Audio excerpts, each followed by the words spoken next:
Good afternoon. Good afternoon. Did not have my light on. I did not have my camera on, but now it is on. It is 7 a.m. local time. It is my very first morning stream. I'm very much looking forward to it. I rolled out of bed. I brushed my hair. I got some coffee, a little bit of a quick breakfast, and here we go. Hello, brilliant fish. My goodness, a brilliant fish. I love the icon as well. Very cool. Just getting ready to start my day. I don't normally stream at these hours, but it's something someone came by and mentioned that I should try more times, and I've been trying to try more times, and they said this kind of aligned with their schedule a little bit, so I thought I would try something a little different. So I'm gonna do 5 hours over the next 5 hours, and then I'm gonna go get off for a couple hours, and then do my regular 4 hours too. How is your day going, brilliant fish? And why are you so brilliant? How does I guess we're all kind of fish. I watched a Hank Green video talk about how we're still, like to this day, still biologically pretty much the fish we were before we left the ocean. Pretty much everything is. It's has something to do with how keratin needed to adapt to retain water, like um for our land dwelling, but how our eyes had to adapt and everything else. But essentially, we're all fish. We're all fish, and so what makes you a brilliant fish this morning? Do you just have lots of brilliancies when you play chess? I had a lot of fun. We played nearly 6 hours of chess yesterday. We're gonna play about 9 hours today. Maybe not all chess. I would like to do some variety gaming in. There's some .io games that a viewer has recommended that I'd like to at least knock off one or two of those. Maybe do some variety later. But as always, we do normally start with our chess. So we'll be starting with our Puzzle Rush. Where is my Spotify? Let me get that going. We have unlimited song requests on this channel as per usual. Any song, as many songs as you like. I just self moderate right now. We had 70 songs or so recommended yesterday. I've had a chance to go through some of them. Some of them had to be skipped due to terms of service concerns. But other than that, like you're allowed to play anything and everything you want. I'll just go through it. And if it's like a 2 hour train sound video, we had one of those. And or just just blatant music that Twitch might have a problem with, and it has to be gotten taken off the list. But it does get added to a playlist. Like everything you're currently hearing is a song that was recommended by someone who came by the channel and recommended a song. I do apologize. There's nothing on YouTube at all. Like there's no music on YouTube. Just can't have it. It's against the terms of service. They're Autobots. Autobots roll out. Their Autobots do not like the music being played on their platform, and I respect that. I'm trying very hard not to run afoul of anything. YouTube and Twitch and Kick all have been so nice so far, and I know some people have choice words to say with Twitch moderation or Kick user interface or YouTube discoverability or all these other things, but so far everything has been amazing. From all three of the platforms I've been streaming on. Don't get me wrong, I'm mostly playing chess and variety gaming. I'm not doing anything too controversial or weird to get me in trouble in the first place, but I do want to respect the terms of service. I ran afoul of YouTube once. I would like not to do that again by playing music on their platform. I would like not to irritate Twitch moderation by playing music that they might find not stream friendly. All that being said, after calling a few songs from the playlist yesterday, from yesterday's playlist, we have 537 songs people have come by and recommended. Very cool songs. I remember exactly who recommended this song, and he's a very cool person. And I remember a lot of that. I can't say I have the memory that's always going to remember every song that anyone has ever came and posted by on the stream. But I do remember a few, and Ghost by the Stray Kids. I know exactly who recommended this one. We have lots of good music. We have Japanese pop, we have rap from the Philippines. We have French EDM and German Doom. We have Spanish songs, Tamil songs. We got Everyone Hates Everyone by Superjoint playing currently. So yeah, we got a lot of cool music, and hopefully it will grow more because song requests were something that were very near and dear to my heart. Very passionate about music. I love to hear music people are interested in. I'm the type of person, if you play a song I've never heard before, I'm pretty happy. So yeah, It's Song Requests are open. TTS is open as well. We're into May. I hope everyone is ready for a brand new month that's starting off on a Friday, which is pretty cool, I think. I've got a 24-hour stream planned for the 14th with the launch of Subnautica 2. I don't know exactly what time of day that is going to launch. I'm going to look into that, but whatever hour that game launches, I want to be one of the first in. It's not for gimmick or anything else. Just as someone who now creates content online as a stream, someone who's providing a just a small little community for anybody who would like to take part. I like to maximize that, and so playing Subnautica on launch seems like the thing to do. Depending on what time it is, obviously. Like if it's midnight my time, I don't think, based on the fact that I don't normally stream at that time, anybody might have any interest in seeing that, but who knows? Always getting neat little messages on the phone. I was one of the last adopters of cell phones. I grew up in the 90s. The very first phone I had was a singular flip phone. I hated it. I didn't understand the point of phones. If you grew up in my time or before, you understood the freedom not having a phone had. It sounds weird, but you would think almost like the phone would give you more freedom, but it also acts as a tether to your social network, to people who might want to get a hold of you, advertisers, your boss, your teachers, your parents. It makes it hard to have an excuse for why you are where you are without notice. And so, if I wanted to just disappear as a 15-year-old to, when I graduated or furthermore, then you could do that. Kai, good morning. I guess good afternoon, wherever you are. I'm not sure in Japan what the time zones are relative. I've learned what Central European time is just so I can let people know, because that's the people who live in Europe who watch, and I try to, when something's going on, I let them know what's going on. Thank you so much for the song requests. We had so many song requests yesterday. It was kind of insane how many were going on. It was hard to keep track of everything that was being recommended, but 8 right now at night, that's so cool. So 8, so that is a full 13 hours ahead of me, or behind me. Is it behind? No, you definitely have your mornings before me. So 100% 13 hours ahead of where I am currently. That's so cool. 8 p.m.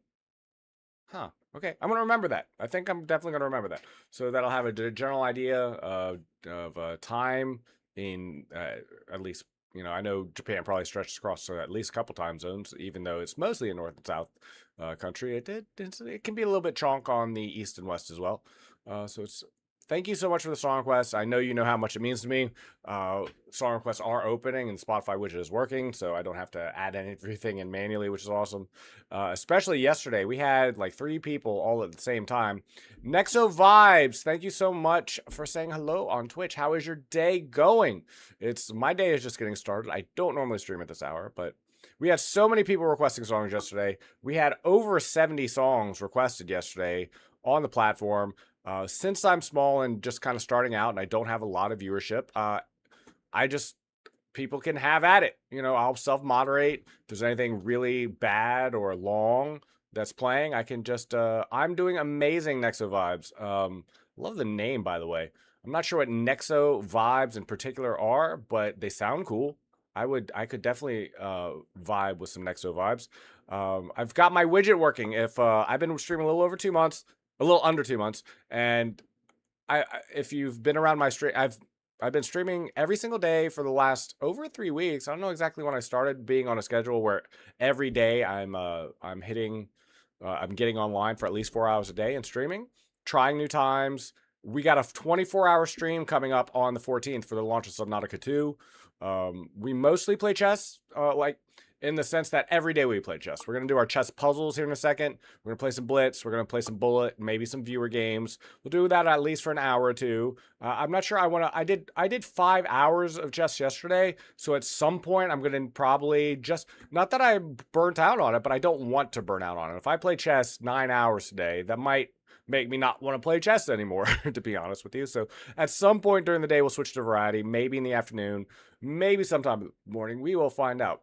Trying to get inspired by the song, the one playing right now. Optical. Let me turn it up just a hair. I want to hear it a little bit better.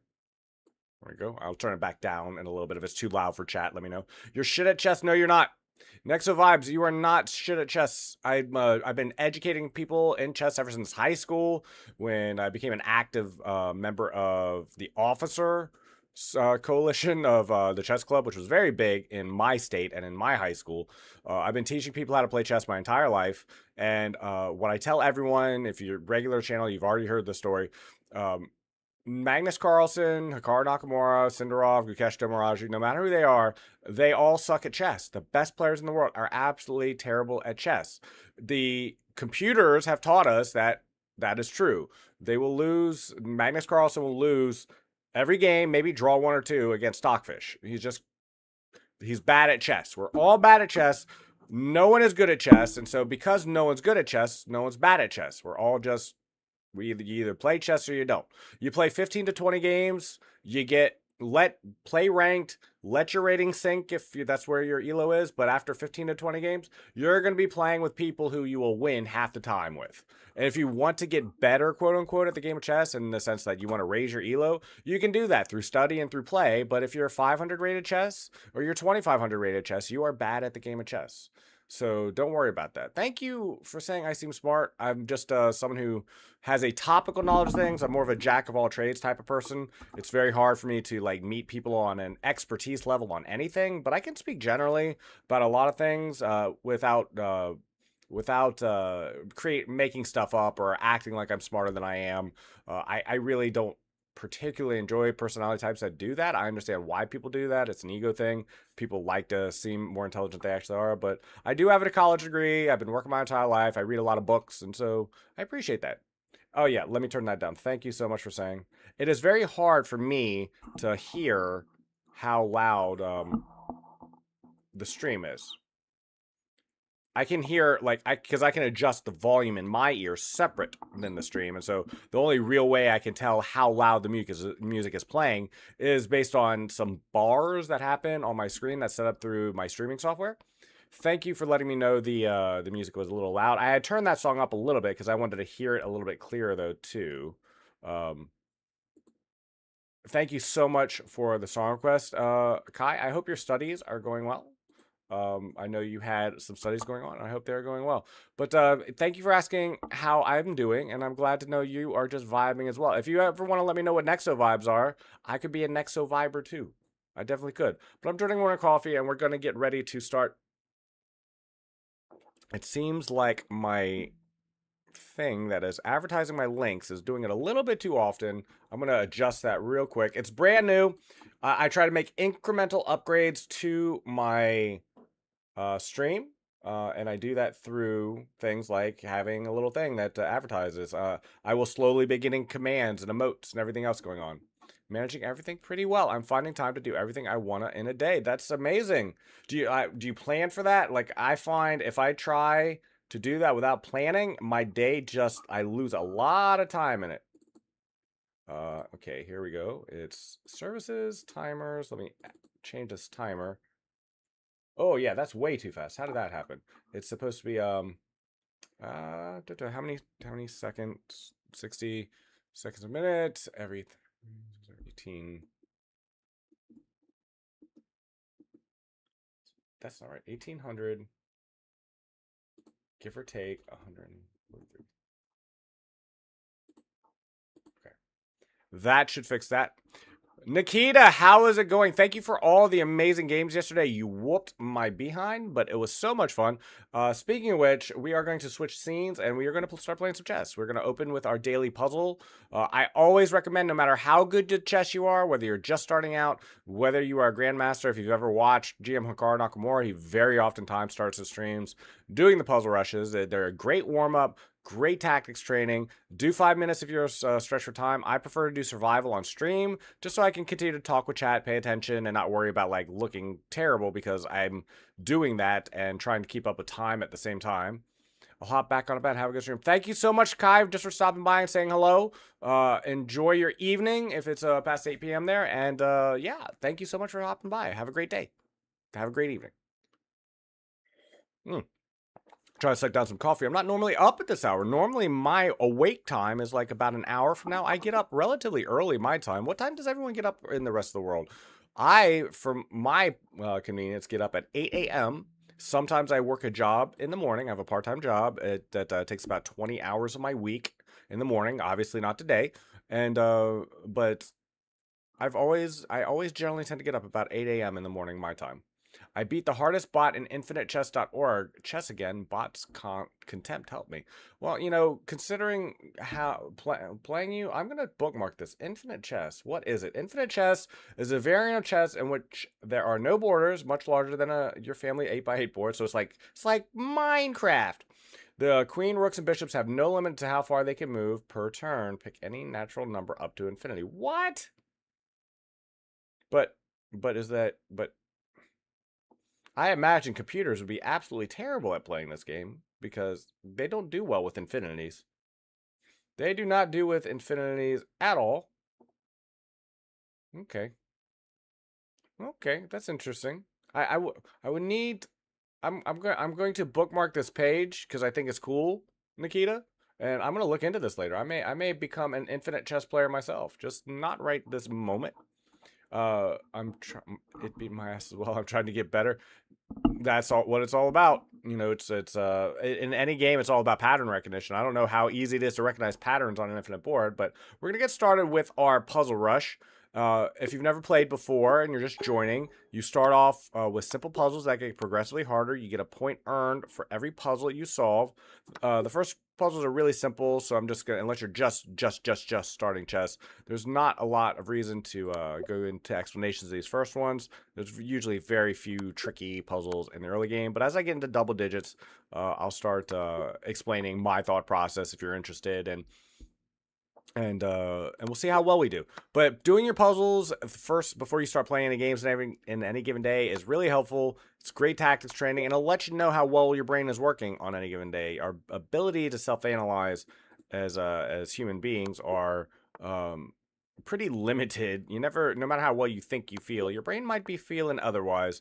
I always use the analogy of the nose.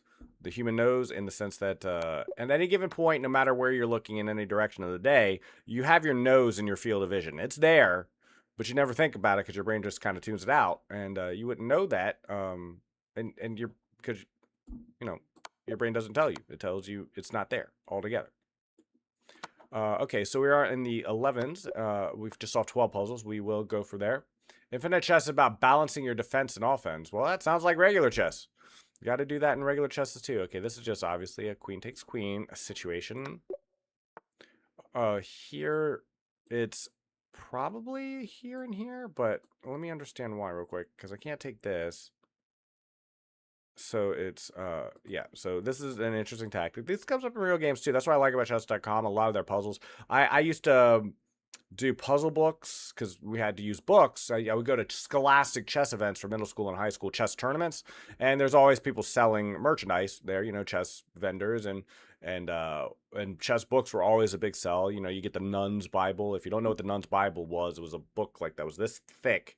That if you've ever been on chess.com and you start making moves and it tells you what opening is happening, it's like that's what Nuns was, only you had to thumb through it. It was like it's like a library versus reading a Kindle or a book online today. But this is a check, pawn, take, and rook take type situation. Okay, this is what's known as a skater mate. I don't remember who coined the term. It was XQC or Hikaru, but Hikaru is the one who first gave it a name that I've ever heard of, and so it's the one I use. You move the queen to e7 to force the king over behind his pawns. Then you sack your queen on e8 and take back. And so the Kate is kind of skating here behind his pawns. I'm if you've never seen Hikaru Nakamura play chess, then you are missing out. It's another skater mate. And I don't know how he does it because I'm currently just under 1700 rated, I think, in Blitz and Bullet now, which is a shame because when I play offline, that's not my rating. I play much higher than that, but that's my streamer rating, and I'm okay with it. It's very it's been very hard for me as someone who's just starting streaming to pay attention to the board and not make many blunders while also paying attention to what's happening in the chat and making sure my OBS is working and paying attention so to moderation and everything else. Your brain would never come up with these moves. They would. You'd be surprised what your brain would come up with. When I first started doing puzzles, I had been playing for many, many years in my life, and so I was in the. I very often finished in the 30s, but now when I play offline, I never finish below 40s, or rarely. I rarely finish before 40 points in the puzzles, and you improve. You improve without thinking, and then if you study on top of that, you'll improve even more. Everyone plateaus. It's like if anyone watched like Tyler One's rise through the chess ranks, I think he finished about 2,000 rated, way higher than I am. He got about to my peak of playing chess, and I used to study chess, and he just played and played and played. But everyone will eventually plateau. You can only get so good by playing alone. Pattern recognition is important, but will only get you so far. At some point, you need to stop and crack open a book and study, and a lot of people don't want to do that, and I understand why. This is an interesting puzzle, though, because while the king doesn't have a lot of squares, matter of fact, no squares, he can't take my rook. And that could be a problem. So we have to find a way to either mate the king or win some material here. It's a substantial amount, too, because if we count our pieces, we have 3 minors to their 2 minors and 2 major pieces. Oh, I have 1 major, too, but we're definitely down. This is a fun pin because it wins the rook, but our rook is already under attack. So I'm not sure that's going to do it unless we have a checkmate somewhere. This is a very hard puzzle for a level 18 puzzle. They do this. Chess.com does this where in the later stages they'll give you a very easy puzzle to throw you off and you'll overthink it, or they'll give you a very hard puzzle or early just to check you. Keeping in mind you do have 3 strikes and you're out. Okay, I see this. I see the answer to this puzzle already though. So I'll explain it. It's this move right here because it protects the rook, it attacks the king, and the rook cuts off these squares, the bishop cuts off these squares, and so the king is in checkmate. It's just a mate in 1. Took me a while. This is a little bit tricky. There's so much on this puzzle, I just kind of didn't see this. It is 7 a.m. for me. Normally, I'm not even awake. If you know what that feeling is like when you wake up for an early morning doctor's appointment or a class or a test, you'll know what I'm talking about. This is a fun puzzle. This is kind of a quasi smother mate. A smother mate is when the king has no squares to move to, even after even illegal ones. It's like in the last puzzle, that's what a checkmate is, right? You can kill the king and he can't move anywhere to get out of it, but sometimes you could still like move here, right? And I could take, but this is when you can't, the king is just stuck and can't move at all. It's called a smother mate or a smothering mate. Infinite chess is taken to the absurd. You can sack everything to get a perpetual check, and even a single hole in your defense can lead to a perpetual, even if you have a strong attack. Yeah, I could 100% see that. I'd be interesting how the pieces are set up in your starting position, though. Like, is it like just your king, queen, bishop, knight, and then just like an infinite row of rooks? Like, how does that work? But this is a smother mate. You move bishop to, or pawn, excuse me, to d7, and the king can't take because it's guarded by the knight. So you're forced to take with the knight or lose the queen, which is winning. So it's like if he can get out of the smother mate by taking with the queen, right? But then he loses the queen and you just win the game, I think. You know what? I'm actually looking at all this all wrong. I'm looking at this all wrong. It is 7 a.m. I'm not normally up, so you'll forgive me. It is important to know when you're tired and playing chess, by the way, because then you need to spend a little bit extra time more processing it. I thought this was a smother mate, but really you just take on f7 with the bishop because the knight is supporting it, and then the knight covers the d7 square as well. So it's just this move right here. It took me a second. I was trying to think, okay, queen takes queen. No, it's just bishop takes pawn, and it's a mate in 1. This is a mate in 1. The queen covers these squares and attacks the king at the same time. That's better. I created a beacons link that has all my links in it, and I'm going to have some panels put under my page soon that are all nice and pretty. That will have easier clicks. It'll have my bio under it as well. You know, my about section and anything anybody might need to know about me or want about me. I can just direct them to there. This is just a trading puzzle. This happened a lot yesterday. I played a lot of viewers yesterday, and I had to say this repeatedly. When you're attacking a piece, it's important, like I am now, like this is all under attack. It's important to know how to know if you're gonna come up in a trade, because it's very hard, myself included, to think multiple moves ahead, like thinking what the board looks like in 2, 3, 4 moves, right? So when it comes to trades where it happens across multiple moves, it makes it easy if you just count. And the way you count is I have 1, 2, 3 pieces. These are 3 pieces are all attacking the E5 square. What's defending the E5 square? 1, 2 pieces. These are the pieces that are guarding the E5 squares. If you have at least one more attacker than you do defender, then it means you win the exchange. I mean, you have to take into account, like, take order. If I take with the queen first, the knight takes queen, and then his queen can just bail out, and it'll be 1 queen for 2 knights. I'm talking about just pure quantity. When you want to know if by quantity you can take that piece and come out ahead, you need to count. I have 1, 2, 3 attackers. He has 1, 2 defenders, so I can take. And then you don't have to do all the calculation of figure that out, in your head. Okay, queen takes queen, knight takes queen, knight takes knight. It's like you don't need to do all that. You just need to count the pieces. Makes it a lot easier, especially when you're just starting out. Okay, the rook is supporting the queen is attacking the knight and the queen. I'm sorry, the rook and the queen. Did I mention it is 7 a.m. where I'm at? Roosevelt Road. Say there is a very cool person called Leviathan who comes by and recommends some music, and this was one of theirs. Okay, it's probably here, right? Because the queen is cutting off the dark squares, and then the knight is just attacking. This is a mate in one. Just a mate in one type situation. The goal of this puzzle. Oh, excuse me. I am so sorry. I'm not normally up at this hour. I will be apologizing for that a few times. Let me suck down some more coffee so I can get my brain functioning. But the goal of this puzzle is just not to be distracted by the screen and just take the mate in one.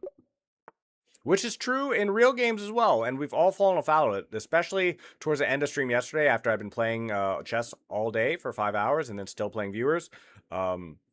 Especially some really tough opponents like Nikita. Just Mr. Nikita, who dropped by. We played multiple games yesterday, which were absolutely instructive and amazing for me. But after 5 hours of play and playing Nikita and everything else, it's like it's very easy to start dropping more blunders than you normally would. This is a fun one. The knight covers off the E2 square, and then the bishop just comes in to cover the dark squares and attack the king. A lot of mate and ones in the 20s. Normally, by the time you get to the 20s, you don't get a lot of those. You still get a few because, like I said, they want to throw you off. But we're getting a lot of those today, which is awesome. Because it means I can get higher without taking any hits. We've solved 23 puzzles now so far with no misses. We're just doing our initial survival games. Survival puzzle game. The king is forced to the corner, but I don't know how to... Don't see how to finish from there. There's a few things we could do. But if it's this way, then what? Okay, I see it. So I just did a general back of the hand. So it's always good. This looks obvious.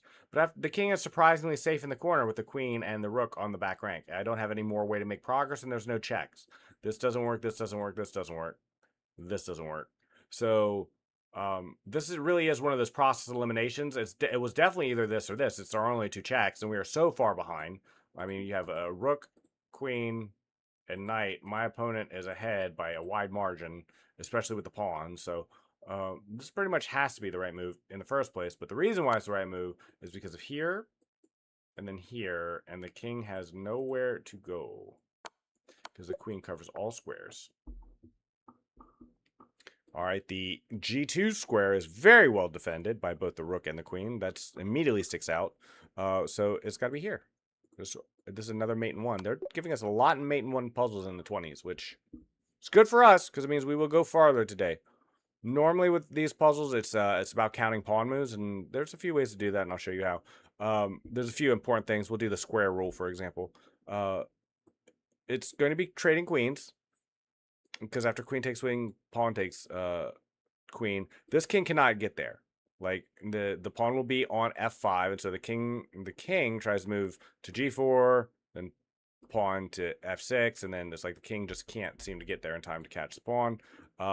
Meanwhile, I can very easily, as you can see, get to this pawn in plenty of time before it gets to c1. The way you calculate that generally, this is an easy one you don't have to calculate, is you draw a diagonal across the dark squares or the light squares if they're on light squares. If the pawn is on a white square, I can do the same thing this way. If the pawn is on a white square, then you draw the diagonal with the white squares. If the pawn is on a dark square, you draw the diagonal with the dark squares. And the way it works is if you can get into this box that creates, see, then that means you can catch to the pawn in time. So even if my king was on h1 and I moved into this box, then I can catch this pawn before it becomes a queen. You know what I'm saying? So that's a really quick back of the hand way to determine whether you can get to the pawn or not. As you can see, if I draw this box, right, the king can get into it if it was his move, but after I move, after we trade off on f6, and the pawn is now on f6, then here's my box, right? And the king can't get into it. Just can't get into it. See how it doesn't quite get there? So it's queen f5 with check, forcing the trade. The king tries to catch up but can't. It's is this a mate in one? No, it is not. I thought it would be a mate in one with on over here, but the problem is that we have this rook guarding the h8 square, and so it's mate in one over here. It's another mate in one, though. You just have to realize that your pawn is supporting. Do not get trapped into thinking you just push the h8 pawn for a new queen. You just take the mate on g8 with the rook. This seems natural, right? Because it's a fork on the king and the rook, but let's make sure that's the right move and that he has no counterplay. As you can see, my opponent still has plenty of pieces, so I have to make sure this is a knockout blow. We have this. The king is forced over here because the rook covers, and then we can just take. I don't see how it could be anything else, so we're just going to take. Okay, well, I didn't expect that move, so how do we deal with that? I think that just drops the queen because of rook to g3. But the computer in these, when you start getting to the upper 20s, it'll throw some moves at you. I knew for sure it was this move, but not the follow-up. I guess it's here just to pin the queen to the king. And so we don't win the rook, right? But now we just trade up a queen, and he has no queen. And the puzzle goes on, and it goes on because we now have this fork on the white square bishop. There's no way for him to stop the check or save his king and also save the bishop. So I get the bishop. I like that because it was like 3 different puzzles in one in there. Keep in mind these puzzles, right, don't mean it's just one move. It can be multiple moves. It can be a compound puzzle where you solve one thing and then a new problem arises with it and then you have to solve that too. Sometimes you solve the puzzle, but there's like to win an exchange, but then there's a counter attack where there's only one right move. And so you just have to pay attention to it. This seems strong, but let's see why. After takes, then what? Oh, wait a minute. It's even more simple than that. This is a fun one. I like this puzzle. So we take the rook. And the reason why I immediately was drawn to this, A, because it's our only real check. Our queen doesn't have a check that doesn't get our queen taken, right? So it's really our only check. And it's very forcing, too, because the only way to deal with it is pawn takes bishop. And that's important for puzzles. The forcing moves are very often the right ones. Now, if we look, the queen is covering all these squares. All these squares are covered by the queen. The only squares that aren't covered are the square the king is on and this pawn. And so the dark squares in front of the king. And the way we can deal with that is just by moving the bishop over to where the g3 pawn is going to be not defending anymore when it moves over. So it's rook takes bishop and then bishop to g3. If you're watching and you see, if you would like to call out the moves, like if it's like, I see it, I knew it, feel free to do it. I know some chess streamers don't like that, but I don't mind it one bit. If you have the move, call it out. I don't think for me it makes any difference at all if you would like to do that. You have to be very tempted. We have these double up rooks, right? Like the rooks are supporting each other very well, which is a great thing. You just have to be careful not to make this move. You just have to be careful. It puts the rook in attacking distance of the king, for one, but also the king can just move into the h8 square and be surprisingly safe. This is not mate, and it trades down because the rook can trade it. So it's like the g8 square is protected by the rook, and so and you can't move here because then the king just takes your rook. And so this is not the move. This doesn't do anything. The king is surprisingly well guarded after moving to h8. So what you do is, to finish the king off, is understand that the bishop is currently covering the h6 square, and that you just uncouple your rooks so that you're attacking both files. And then you just take on h6. That's the move, if you need a moment to see it. This is puzzle 30. We're going to get into the 30s. Normally, if I'm playing offline, this is where I slow down personally, because they start throwing in some really difficult puzzles at random here. It's not like the general 30 puzzles I have any problem with, but the way chess.com works is they'll throw really easy puzzles where in the higher ones, and they'll throw in really hard puzzles in the mid ones, and sometimes in the early ones, but rarely in the first 10 do they throw in anything difficult. But when you start getting into the 20s, and then even more so in the 30s, you'll be playing and you'll be like, this puzzle doesn't belong in the 30s, this puzzle belongs in the 50s, and they'll just do that to keep you sharp. You get 3 strikes anyway, so it kind of balances out. So you'll do things where it's like you'll spend a very inordinate large amount of time on one individual puzzle because it's so difficult, and then the very next puzzle is something like a mate in one. Oh. Friend request accepted, Ben. Ben and I played a lot of games yesterday, and that was quite fun. It was funny because I would like, and this is what I'm talking about. Like, Ben compared to me was slightly better than me compared to Nikita. I could still take maybe 1 game off Nikita in 10, I guess I'd say. Excuse me. My breakfast. I don't normally eat this early either, but I knew I would be streaming for 5 hours a day, so I had to get some food down. And that's why I would say, because like Nikita compared to like a GM, he's losing 9 out of 10 games, and then a GM against a super GM is losing 8-9 out of 10 games. So it's never worry too much about being bad at chess. Never be insecure about your chess play. The beauty of chess comes from pattern recognition, finding cool moments, and not worrying about how well you play at all. This is a fun one because let me give you the solution now. This is the solution. Sometimes I solve 1 to 30 quickly, but one puzzle can make me think for a while. Exactly. It's like, and sometimes it's surprisingly early. I think on my best run, which was 54 puzzles, that's one of the best I've ever done, and I did that offline. I remember there was a puzzle that I scratched my head off. It was like, and it was in the teens. It was like puzzle 19. I just looked at this puzzle forever, and it was so complicated to me. It was like, why is this puzzle here? And because it was so early, because it was in the teens, I'm like, what am I missing? Like, I kept trying to oversimplify it, but it ended up being actually a complex puzzle. This is the solution. It doesn't matter if he guards with the rook. It doesn't matter if he guards with the bishop or takes or guards with the queen. You're going to move your queen to g8, and there's nothing that's going to block your queen from attacking his king. But I do the same thing. It's like, for me, it's probably not 1 through 30. I kind of blow through 1 through 20, and then one out of every 10 days I'll miss one in the 1 through 20 because I'm rushing. But I just don't want to spend a lot of time with it. My time is as valuable as anyone else's. And but then when I start getting to where I am now, just like you, I kind of slow down.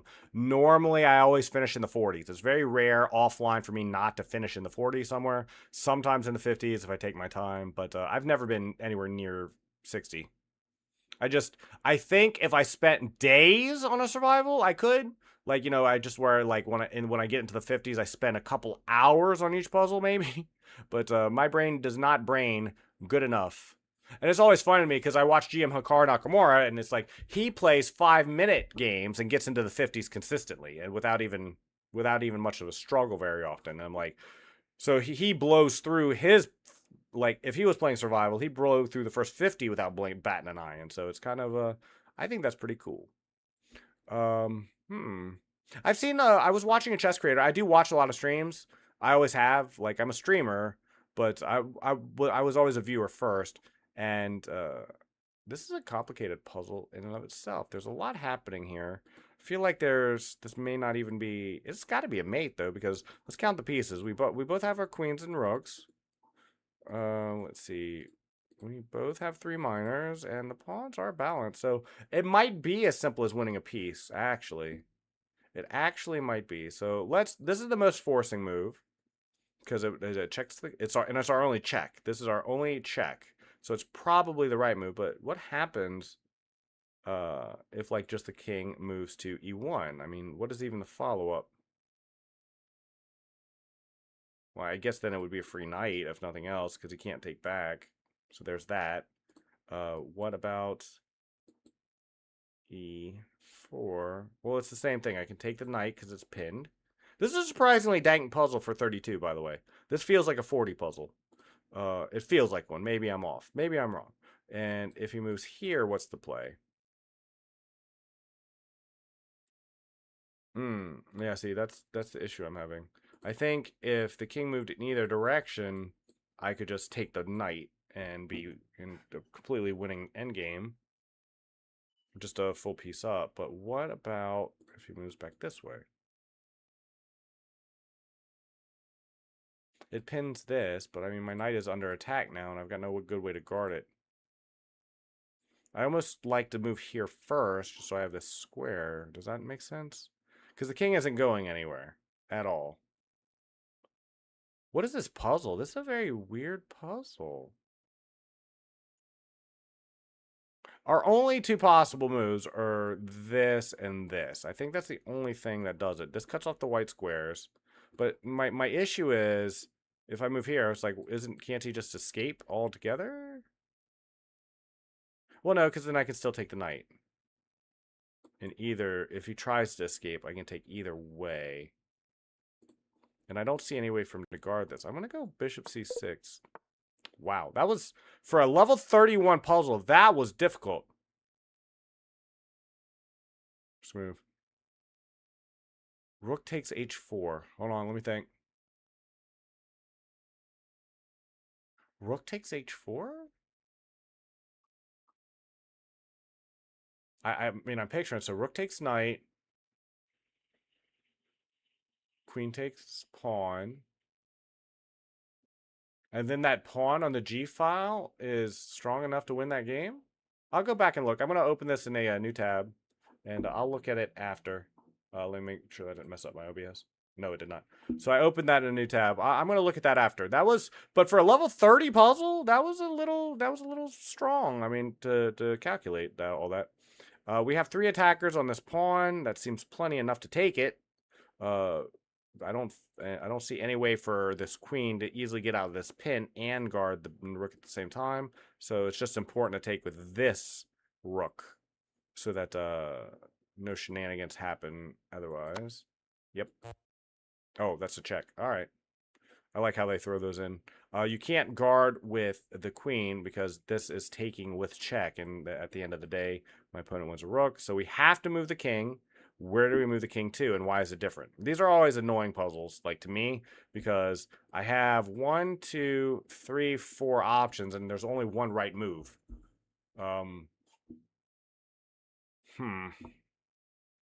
Okay. Let's calculate. It's not this one. It's not here because there's this check, and here because of this check, which relieves the pin. It gets the queen out of dodge. So it's either here or here. Does this matter? I mean, minimally, it puts his rook on a better square, and then I'm forced over anyway. So it seems like it has to be king f1. Yes. Yes, it is. Just had to calculate a little bit there. Those type of calculating endgames, though, very rare. So compared to this, right? Like, look, we just had 2 puzzles where they required a certain level of calculation, and then we have this puzzle, which is just dislodge the knight from the defense on h2 and then take h2. Because the king has no choice. It's like, it's an incredibly easy puzzle compared to the last 2. I love that. I love that chess.com does that. If takes, you invade with your queen, and then b6 or rook h8. Okay, I think I see that, but I'm still going to have to look at it, though. And that's what I mean. That type of puzzle is one you kind of have to look up. This is surprisingly similar in theme as the last puzzle. Is this not just a free bishop, though? Is this not just free bishop? Am I missed something? is something I miss. Why if miss why? I don't see why this isn't just a free bishop. We both have all our minors and rooks and everything else. They're even in pawns. This is just a free bishop. Okay, threatening here and here. So now here's like the second puzzle. So that was the first puzzle. Now we look at second puzzle. This, like, it kind of works because we're trading queens. But, I mean, this is still a threat. So it's here with the bishop and not the queen. What? Hold on. We'll look at that one too. I don't... Oh, he's still attacking my queen. It is 7 a.m. I am normally not even up at this hour. I get it. My queen is under attack from the knight. It's just knight takes queen. I'm so silly. Okay. I'm not mad about it though. I very oftentimes on stream end in the 30s anyway. I'm fair certain there is a like trick like this, but not this, but something like that here that either wins the knight or the bishop.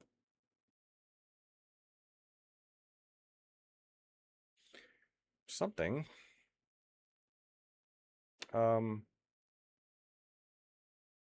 Okay, so it's takes, he's forced to take back, then check. He can block with the knight and save his knight, but then you infiltrate with the queen. If it's not that, then I'm just gonna move on to the blitz portion of the games. Oh, well, he just said, I almost took this pawn. Be careful not to move so fast. I thought he'd bring his knight back, but instead he decided to sack it. Okay, black to move. And that's the other thing. The computer doesn't always make the theoretically best value move in these puzzles either, which is cool because then you have to adapt as you go. Sometimes they'll just flat out sacrifice stuff and you're like, wait a minute, what's happening here? Okay, we're down a bishop. We're up a couple pawns. The king has some problems, but looks relatively safe. There's all kinds of nastiness waiting for my king over here. I mean, minimally, there's a perpetual. So it has to be a check, does it not? Because if let's just say I make a quiet move, right? Then it's just, this is just back and forth. A draw. I think, unless he moves here. Unless I can move here. Maybe I'm wrong. I might be wrong here. No, I don't think it is a check. It's probably just trading? Is it trading? No? Oh, I do have a check. I have a check over here. I missed it. Okay. Always check your checks. I was looking for checks. Because, yeah, I mean, this looks really bad for me. It may not be mate, but it looks really bad. And so it was probably a check, but I didn't see one because these are all covered, right? Then there's no check here. I just missed one, and it's over here. So not only does it attack the king, but we have an attack on the rook that we just win. So now we're just way up. Okay, the puzzle goes on, though. This seems more than reasonable. Queen was hanging. Yeah, the queen was hanging. Bishop, hold on, let me think. Bishop takes f3. Queen takes g5. Queen e5, covering c7 was correct, I think. Queen e5. I'm just trying to recall that puzzle. My memory is not that good. I am not a GM. Give me a sec. Okay, I think I see it. We'll go back and look, though. We'll double check that one. That was a very dank puzzle for, what was that, level 33 puzzle? I don't normally see puzzles that difficult at that elo. Or sorry, at that level. This seems more than reasonable. More than reasonable. But I think this is better. Oh, yeah. Okay, I see. This is good endgame instruction. Don't be tempted by queen f2. It doesn't do anything, and it moves the king onto a light square, so your bishop cannot improve. This entire row is already covered, so just move your bishop to a5, attacking the king, forcing him over, and then it's a mate onto the d2 square. Pretty simple. That's what I mean. That puzzle, that level 36 puzzle, infinitely easier than the two I missed. Infinitely easier than the two I missed. The two I missed required... I can solve those puzzles, but I would normally expect to solve them at the 40s, not the 30s. Keeping in mind, and I've said this multiple times, I do worse in puzzles on stream than off, because off stream I can just stare at the puzzles, but nobody wants to watch me just stare at my screen and take my time, right? Like, I wouldn't want to watch a streamer do that. So I move a little bit faster. I don't know why in the world it wouldn't just be taking here. This is a thing. Oh, but okay, I see why. I see why now. Took me a second. Don't be tempted to taking the bishop and saving your own queen, because after pawn takes, you're just down a minor. But if you take here, then he's forced to take the queen and trade, or you're just a queen up. And when he does, you take the knight, and you take it with check. And if he tries to attack your knight, then you have another check on d4, which is guarded, and then you can pick up the bishop. And so then you wind up way ahead. So don't be tempted to save your own queen, just take theirs. Yep. Okay, now see, that is more of a level 37 puzzle than these other ones, which were 33s. That's crazy. We have a check here.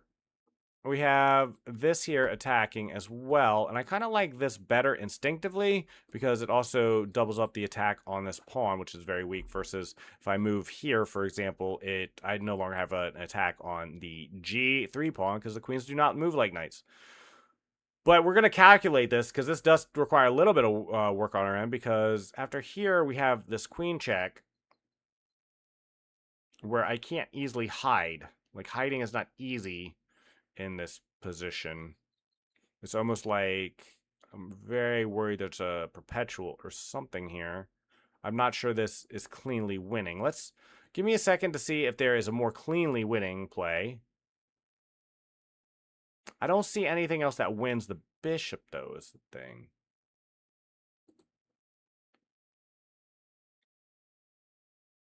Okay, if you're just joining, we're doing our survival puzzle rush. We normally do this as a warm-up on any given day. I find it very fun. It's great tactics training, and it'll let me know how well I'm going to do in Blitz and Bullet. And I'd say pretty decent. I'm in the 37s. I've had a couple misses, but those were hard puzzles. This just feels instinctively right to me. I'm not going to calculate. I'm just going to make the move. Okay, that's the wrong one. Fair enough. Let's see why. Let me close this out for a moment so we can look at these. I'm not going to fix my board because I'm doing this in browser in order to see where the puzzles were. So it is here. Hold on, let me. Yeah, it was there. I just didn't want to calculate that. I just didn't want to do it. Didn't want to do it. Didn't do it. But after that, why? Why? But why is it so? Wait a minute. What's so different about that? What is so different about the king being here? Oh, I see what it is. The queen is covering the e7 square. So you move over to cover the e7 square. Okay, fair enough. Fair enough. Now, what was this other puzzle I missed?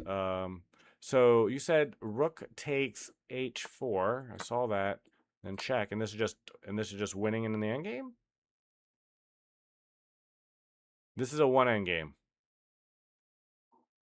Bop, bop, bop, bop, bop, bop. Like, it's not instinctively obvious this is a one endgame to me. There's no mate.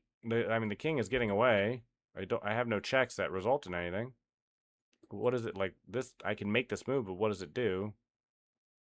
Well, he's forced back.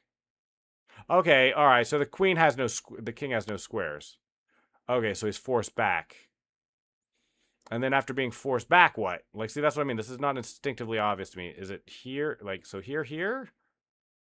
And then the king's forced over here? I don't know. This seems very dank to me. So, or is it here after that? I need to know. This is a complicated puzzle. Keep in mind, this was a level 33 puzzle. This was not a level 43 puzzle. This was a 33 puzzle. Okay, so after take, blah, blah. What is the... Okay, the king is forced to f2, yes. Queen h4 check. See, that's what I mean. What does that mean? Then this is just the computer just wants to do a perpetual. See, computers are weird. Like, from here, the move is here, and then the computer wants to move back to here, so the king can move back here. That's what he says the best moves are. You know what I mean? That's very strange to me. That's very, like, again, this is a level 33 puzzle this happened on. So like, skipping all that, what is next? So the next best move after that shuffling back and forth is Queen F3. That's what I thought. He can't. First of all, can't he just go into the corner?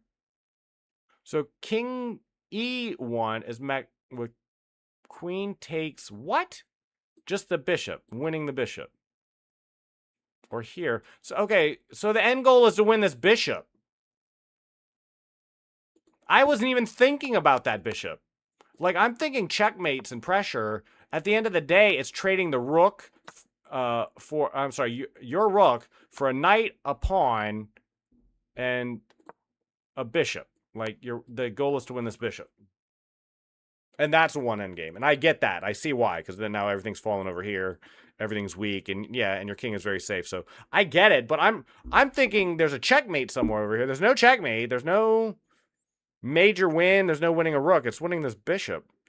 Which again is fine. I could calculate a puzzle like that, given, you know, if you gave me 15 minutes and it was a level 40 puzzle, but that was a level 33 puzzle. Good night. Not unsolvable, not ridiculously hard, but for a level 33, it seems a little dank. Let's see. Getting back into the bad place. Yeah, apparently, let me catch up a little bit. Mattihelenius. That's a very cool name. Thanks, Matt. How are you doing? 9 hours of chess. Came to check out what's going on. Yeah, it probably won't be a full 9 hours of chess. I will be streaming, though. We always start with chess. Always. We always start with our Puzzle Rush, which we just finished. I'm going to move into some Blitz, maybe some viewer games or Bullet later. But I will be doing 5 hours in the morning of mostly chess and maybe some variety. And then switching in the afternoon, probably to pure variety. Because I don't want to burn out on chess. I love chess. There was a time I could play for 24-hour chess and not get sick of it. But I'm not burnt out on chess, and I love chess, so I don't want to change that. So we will not be doing a full 9 hours of chess. Getting king back into the past, it sure does. It's skewering the bishop. Yeah, brilliant. You're 100% right. And you're probably better than I am at calculating these things. Like, my best ever is 54 puzzles, and that took me a while to do that. That's like if that gives you an idea of my skill level on puzzles. As a matter of fact, if you're interested at all, where is my is it under profile? Profile? Here.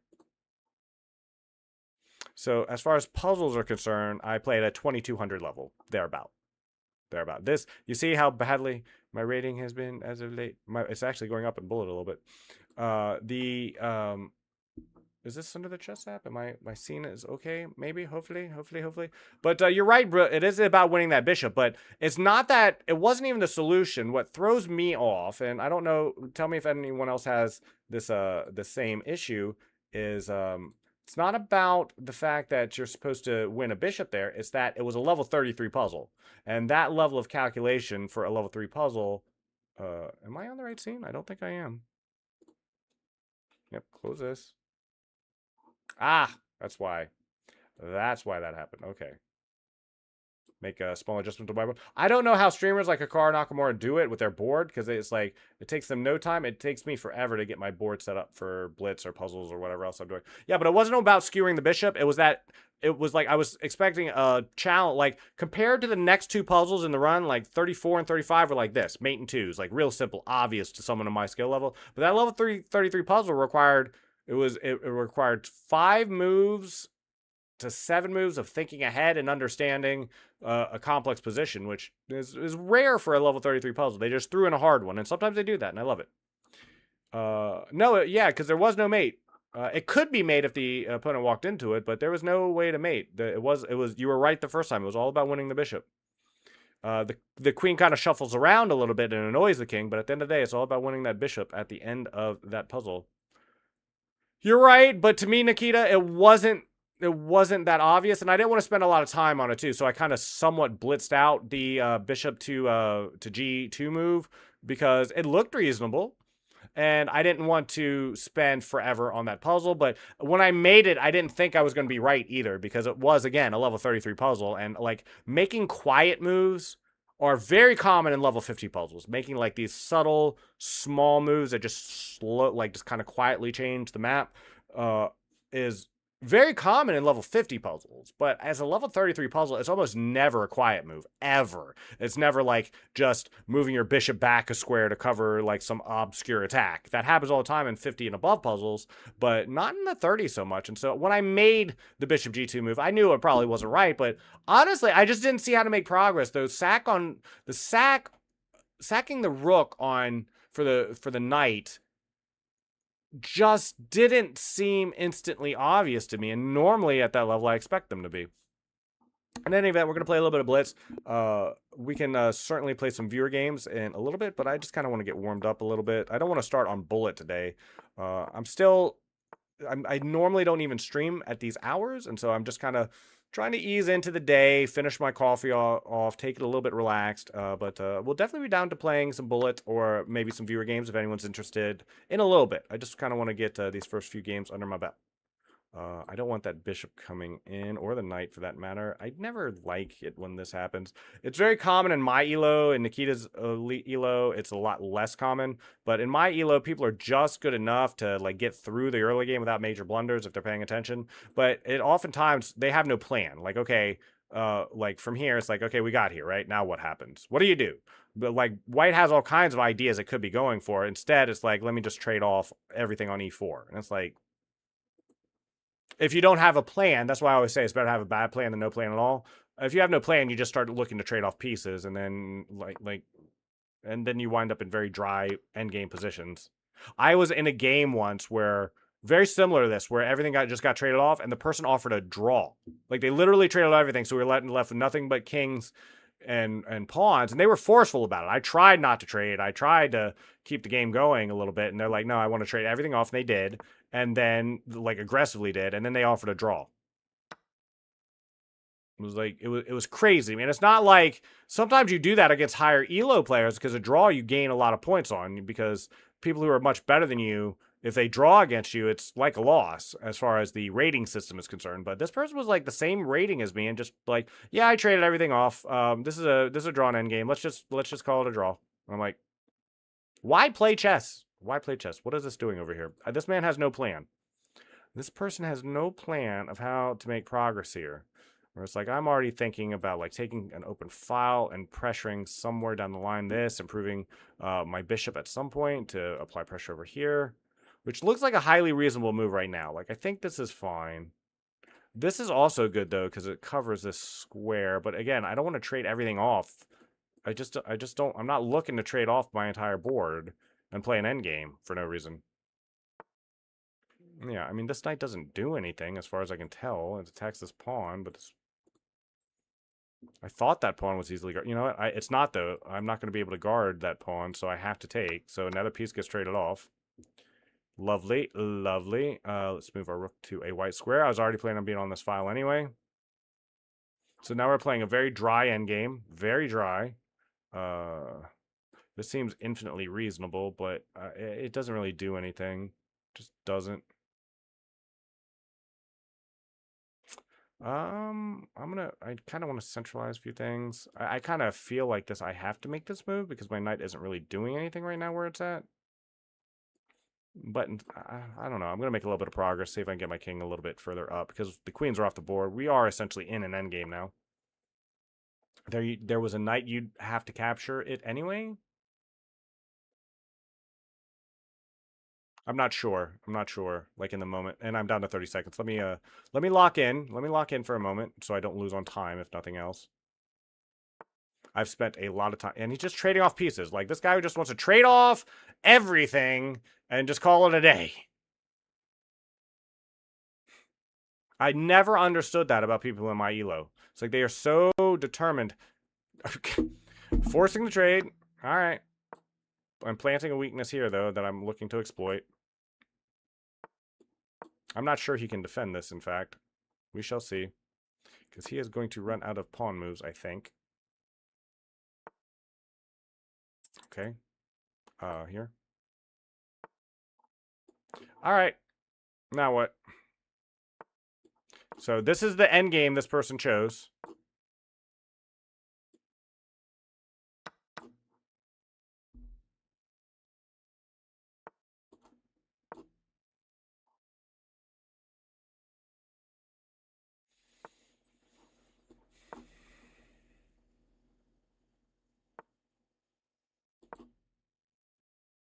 I'm going to lose on time, but I mean, this is ridiculous. This is such a boring game. Uh-huh.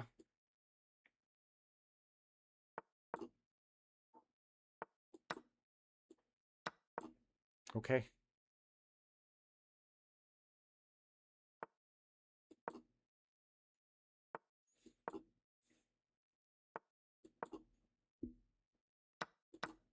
Mm-hmm.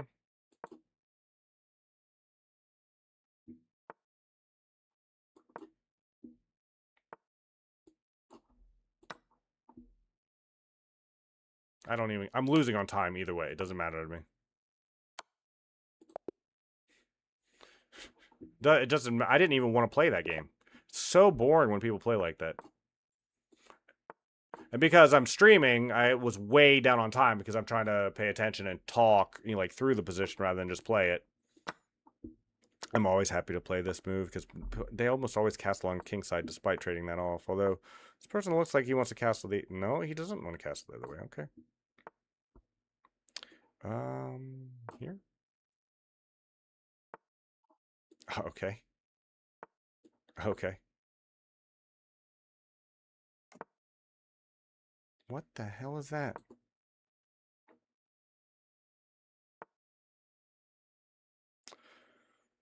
I feel like I could almost sack here.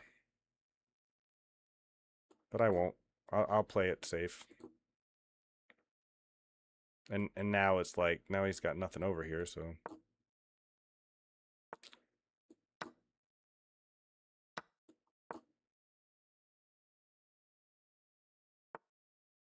how did I miss that? It's just too early.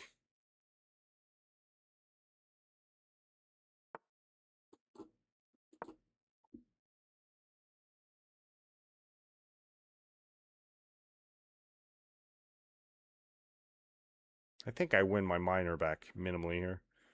That sack was bad for me, though. I just didn't calculate that real well. Here.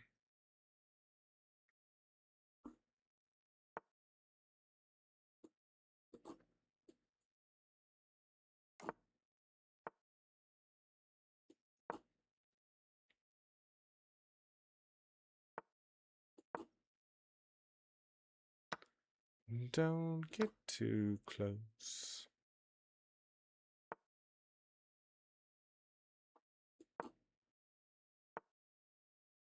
Okay, that's odd.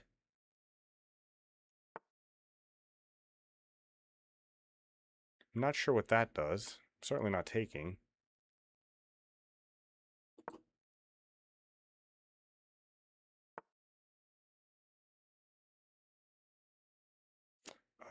Here?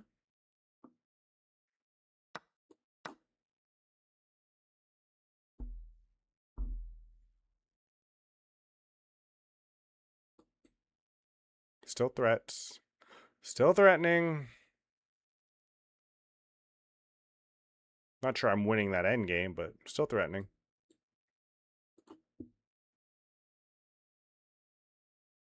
This seems like a miserable move, but he may have to make it. Okay.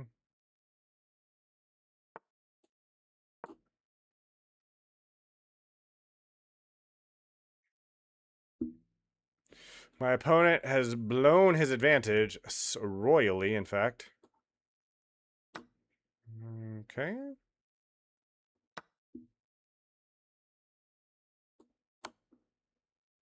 Oh, this doesn't work, does it? Well, maybe it does. Maybe it does. Maybe this is still okay.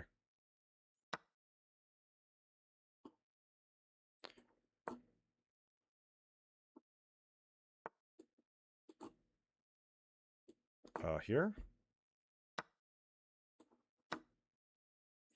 Is this not a winning endgame, or am I mistaken? It feels like a winning endgame. It feels like a winning endgame, anyway.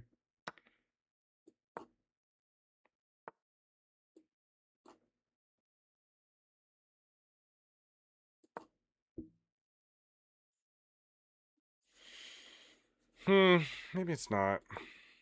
Mm-hmm.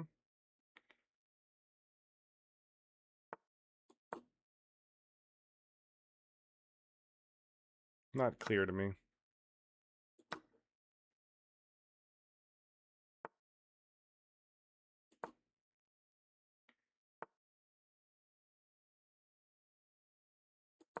Oh, you know what? I see what I can do. Actually. Here. Then here.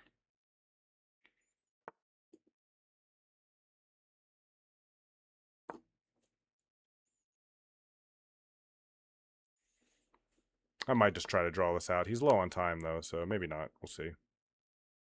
Wait. Wait, what?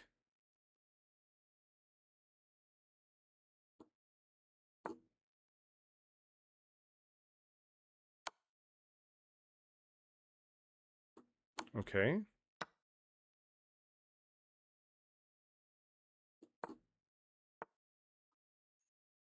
Okay.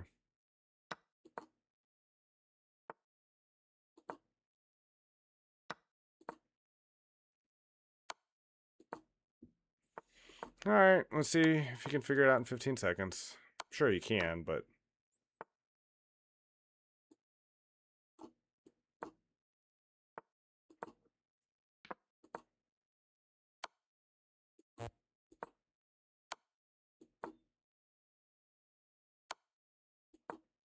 You got it. Okay. Well, I made one small mistake, and then that happens because I shuffle my king around a little bit much. Those endgames aren't the easiest. Oh, come on, don't do that. Okay. Bad game. Bad game indeed. What? I've seen a lot of moves. That is not one of them.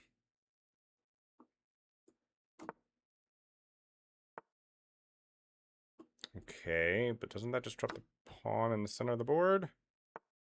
Oh, maybe it didn't. Whoops. He missed it, though. This is 1700 ELO at its finest. At its finest, we are just playing absolutely horrible, and I'm okay with it. You can't always play good. I'll just take... Pin the bishop to the queen. If he wants to trade queens, we can. I don't see why that's an issue. Sure. Just making sure we don't have any major attacks here. It was already guarded, but I was moving to the open file anyway, sir. Was already looking to move to the open file. Maybe this was a bad move, though, in hindsight. Here, attacking the bishop. I don't know what h3 is. That seems like a very bad move. Seems like one. I would love to get one of these bishops off the board. I don't want to trade both my knights, but like getting rid of the bishop pair seems more than logical to me. I want to prevent the knight from coming over to b5 now that I'm looking at it. Seems like that could be not good. I wonder if I can sack over here. It feels like I could have. Here, because it's now pinned. I feel like something nasty is happening to my opponent. Don't know what. That seems more than fair. Just throwing in a threat. He can deal with this threat, but... Just threats. Just making threats. I don't want to trade queens, if I'm being honest. Wait, why did he resign? Did I miss something? Why did he resign? Did I have a tactic? Oh, no. Oh, I do see it. Wow. I wasn't even looking at that. I'm not sure if I would have caught that because I was still looking for a move, but it's just trading, and then I got a free bishop in the center. He saw it before I did. Don't resign until your opponent makes the right move, though. If you blunder, you know what I mean? Oh, not a challenge. Play. Wow. Wow. It is 8:14 a.m. I've been up for a little over an hour. This is a morning stream my time. Thought I'd try something different. Someone who I know in real life, or not real life, through a prior association that has absolutely nothing to do with my online personality, came by and said, this is the time where they normally have a little bit of free time. So I'm like, well, I'll try streaming now. I'm very impulsive like that. I just try things. I see what shakes loose.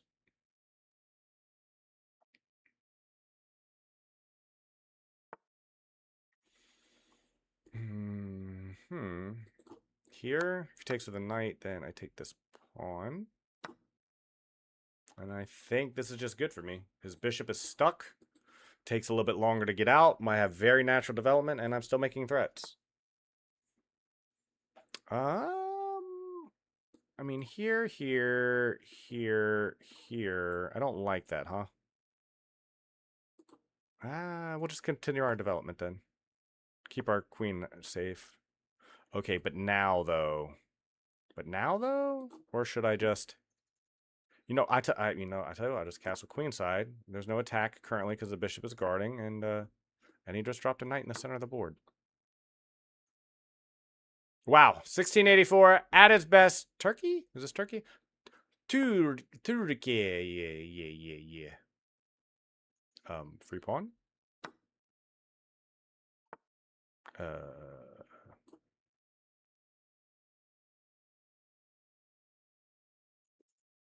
Should I go back or this seems fine?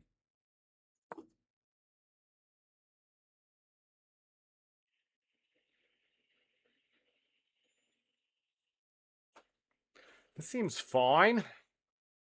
If he wants to, yeah, I don't see any attack. If there's an attack here, what is that? What, boy, what in the heck is that?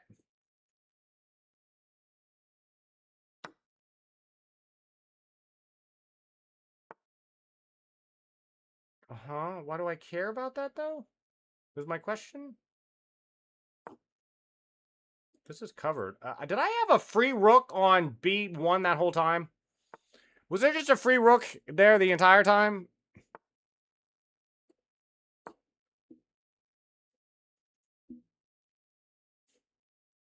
Crazy to me. Crazy. That's fine. I don't care. I mean, I can't take it, but that's not the point.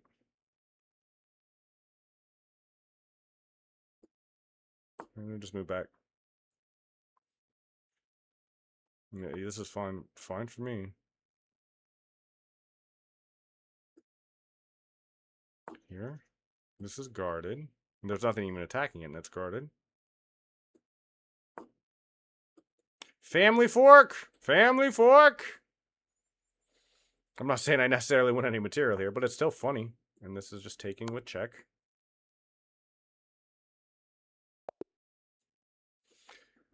My opponent just kind of steamed there. Okay, new 3 minute. I think we'll do this for, at least a few more minutes, and then I'm not sure what we'll do. Maybe some bullet. If there's any viewer who would like a game, let me know, and we maybe can do that too. I feel like I'm warmed up enough. My brain is not working at full capacity right now, and I'm okay with that. Gotta be okay to play rated even when your brain ain't braining properly, because rating doesn't really matter. Like, let yourself just play the game.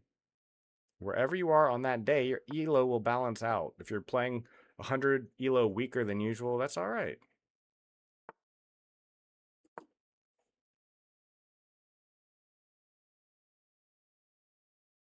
My idea was somewhere to exploit all this, but I'm not sure there's anything to exploit, to be honest with you. He's now weakened both sides of his board. I'm just going to play h4, play provocative. Just see if something shakes loose. I guess I can come all the way back. Maybe all the way back was a mistake. But I wanted to be able to play this move. All right, now that that move has been made, I'm going to move over here and just try to keep an eye on things. Which or maybe weaken his pawn structure a little bit on his queen side. Do I want to commit my queen to a4? Not really. I think a6 is better because at least I'm keeping an eye on this pawn. It's like this pawn is now pinned, at least for this move. Is he really looking to push here? Why would he be, though? I want to lock this down. Just make sure everything is locked down and supported. I don't see any easy way for... Oh, shit. That dropped my knight, didn't it? Did I mention my brain is not fully braining today? What?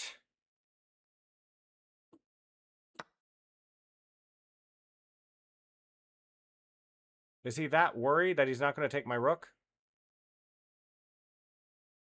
I mean, he had plenty of defenses for my queen. He could have just taken a free rook. Now I've... Okay. I'm confused. I'm confused. This person... Maybe this person is just waking up as well over in Turkey. What time is it in Turkey right now? Isn't it like... It's got to be like 7 hours ahead. 3 p.m. This person should be fine. This person should be fine. What does that do? I don't even know. Why? Why give me this with tempo? Why give tempo? Why? Now I win my minor back. And he's got holes in his kings. And I get a rook? Didn't even see the rook part until it was there. My opponent just gave away this game. He had a easily won game, I think. I'm fair certain if I run this through analysis, he was like just flat winning.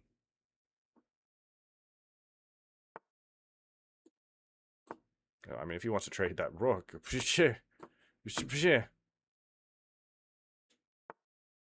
His bishops do not have a hammerlock on this endgame at all. I guarantee that. I'm going to go here just to prevent him from coming here. I just like that it keeps an eye on F1 square. If I move here, I think this bishop is now out of the game because now it doesn't have either of these squares. That seems good for me. Now I'm going to move up. Yeah. And now... Oh my god. I'm okay. Maybe this is fine. Once my rook gets in, I'm fine. I just have to get my rook in. Okay, well, I save a pawn then.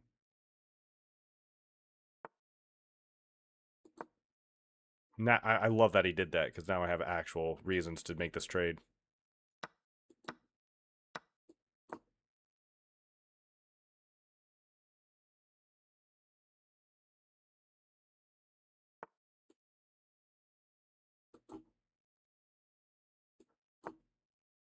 Threatening.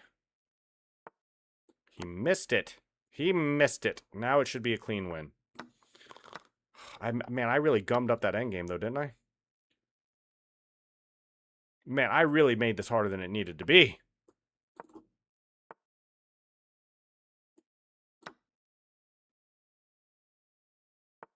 How do you defend it now, though? But how do you defend it now? Well, yeah, but I'm okay with that.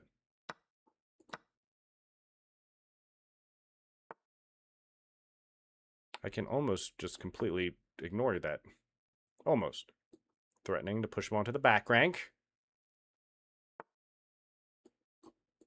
Okay, have fun back there.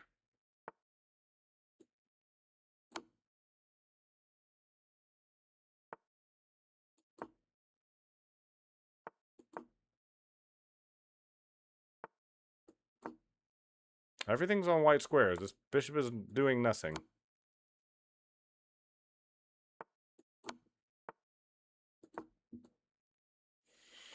I'd say that's a good finish. I had to double check to make sure that wasn't stalemate. But indeed it is not.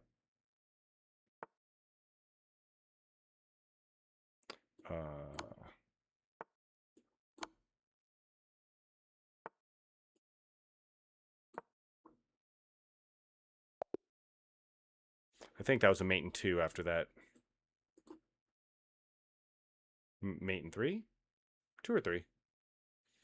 2 or 3. S.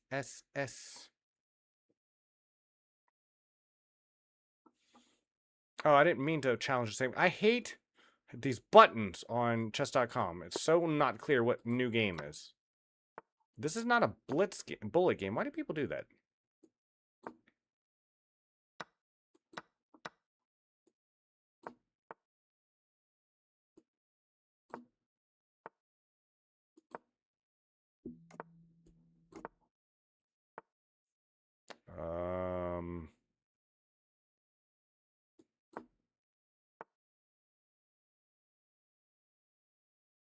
Okay. I'm still gonna push you away, though. This is not a bullet game. He's only made 8 seconds. He's only used 8 seconds of his time. Okay. Fine.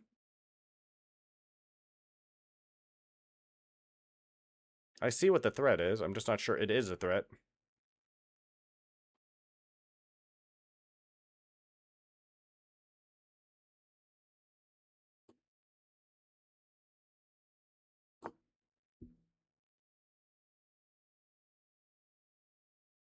Are you going to spend some time now thinking?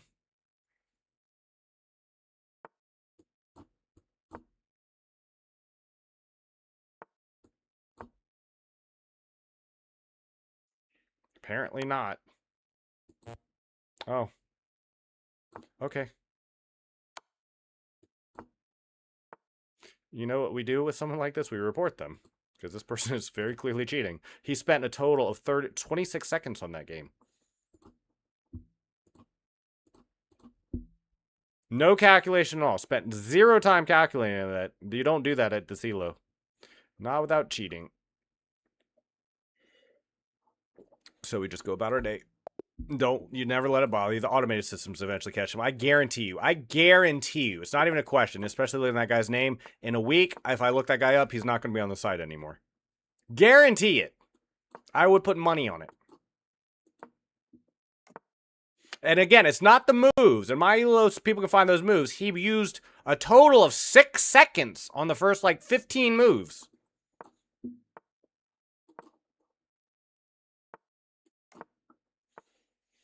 It's just chess. I mean, it's not that big a deal to, not do that.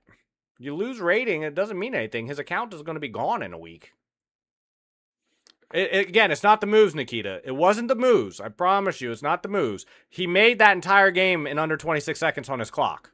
He found every calculation, every perfect move. I guarantee you, if I went back and looked at that, that was the top computer move at every point in the last, 10 moves he made.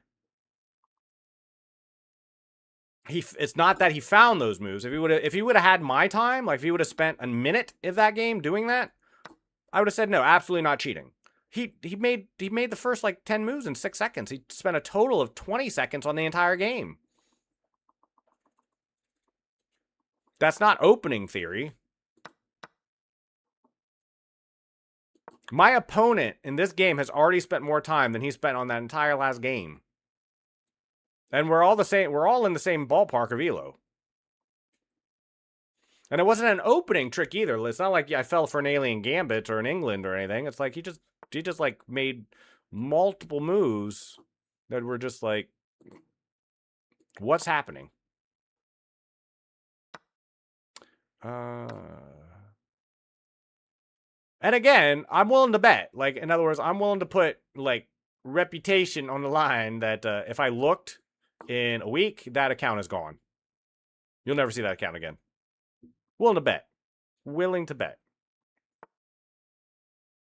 I mean, this is annoying. I'm not sure it does anything, and now I can trade more off. His queen isn't going to do it alone, obviously, right? I report very few people on chess.com. I report incredibly small amount of people.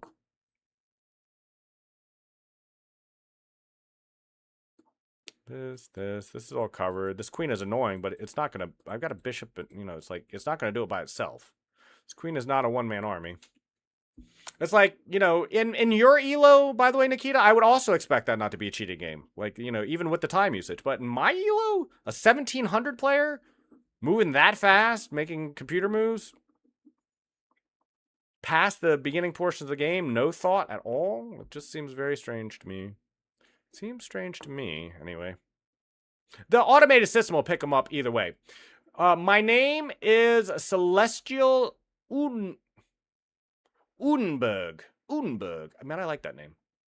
How are you doing, Celestial Udenberg?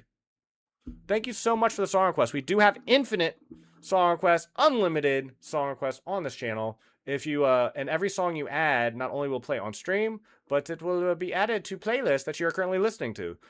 Matter of fact, it's already part of playlist now. The song you recommended. Okay, just want to trade everything off and get this queen out of my house. Get out of my house. Is it here? Then I can probably just trade off more.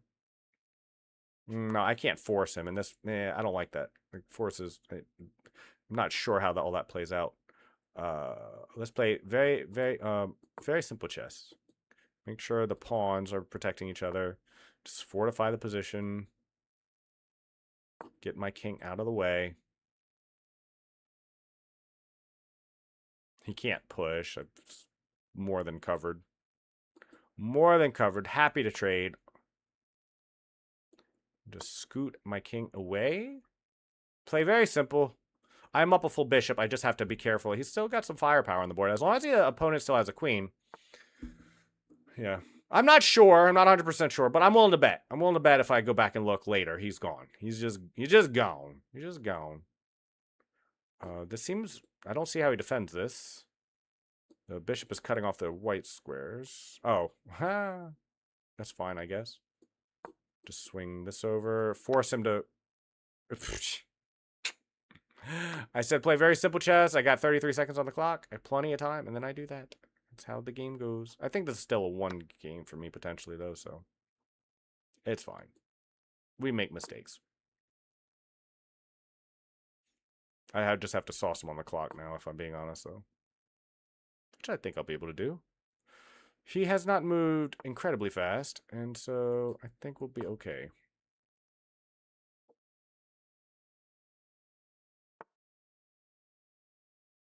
I'm going to hide my... I'm just going to hide it now, rather than later. I actually like that move for me.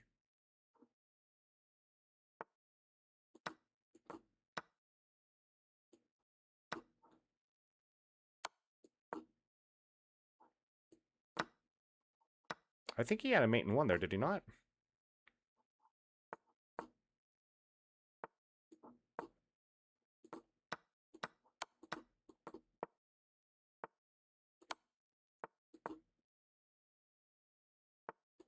Knock, knock.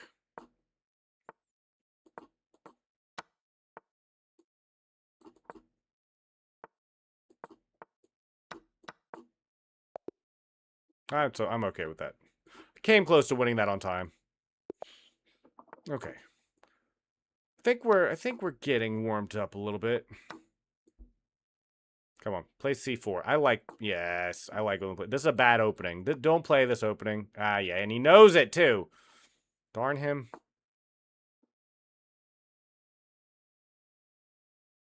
I hate it when they play a3 and they know the opening. He knew the opening, so I'm just gonna play back and just play down. Play back and down. As long as he just doesn't overextend, he's definitely gonna have a winning mid game. I looked this up on an evaluation once. The computer gives white a 1.0 in this situation. He's essentially up a pawn at the I think I have not lost that knight yet. Oh, I have lost a knight. Whoops. Yeah, I made an oopsie. I hate it when they play a3. I hate it when they know the opening. Just hate it. Should I just resign? Should I just resign or not? Okay. Not. I'm going to play on just a little bit. I shouldn't. That's the first person who's played a3 against me in this ELO in like 10 players. It's the best move, and I need to re-look up what the theory is when they do that. Because, again, playing a3 gives you a sizable advantage moving into the mid game. A sizable one.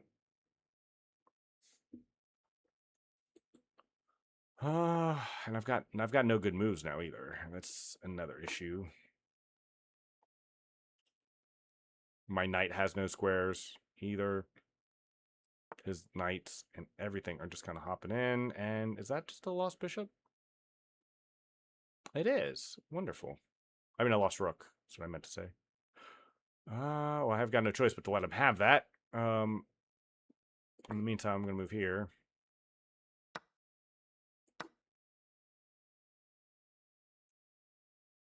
I don't know why I'm continuing on this game.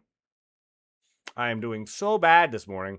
I am usually just waking up right about now, like just slightly beforehand. Like,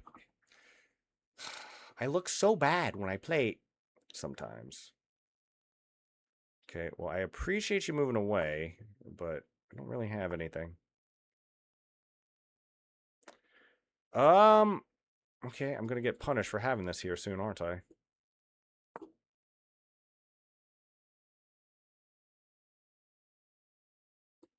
I mean, I wanted to play here, but I guess it's here?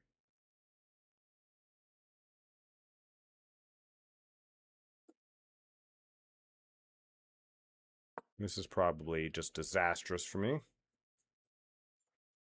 I'm fairly certain my opponent can pretty much play any move and win here.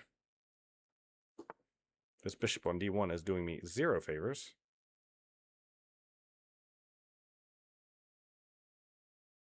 Do I have to play this miserable move? I think I do. Man, that move looks miserable.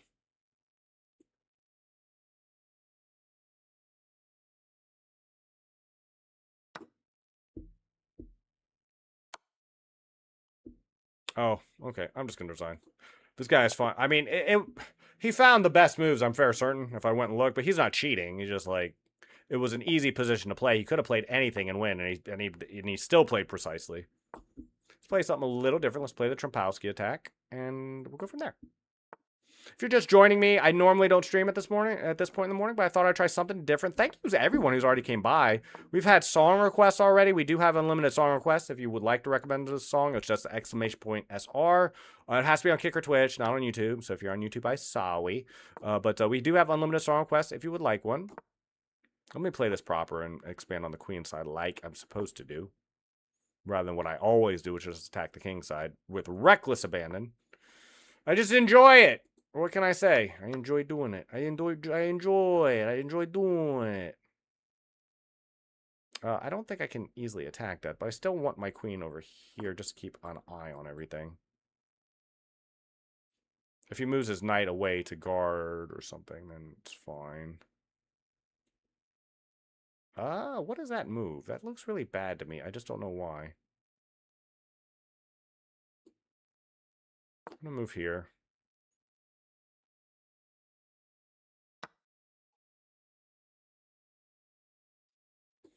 Okay. If I'm missing something, I'm not seeing it.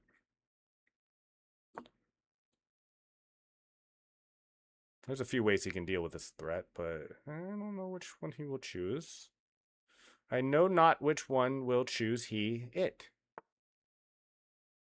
Wait a minute, doesn't that walk into a fork? Or am I missing it? Okay, it doesn't walk into a fork, but I think I can just trade and then win the pawn on E.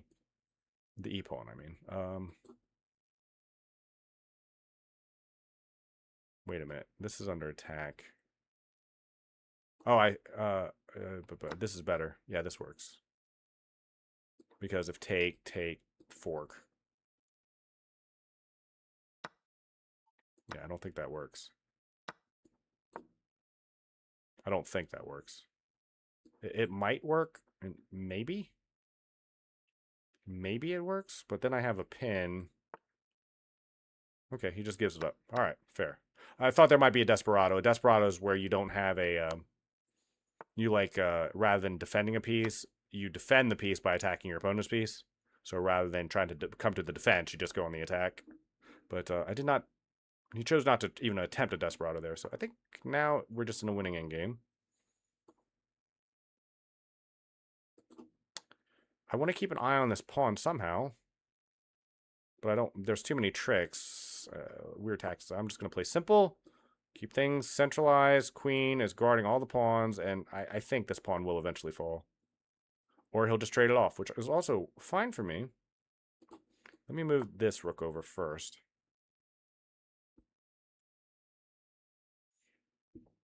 I was thinking this was better, but he's got an open line here, which is actually kind of annoying. So let's just take with the rook, because it's now supported. That's important, I feel. Let's get the stack. I have all kinds of ideas. All kinds of ideas. Nothing solidified, but I'm getting very far ahead. I'm 100% going to offer that trade.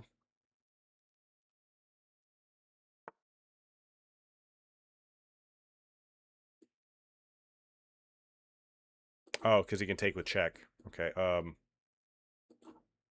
move my king away first. If he wants to go ham on the e3 square, I think we're just fine. Shiv, how are you doing? How is everything? I guess this works. I don't see any counterplay. He can't move here because of the pawn, so I think we're okay. And now this is doubly supported. The queen is indirectly contributing to the defense of the c7 rook. Shiv, how are you doing? It was so lovely yesterday playing games with you. I must say, it was quite good. Can't I just move here, though? I don't see anything he can do to punish this. I'm not saying it wins anything because of this, but I think it just kind of makes my position generally better.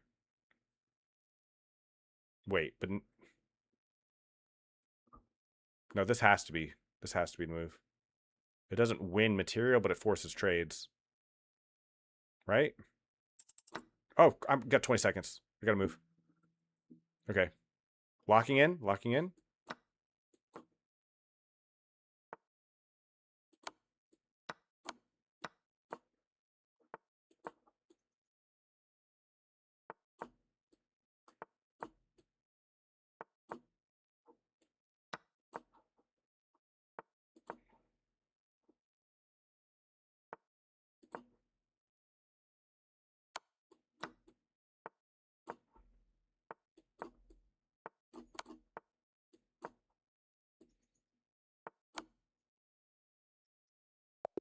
Oh.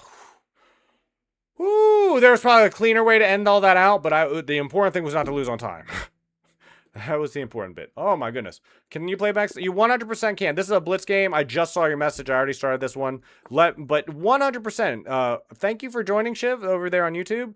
It means a lot to me. And I had a lot of fun playing you yesterday. So if you would like to play 10-minute, I'm down. If you would like to play something else, I'm also down for that as well. I'm gonna just match this. I don't want to miss a tactic there, and it seems completely reasonable, especially considering how these games normally go. I don't know what in the good lord knight g4 is. No idea. This man has no respect for his pawns whatsoever. His pawn structure. I mean,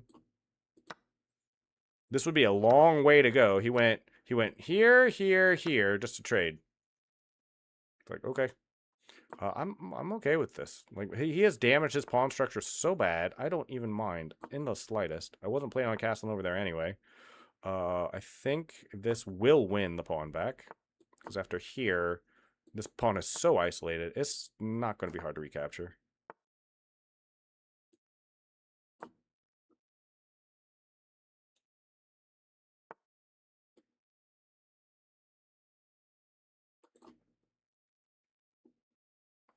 I'm going to move here first, and then here, just to block everything off. And then I'll come in for the pawn. And his pawn structure is so bad.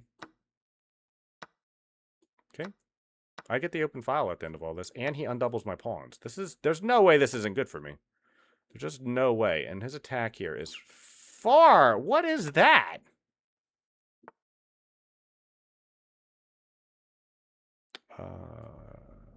Here? I don't know what this man is doing. I don't know what this person is doing.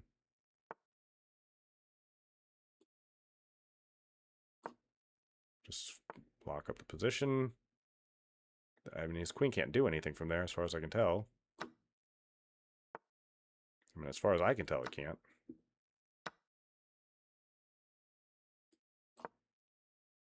Just offer up the trade. His whole house is going to fall. That's not a threat, not in the least.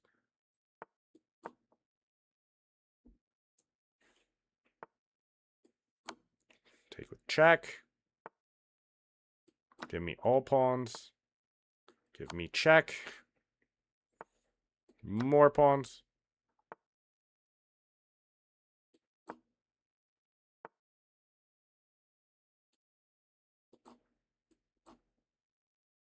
Okay. I'm coming. I'm coming for you.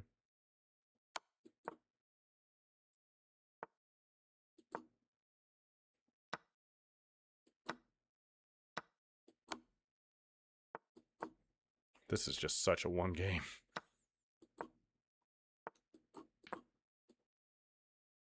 My man. My man. That guy cared not for his pawn structure, his pawn's lives, or his king's safety. Not even a little bit. Let me abort this game, and I will sit. I'm now on Play Online, Kumar. Yeah, Shiv. If you would like to challenge me, I am available. Blundered a perpetual check in this game.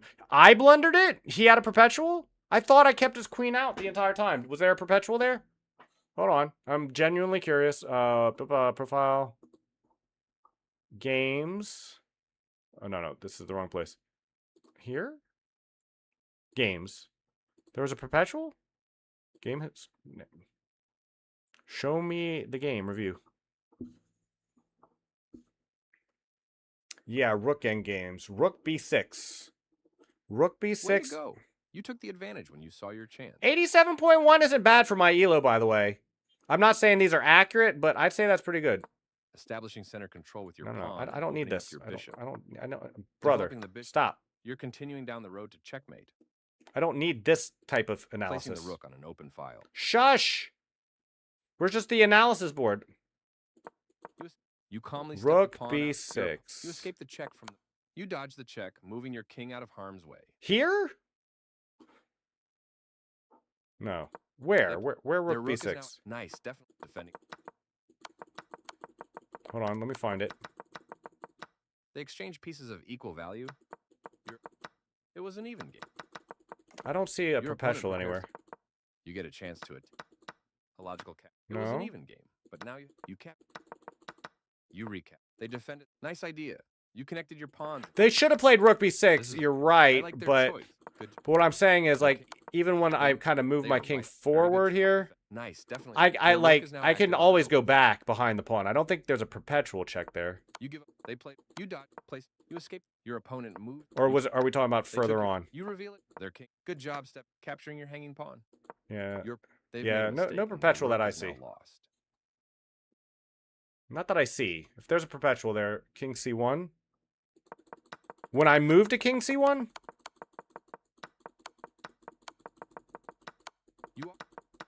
Nice. My king was never on c1. Your doubled rooks work great together. Oh, there wasn't. Okay, cool. Shiv, if you are around, sir, though, if you would like to play now, I am now on Play Online and awaiting a challenge. If you would like to play one, I'll give you a couple. I'll give you a couple minutes. So instead, no. So king a2. Whoa. Hold on. First of all, where is the board I'm supposed to be on? How do I go back? How do I go back? Here. Are you? Wait, I'm not even on the right board. I'm sorry. You probably couldn't even see what I was looking at there. Games. This one. Yeah. Okay, so here's the board. So,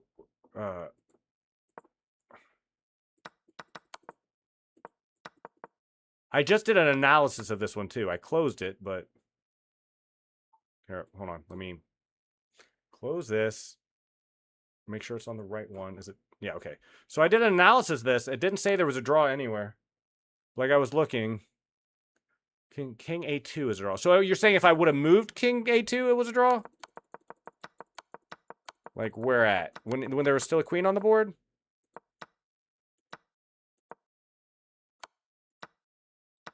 Earlier? Instead of king e4. When did I move king e4?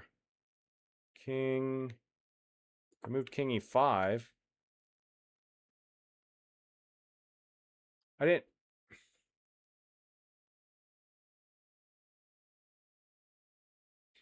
I'm not sure on what move. Black. If black would have moved king to e4, I don't think he was ever near the e4 square. I'm sorry. Instead, king e4. Where?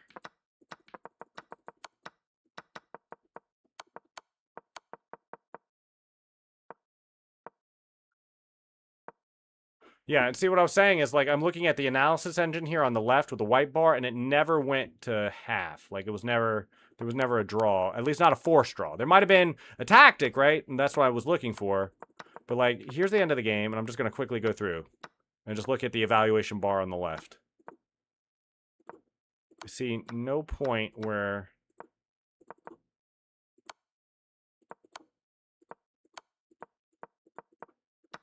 this was all winning.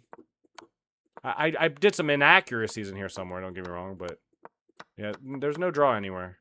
So, but 39 here? His, so you're saying,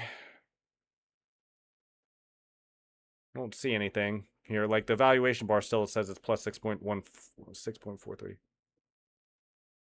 I'm saying that they could have played rook b6 and trapped you. What if I would have moved here? If king a2 here? Like this? I think that generally works if I didn't have all these pawns over here. Like if I move here, if I move... Let me show the board and how I want to show the board, buddy. Hold on. So if here, here, I think that this could be a endgame that was forced draw, but not with these pawns, right? Not with these pawns over here too. Like this is just too much. And I was looking at that. I was looking at that as I was playing. I just thought it was more direct to come through and do it. Ben, hello, good morning. I am glad everyone's up and awake. It is almost 9 a.m. here. And this is normally about the time I'm just starting my day, but I've been streaming for about 2 hours now, and I've been having a lot of fun. Shiv, I am so sorry. Let me stop what I'm doing. Okay, there's the board. Play online. I see you, Shiv. I see you. Where did the challenge go? Play. Where did it go? I just saw it. I'll throw you out the challenge. That's my fault. Play online. Play a friend. There's Shiv. 10-minute. Did you play with increment? I can't remember. We can play with increment. I don't mind. You can do 15-10. That's not the right challenge. It's fine. 15-10 is okay too. I'll probably switch to a 10-minute game after this one, but I'm completely okay playing a 15-minute game. I'm going to play the center counter because it's what I know best. I actually know a lot more openings. I swear I do. I'm just so nervous about playing them on stream because I'm new at some of them and they're not my traditionally known games. Like I know how to play the Accelerated Dragon and the Caro-Kann and the Sicilian Defense and the French. I know how to play these openings, I promise you. But just the level of comfort I have in the Scandinavian is just why I've been doing it on stream since I've started. Keep in mind, I haven't streamed a full 2 months, but I promise you at some point I will start playing the Accelerated Dragon and the Sicilian and the French and all these other openings on stream. I just don't want to look like an idiot blending simple tactics because I'm not that comfortable in those openings right now. Whereas like this is my wheelhouse. I know this. I've seen this game many, many times before. Yeah, here. Yeah, and I would have moved to king a2, and then I would have just pushed the pawns in the center of the board if his king came over to support. And if the king didn't come over to support, I would have just pushed the pawn on the a file and eventually made progress. There were just too many pawns. I just had too many pawns. Screaming Goat again. Okay, we'll see what that sounds like. I had to remove some songs from the playlist from yesterday, either because there was 2 for Terms of Service and like 3 that I just didn't want in the playlist permanently. I didn't mind listening to them on stream, but I didn't want to listen to like a goat scream happy birthday more than once. So, and you can recommend it again. Like if someone's around and they recommend something I've taken off the list that's not a Terms of Service problem, I'll listen to it again. You are certainly welcome to replay songs, but the Screaming Goat one got removed. The 2-hour train one got removed. 2 of them got removed because I was worried about Terms of Service. I did check Twitch's TOS, and they might have been a problem. It was like a gray area. Keeping in mind, technically, it's all against the Terms of Service. Anything I'm doing that's playing DMCA, technically, I'm not supposed to be doing that. It's just they've given guidance that if you're a small streamer, you can get away with it. And for whatever reason, if you're a large streamer, you can also get away with it. Like Hikaru Nakamura, who streams to thousands of people, plays copyrighted move it all the time. I've even copied his playlist. Like, I use his playlist. Okay. He's now got 2 attackers to my pawn, which only has 1 defenders, but now has 0 defenders on his pawn. I'm not too worried about the rook over because it takes away his ability to castle, and these are still stuck back here. So I'm just going to take the pawn. Just going to take the pawn. This is a threat, obviously, but I should be able to easily defend it as well because then there's only 1 attacker on my pawn in the center. That's what I'm thinking anyway. I can't send an invite of Crazy House Anti-Chess unless you go to the 4 players and variance lobby. I will do that after this game. Like, I'll tell you what. I'd like to play 1 more game with Shiv. We'll play 2 games today, Shiv, if you're okay with that. I'll play this game and then 1 10-minute game. It'll be a lot shorter. And then I would love to try that if you're still around, Nikita. If not, I'm going to be streaming for 9 hours today. I'm going to be streaming for more hours very soon. I'm kind of okay giving up that pawn entirely, but I don't have to do it now because I can pin the knight to the king. So this essentially removes a defender from the pawn. What did we get sent? Would love to see. Nikita sent me, was it on Discord? In the general channel, I'm guessing? Tag me? That takes 2 moves, though, because his king and his rook were never there at the same time. Like, he would have had to move that, like, his king was never on C2. So he would have had to move his king to C2, and then at that point, I would have been able to deal with it. I'm fair certain because the engine yeah, like you said. See, you moved pawn to G6 there to get to that position. So in other words, you move the king to D2, and then you move my pawn as king to G6 before his rook came in. But there was he never had both the open file on the B file and the ability to get the king to C2 at the same time. He had the king on D3 once, but then I had the open file at the time. So my rook was covering the B file at the time. I'm fair certain if I go back. And the only reason I'm fair certain of that is because the engine analysis said I was never losing. There was never a forced draw for black. So it could not have been possible for him to get the open file and his king on C2. But I do love the concept. That is an amazing perpetual. I'm not sure I would have seen that if you hadn't pointed that out. How do I get from 1300 to 1600 elo? You're past the point where just playing more games will do it. This is with check.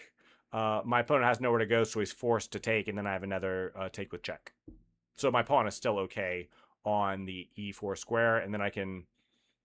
This is a funny song. Ben, you recommend some funny things. So what I would recommend, Ben, if you want to go further, is there's a few things you can do. As a matter of fact, I think to go from 13 to 1600, and I've helped people do that before, I would recommend, A, you focus mostly on tactics, because I think that's true for anybody. Do your daily puzzle. Work on simple trading, simple puzzles. Look at a lot of positions. Study your games, especially where you missed a trade, because that's normally, in my experience, where I end up beating people in that elo personally. Is they're trading poorly. They're like trading down. They're like losing a minor because they don't understand a trade, or they're losing too many pawns in a trade. So focus on tactics, and beyond that, like, and this is just my recommendation, try to narrow your focus on the openings you play while you're doing that. There are so many people who find so many things. Don't focus on gimmick openings. Don't play the England. Don't play the Alien. They're fun while you're doing it, but they don't help you long term. I just want to play here before I move out my knight. That would be my recommendation. Thank you for the song request very much. I'm going to add that one to... I like this song a lot. That is definitely staying in the queue, or in the playlist. I can just move back. I've got no other squares to move to because they're all covered. I'd be very happy if I could get this knight or this rook traded off. Everybody was kung fu fighting. My opponent still can't stop the trade because, I mean, his only move is this, and then he just doesn't have any way to prevent me from trading the rooks off that I see, especially with my knight covering the d4 and e5 squares, although my pawn is also doing that. This is just a situation where my opponent just doesn't have enough firepower. And this is what I would have to do to get to 2000. I could still, even at my age, play in the 2000. I could be the best player I ever was. I would just need to study. For me, for example, we're offline. I know online it says I'm 1600 rated, but I promise you, when I'm not yapping and I can just focus and lock in on a game, I play much better than this. And for me to go from like the 1800 I normally play at to a 2000, I need to study my individual games, and I need to do more rigorous training, requiring like coursework, and not in openings either. There is some of that, and I've bought those courses. I've bought a course from Amon Hambleton on the London system that I'm currently working, but I need game review. I need the boring stuff, and that's largely why I don't do it, because I find game review very tedious. You have to do it if you want to get into the upper echelons from where I'm at. Like, I think at my peak in my 20s, I played at that level naturally. But now, in order to get back to my peak, I would need to crack open books.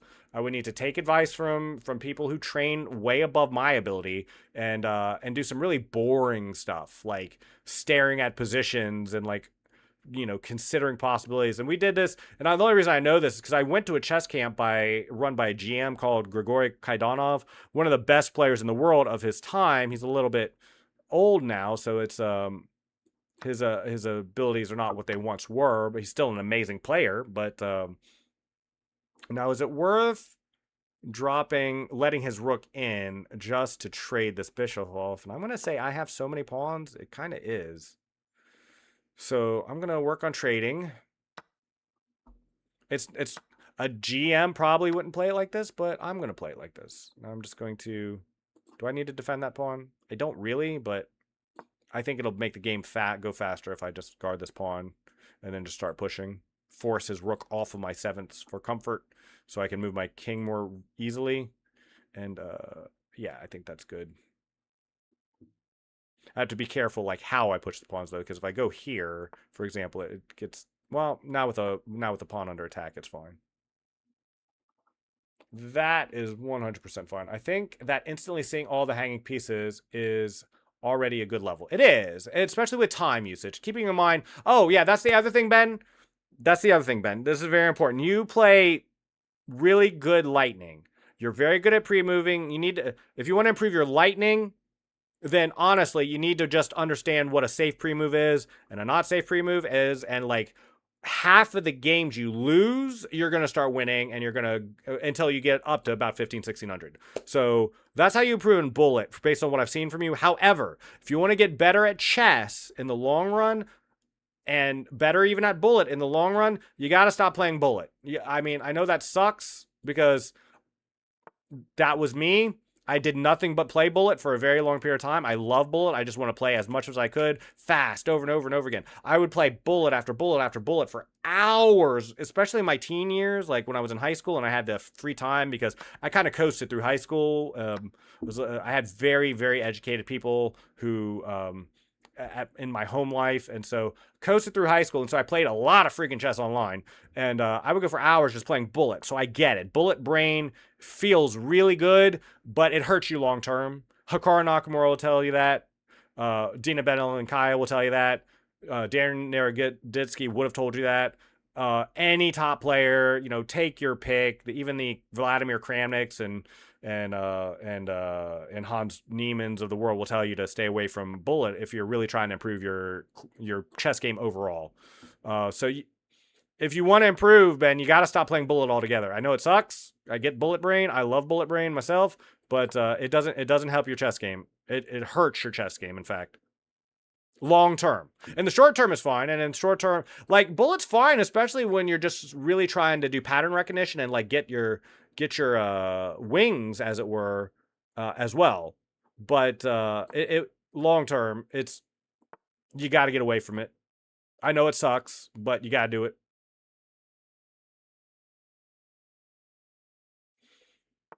And you're so good at it too. Like for your elo, your ability to pre-move and stay ahead on time, like you never lose on time. I'm willing to bet you never lose on time. We played many matches together. I won plenty of games, but I don't think I'm gonna go here just because of this. Like I'm more than happy to trade. These pawns are going to be way more than I need to finish this game off. 2 pawns. When and this is important. This is what I'm talking about. You need to know your king and pawn end games. 2 pawns is a 1. If I only had 1 pawn, it would depend. It would depend. And you just can't take, because then this just gets too far forward.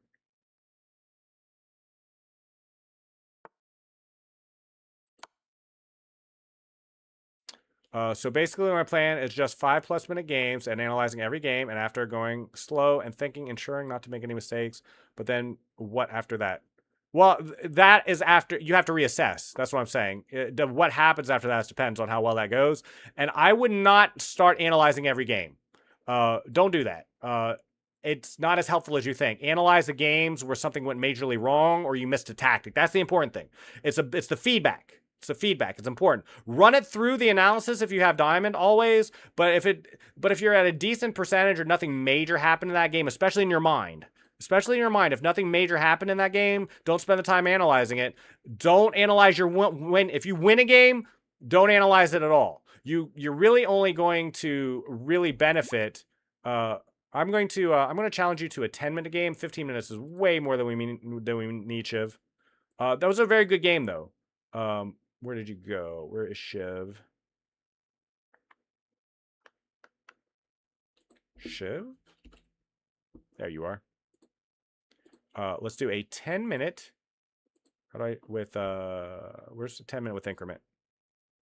More time controls.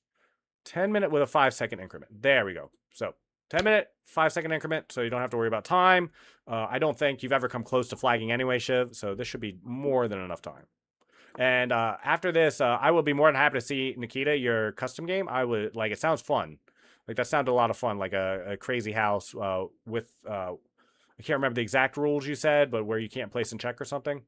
So yeah, don't analyze your winning game because that's bias. And that's true of a lot of things. I learned that, I think, was it when I was learning to bowl?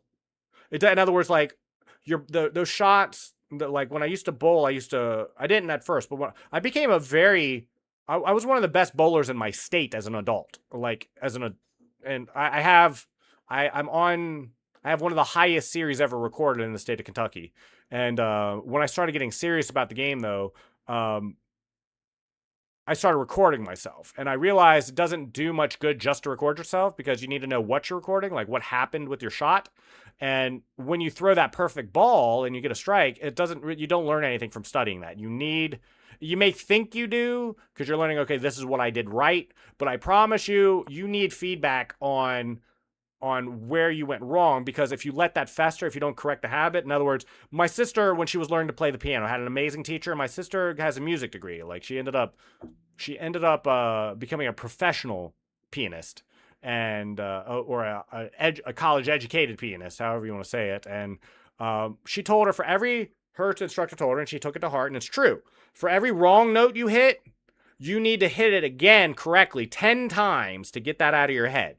Because if you don't, then you've already made a connection in your brain how that is supposed to go or how that sounds, and the next time you hit that note, you're likely to your fingers, that muscle memory won't have been corrected out. So you need feedback on what you're doing wrong, and in the games where something went wrong. Like, the best games, in my opinion, to analyze, to save time and be efficient, is games where you knew you were in a one end game. Let's say you were up a couple pawns in a rook and pawn endgame, and it wound up in a draw because you lost a couple pawns trying to promote, or you let the enemy rook infiltrate or something.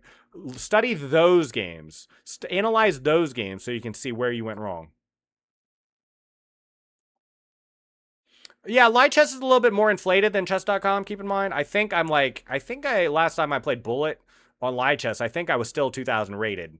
And I'm definitely not a 2000 rated player anymore. Light chess is just a little bit inflated. It has to do with how They moderate. It's a lot easier to create dummy accounts, and they just have an ELO system. If you've ever looked at the formula as a mathematician and someone who wrote an entire paper on ELO, whatever you want to call it, how it's calculated, you can tweak the numbers. It's not like a hardened law of like, okay, the gravitational constant of the universe, right? Like, you can tweak the numbers on how many points you gain or lose depending on your match history, like who's playing and everything else.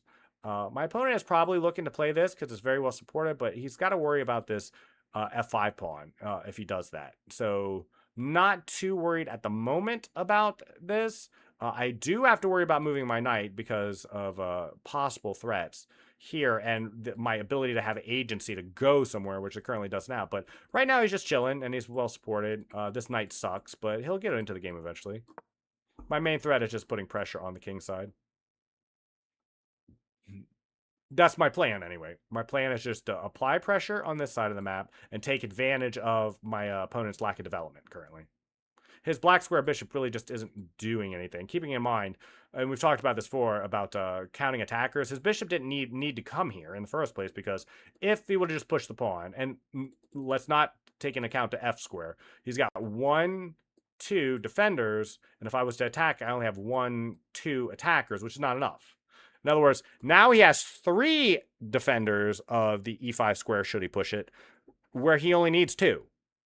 Because, like, now he has an extra defender. And see, this is what I was talking about. This is now free, as far as I can tell. If I'm missing something, I'm missing something. And this is still a real threat. I could easily play this, but then I walk into this fork with a pawn. So let's just alleviate the fork, and we still win a pawn in the process. He can still play this, don't get me wrong, but there's ways to deal with this move, especially because, like, again, count the number of attackers and defenders. If he moves here, he's got 1, 2 defenders, and I have 1, 2, 3 attackers. So I'm just going to be able to take that. This is another situation. I think I can almost sack here. Almost get away with sacking. But the queen is still currently supporting, so after takes, currently frozen out, and with this bishop here, it's a problem. So I'm going to drop back, and again, he still can't push. He can start this threat, right? And that's annoying for me because I'll have to kind of drop back and play a little bit defensive, but at the same time, I'm already a pawn ahead, and if he plays this move, and this has been a theme, like Kumar, or I'm sorry, why do I keep saying, just because it's Shiv Kumar in the chat, but what Shiv has been, this has been a constant theme with Shiv, where he's running into this issue where he likes putting his bishop on the white square on b7, and it's great because it's a great diagonal for him, but he keeps running into the issue where he wants to play d5, but then it blocks off the bishop, and then the diagonal sucks.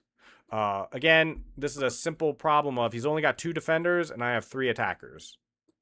And it's important to know his knight's out of the game, his rook is attacking nothing, his bishop is doing nothing, so I don't need to worry about any desperados or other tactics. I can just take.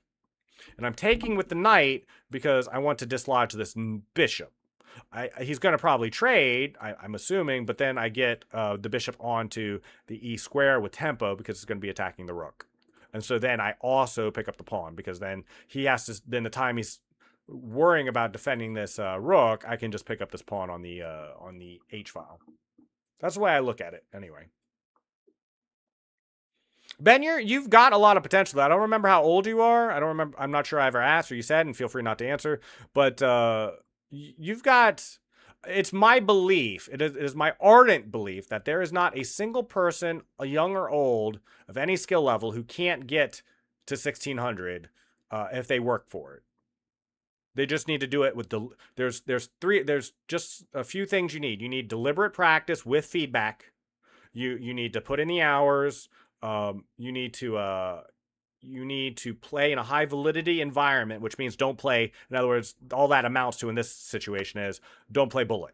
Bullet is a very low validity environment. You'll win games that have actually nothing to do with how you play. Your brain is getting all kinds of feedback signals, dopamine. It's like, oh, that was fun. This is good. I played well there. Where really it's just like I've done this so many times. I've actually, how's it going, Andy Red? Andy Red 3. How is it going, Andy? How are you doing today over here on Twitch on this lovely Friday morning? It's Friday morning here anyway. It is 9:14 a.m. This is normally when my day just starts, but I decided to stream this morning. But when you play Bullet, you're getting all these dopamine signals. But I make clips for my shorts, so I'm posting on Instagram, TikTok, and YouTube. But what I do is I save a game and it records the last 2 minutes where I think there's a good game there. But like when I go back and review, I just take like 30 seconds on each clip to see if I want to actually keep that clip or turn it into a short. It doesn't take long when I actually decide to turn it into a short. It takes less than 5 minutes, but I need to find out if I think it's worth being a short in the first place. And I gotta tell you, it's like I go back and look at my games, and 6 out of 7 I have to throw away because there are so many blunders and so many things in those Bullet games that I'm recording, for example, that it's like it's not instructive, it's not interesting. It's like, yes, I won the game on time or this, but it's like it was like it's not because I played well. As a matter of fact, I made so many blunders and I shouldn't have won. My opponent made any blunders. So, and this is with Bullet in particular. Bullet is a low validity environment. It's very hard to learn anything useful playing Bullet, which is why you go ask them. You go ask Hikaru Nakamura when he streams. You go ask Dina Belenkai on Instagram if she answers you. You know what I mean? It's like, or just look it up. It's like Bullet. You don't get better at chess playing Bullet. It's very fun, and you get good up to a point. Like if you're new to the game of chess, because you just get so many games in, right? Like when you're first playing chess, Bullet is great because it's all about pattern recognition, seeing it over and over and over, and again, all these positions, seeing things you've never seen before and understanding how they flow. Bullet is great, but you get to a point where Bullet hurts your game, especially long term, and even in the short. Bullet, even when you're going through that pattern recognition, it still is not good. It's a bridge. Right? It's a bridge to playing better, but at some point you have to get off the Bullet train. I'm doing good now. How about you? I am doing amazing. And it's Friday. Of course I'm doing well. I work in the mornings, not this morning, obviously, but I work part-time in the mornings and I stream normally in the afternoons. But I'm not, my weekend is completely open. So I'm streaming for 9 hours today. I'm going to be streaming tomorrow, probably in the afternoon and the evening, and then maybe on Sunday I was thinking about doing the morning and the evening. Sunday's always my weird day, so we'll see. My opponent is going to run afoul of a few tactics here. I just don't know which one I want to use. I have a gluttonage of good options here, but I think I'm going to go here. Force, he can't take because of the checkmate. So, oh, never mind, he took because of it. And that's a good game. Shiv, amazing game. Thank you for playing with me today. Thank you for playing with me tomorrow. I'm sorry, yesterday. If you want to play tomorrow, I'll be around. But it'll be a little bit later tomorrow. I'm not going to stream in the morning. I am going to reanalyze for next week, though. It's like I'm currently just keeping people updated on what I'm doing in the very short term. I don't have a permanent schedule yet because I don't know when people particularly enjoy seeing me on, and I'm flexible. So, but I won't be on tomorrow morning, but I will be on tomorrow afternoon if you would like to play some more. Now, you said I had to be in... Where? Can we play... Maybe you should enter the 4-player variants to make it see you. Okay, let me look. Variants. 4-player chess? Here? Do I have to customize? Like, what do I do from here? Like, let me know, Nikita. I'm doing what ELO do you think you should be? I can tell you exactly what ELO I'm at. Keeping in mind ELO is just a measure or a cloudy measure of where you are because it depends who you're playing and everything else. In other words, don't take don't take your ELO as gospel. An 1800 player can lose to a 1500 and he can beat a 2100. But when I play off stream and before I started streaming, I was 1850. And so I could lose to a 1550, I could win against a 2150 sometimes. Nikita, what happened here? Game has begun. Okay. Crazy diplomatic. Capturing is compulsory. First to lose all pieces or stalemate wins. So it's like suicide chess. Now, if I recall, the best move in suicide chess is this. I believe, based on my understanding of suicide chess, well, I used to play it all the time. I played a lot of suicide chess back in the day. I think this is the best move. You can't place pieces on attack squares by me. Okay. Considering suicide chess, the base game is already 100% won by the for white. I think, gosh, it's been so long. I think I've already won. I think, because I think this is a losing. I think this is losing for black naturally, even without all the other stuff. The question is, can I remember how? It's here. Let me think. It might be here. I'm trying to remember. I think it's here. Force take here. I'm trying to remember all the moves.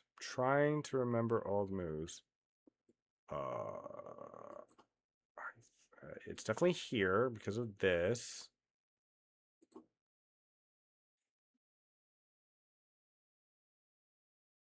I know it's Crazy House, but the goal is to lose all your pieces, yes? Am I reading this right? Capturing is compulsory. First to lose all pieces or stalemate wins. So, I just have to remember. It's not here, as I recall. This is fine. So, I think it's here. If I'm not mistaken. Could be wrong. Okay. Now it's here. I think.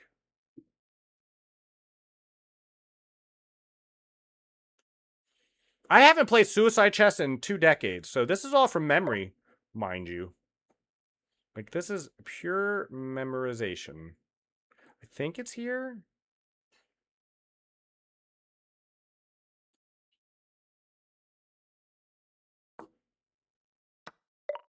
Right. And then here. And then I think I have the option of this now. Is this right? No, it's here. It's here. Is it here or here? Here or here? I did not mean to place that there, but I did, so I'll live with it.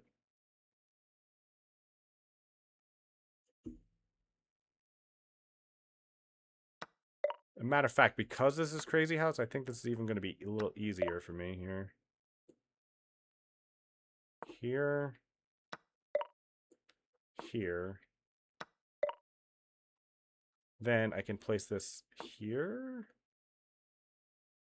Because of Crazy House. I might not have played this perfect, Nikita, by the way. May not have. It's been a long... I used to play a ton. I mean, a metric ton of Suicide Chess. And so everything I'm doing is mostly from memory, and I think I messed up somewhere, which is the reason why I had to play. Oh, I could have just played here. Oh, I'm sorry. I threw in an extra move. That's illegal? Why is it illegal?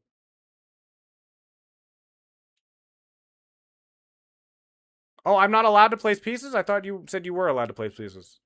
Oh, okay. Can we go back? Is there a way to take back?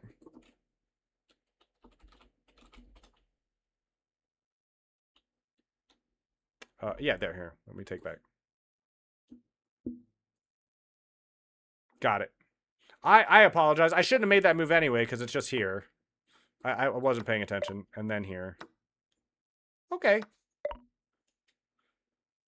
Does it recognize as that being a win, though? It doesn't... I don't think it recognizes that as now a win. Magnus versus Arjun Erigaisi? Are they playing right now? Are they playing? Like, seriously? Are they playing? Like, seriously? Like, are they playing? Are they playing? Are they playing? Are they playing?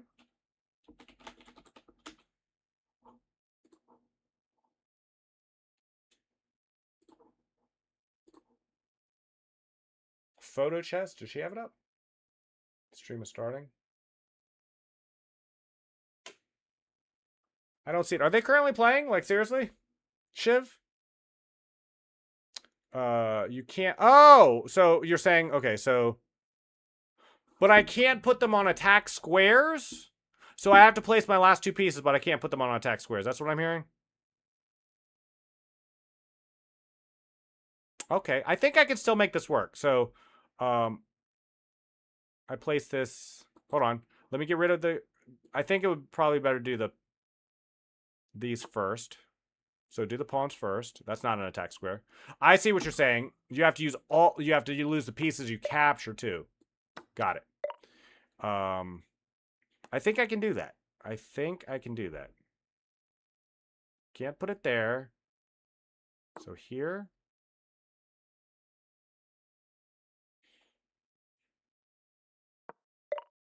Okay, now I see. Now I can't move that piece, so I think that works. And then I put this here, and there's so many. Not that one. There's so many things that are guarded. All right. Oh, I have a bishop. I took a bishop in the process. Oops. Oops. That could be an issue. That could be a problem for me.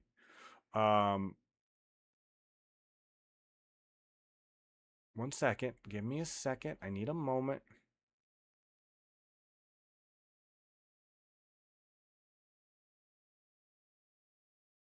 Okay, I know what I can do. I know what I can do. I can... Hold on. I need to make sure I can do it. I need to make sure I can do it anyway.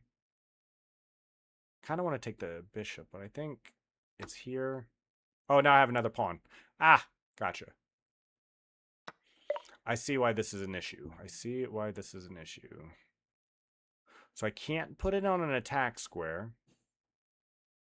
So, okay, what I was thinking is here. That's what I was thinking.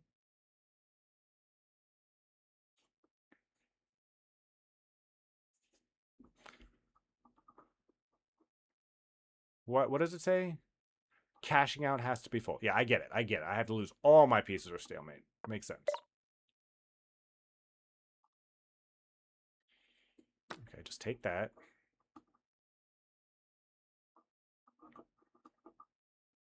I see. I didn't know that when we started. It makes sense now. Is Magnus versus Arjun happening? I don't see anything live. I think this is okay for me. I think. Could be wrong.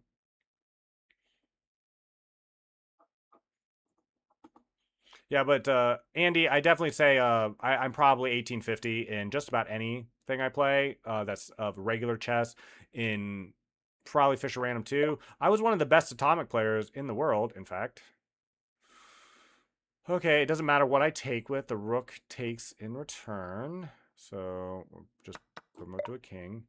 And then I get a king. Or no, he gets a king. Okay, let's see. Okay. Let me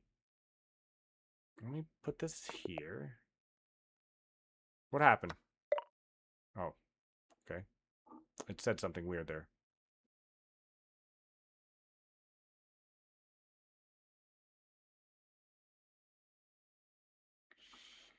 I'm not sure this game ends. I think this is an infinite game is what I'm having problems with. Maybe not though, but let me look. Here.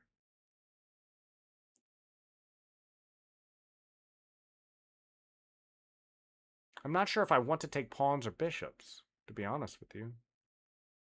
I'm not sure.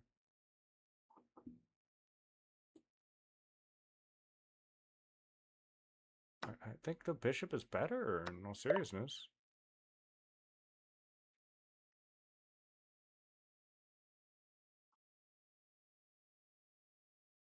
No, maybe pawns were definitely better.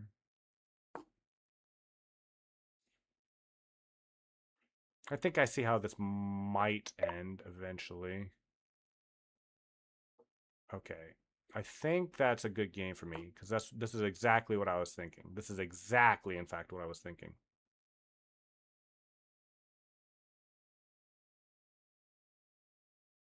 This, in fact, was exactly what I was hoping for. That's why I was hoping this would happen. I'm not attacking anything. Why is it illegal? This pawn is attacking nothing. Oh, it can't be on a square that is being attacked?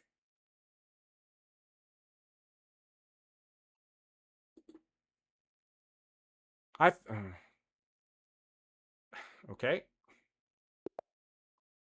Okay, I got you. I got you. In that case, doesn't this work just as well then?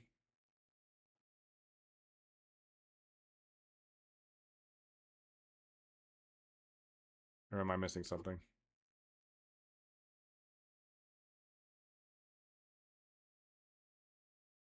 Hold on.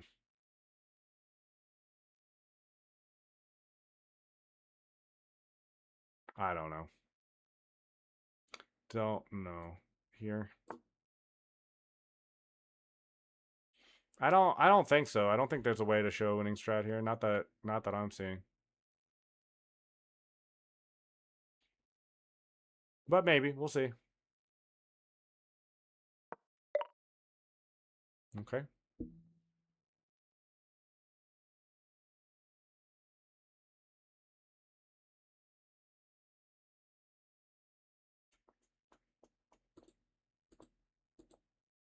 Let me count some squares. Okay. That doesn't work.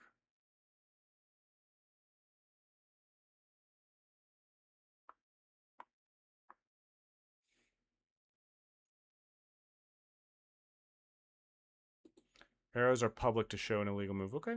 Okay. Makes sense. Makes sense. There's all kinds of ways to play this.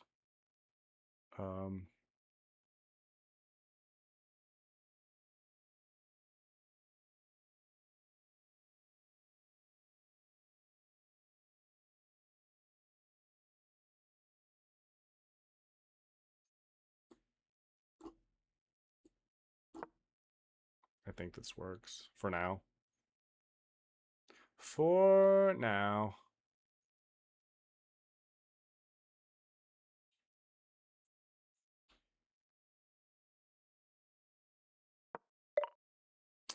Okay, I actually saw a move like this, and I think I know how to deal with it, in fact. 1 second. Uno segundo. Because now this square is, and this square are doubly guarded. So now I think I can place this here, unless I'm high. Oh wait, no, I do see a move that can be made there. I do see a move that can be made there. Hold on 1 second.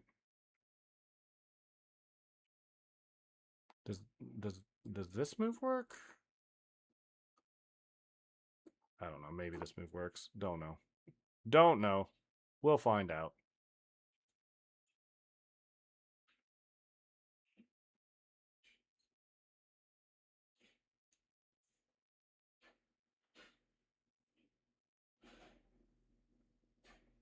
I think these games like will go infinite if they get to a point where you don't lose everything on the first run, though. Fair certain. See, now that I know the rules, for example, I could have prevented all this. I could have prevented this whole thing. Okay, I'm forced to take. And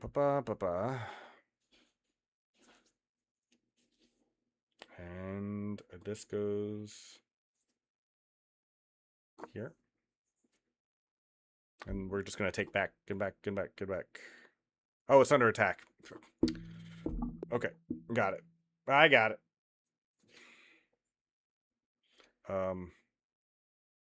Heck, at some point, there may be so many squares under attack, there aren't even any legal moves.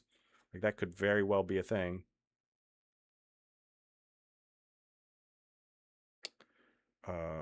This is not under attack.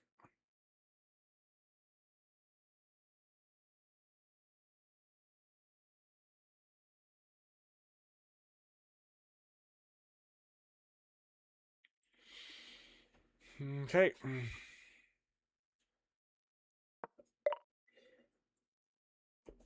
Do I have an attack I'm not seeing?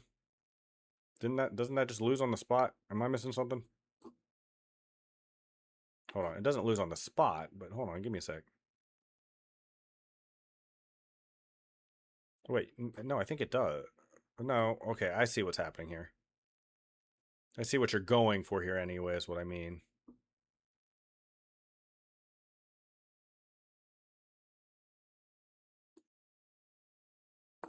Okay. Oh, wait.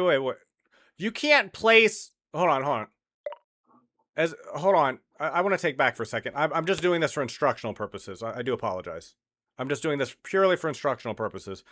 You can't place a piece that's in check, yes? Like, because I think you did just lose the game, right? Like that was a win. Am I wrong? Like, I just want to know how, like, these end games are meant to be played. Oh, okay. If I can't take back, that's fine. We can just keep going. This game is going to go on forever, though.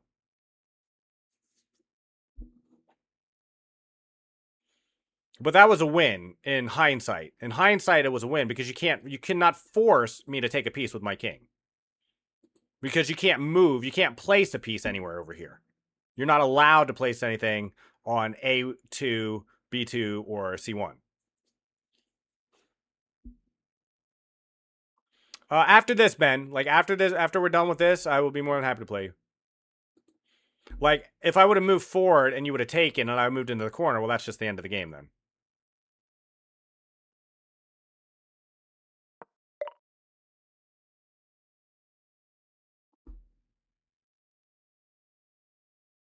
Okay.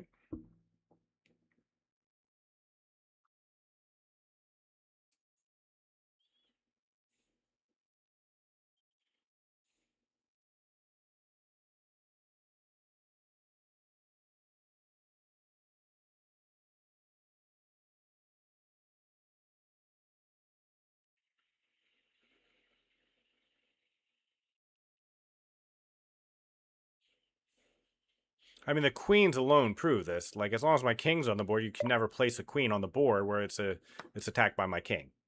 You know what I'm saying?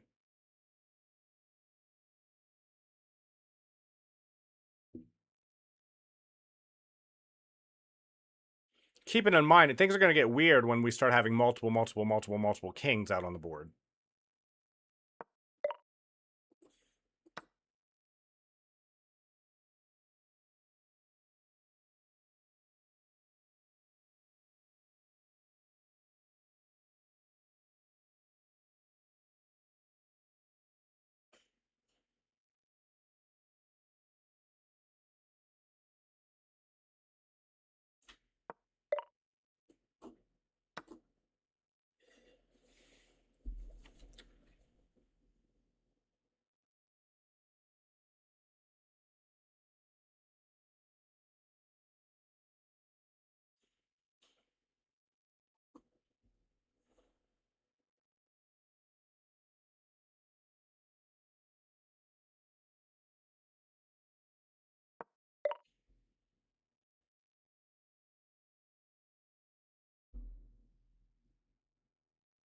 Okay. Uh-huh.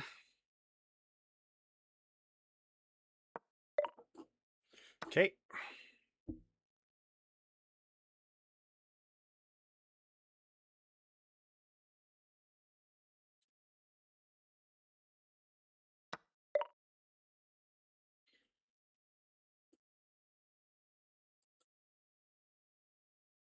See, I can't move things into attack places. This is just very strange.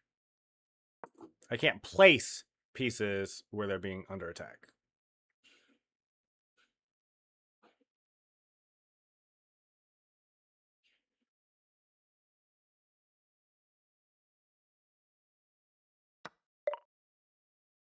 Mm-hmm.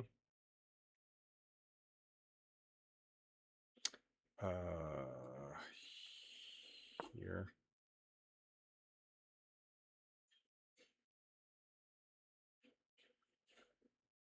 Oh, gotcha. See, this is the problem, though. This is never going to end. It's just not. Um.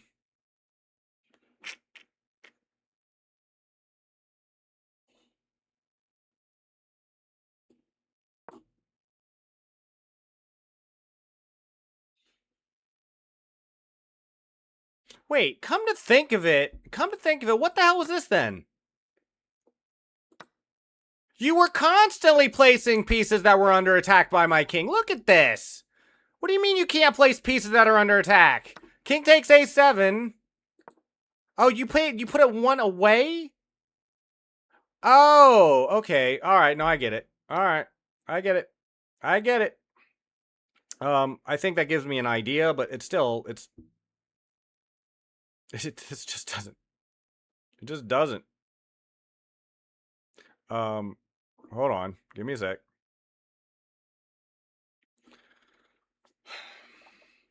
Okay. All right. Well, okay. That means then. Okay, I'm gonna put the king back in the corner. Okay, I get it. I get that part then. This is yeah.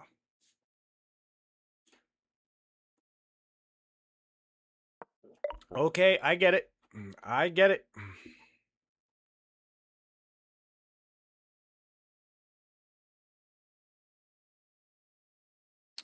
Um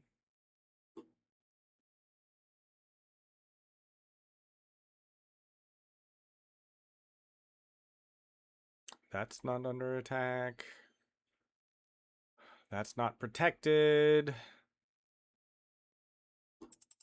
Here.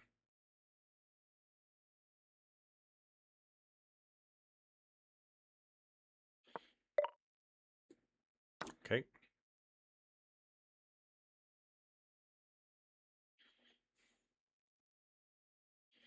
I am in Discord. I have a Discord link below, and I'm currently logged into that account, so I am in Discord. I'm not in Discord voice, if that's what you're asking.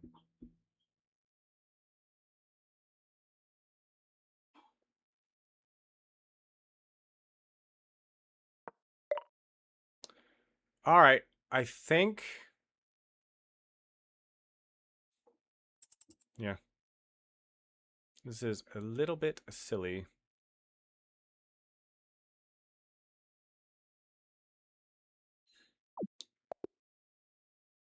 Okay, I lost some time. There you go. I'm fair certain this. I'm fair certain. Uh, I'm fair certain this. If you don't win on the initial, this is just kind of silly, though.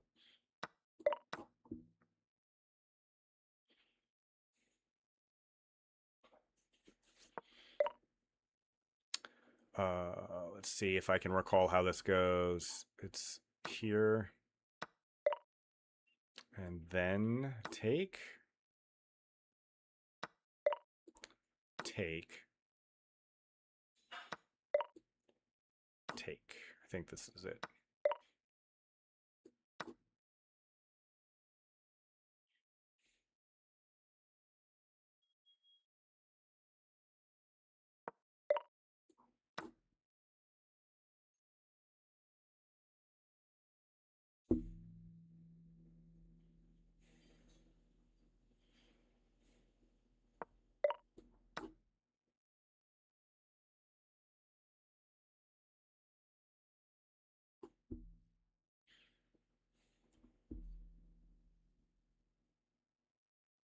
See, I mean, this is just a suicide game. This is not fun. This is not fun just playing a game of suicide. And you have pieces you have to get rid of, so it's like, oh my gosh. Because your bishop took a queen, 3 pawns, and a bishop. Ah, yeah, complicated. Complicated. Very complicated. Let's see. Here. I want the knight. Here. I think you might have made a small miscalculation. Not 100%. Doesn't matter. It's a new variant after all. Let's see. Yeah. Yeah.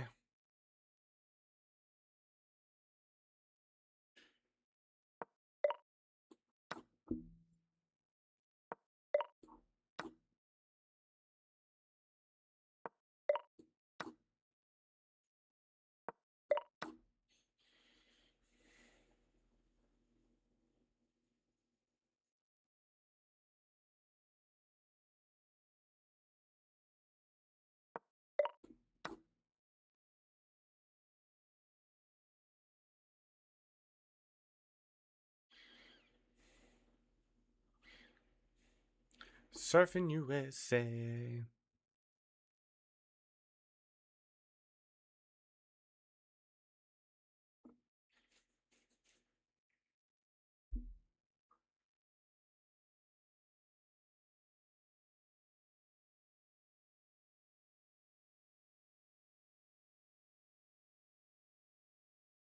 Surfing USA.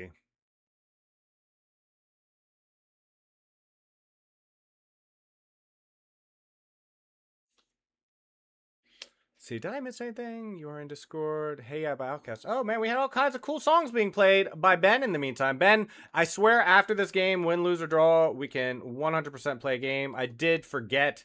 I do apologize. I'm not normally awake at this, well, not fully awake at this hour. So I do apologize. I did tell you I'd play after the last one. I forgot. That's my fault. Let's see here. Spotify. Oh, we got all kinds of songs in the queue. Thank you so much, Ben, for recommending all the cool songs. Did I miss any? Was recently played. Stream Project. Yes, I missed all kinds. Okay, I got them all. I got them all. I got them all.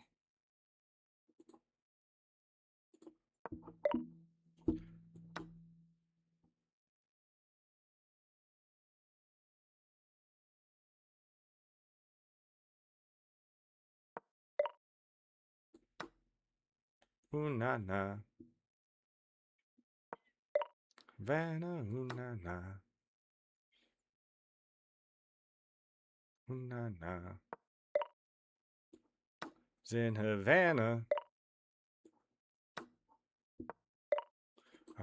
Like I said, this doesn't work. It doesn't work. You either win, just like Suicide, it's just an extension of Suicide. In other words, the second there's any counterplay at all, the game stalls out to infinity. You can't stop it. Like, that's the only problem I'm having with it right now. It's like, you either win, and I would have, like, in our first game that we played, had I known the rules, like, I didn't know I couldn't place things, and I showed you. It's like, I tried to do a take back to where the game was. It's like, I could have won that point and at the very start of the game if I understood the rules, but you get no counterplay. It's an easier form, in other words, of Suicide Chess. It's an easier form of it. All you have to do is, when you lose a game of Suicide, in other words, it's the same thing. It's the same thing as winning. Like, it's just an extension of the win. Like, in other words, if you've already won a game of Suicide, then you win that. You might get into some interesting themes in that game, I think, but I'm fair certain that's just an extension of Suicide Chess. I know it's possible to win, like how you just did there, and I had it earlier, but it's just an extension of Suicide Chess. Like, in other words, there's nothing interesting about the placing of the Crazy House pieces. It's like, if you would have won a game of Suicide Chess, then you win the extension just by placing pieces, and, you know, with a few extra. It's Suicide Chess with a few extra steps, is what it feels like. It's complicated to calculate, but what I mean is, it's the same thing with Suicide Chess. Suicide Chess is incredibly hard to calculate. It's a solved game now. Like, they've solved Suicide Chess for all positions. Any move white makes at the beginning of a game of Suicide Chess that don't immediately lose the game, and we know which ones those are. Oh, okay. I will absolutely accept that, Shiv. I have added you as a friend on Discord. It's understood every single move white makes to start with that doesn't instantly lose the game, he wins. We know that. It's been solved. And all I'm saying is, all this does is require an extra level of calculation. Like, because in any one of those lines, it's like, it's just what you did there. You just have to place a few extra pieces in the right order to finish the game. Just to finish the game. But what I'm saying is, there's never at any point that I can see in that game mode where you have counterplay. The same thing with Suicide Chess. You play up until a point someone wins, right? The whole point of Suicide Chess is there's some known lines, and it's a solved game now. So no matter what you do as black, you're guaranteed to lose, unless the opponent blunders on move one. 1, 2, 3 attackers, 1, 2, 3 defenders. So I can't take. I'm just now realizing. So that's what I'm saying. It's like, Suicide Chess, I used to play a game called Catnail and Nile Attack. They were like the premier Suicide playing engines for ever. They're probably deprecated now, or not the best anymore, but I think they played perfectly. I do think they played perfectly. They just didn't solve all the permutations and transpositions in Suicide Chess. And I'm willing to be wrong on this, Nikita. It is possible I am wrong, but it feels like it's Suicide Chess in the sense you play, and the first few moves mean everything. It's like, what you do at the very beginning of the game determines how you win. I'm willing to bet that white wins every game of this variant. Like having the first move, I'm willing to bet will result in white winning every time, and you can't stop it. And that you have some abilities to stall that process out, but you'll get to the point where white is guaranteed to win the game, and there's nothing you can do about it. Just like in Suicide Chess. And the placing the extra pieces on the board only means how, like, it's just a calculation of how to finish the game. Because once you get the enemy rook or bishop or whatever it is into your piece line, and so one game, it's like, in other words, I've won the suicide game, right? Now I have to win the suicide crazy house portion, and that only requires me to calculate how to finish the game I've already won. That's what it feels like. This is just my opinion of what the game is. And I'm not even saying that's a bad thing. That doesn't mean there's anything wrong with that game mode even. I just feel like it's a more complicated version of Suicide Chess. Does that make sense? Not happy here. You have to, Shiv, there's no YouTube music request because YouTube does not allow copyrighted music on its platform. So you have to be on either Kick or Twitch to recommend a song. I do apologize. You know, actually, you probably can still recommend the song from YouTube. It's !SR space and then the name of your song.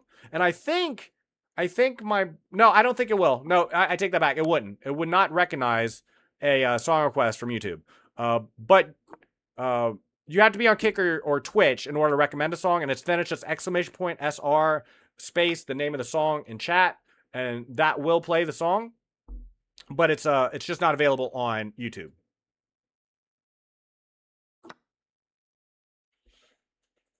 This thankfully is supported. This is supported. This is some threats and support. We have this revealing check over here, which means I hopefully potentially can take this pawn at some point, like now. So I'm going to.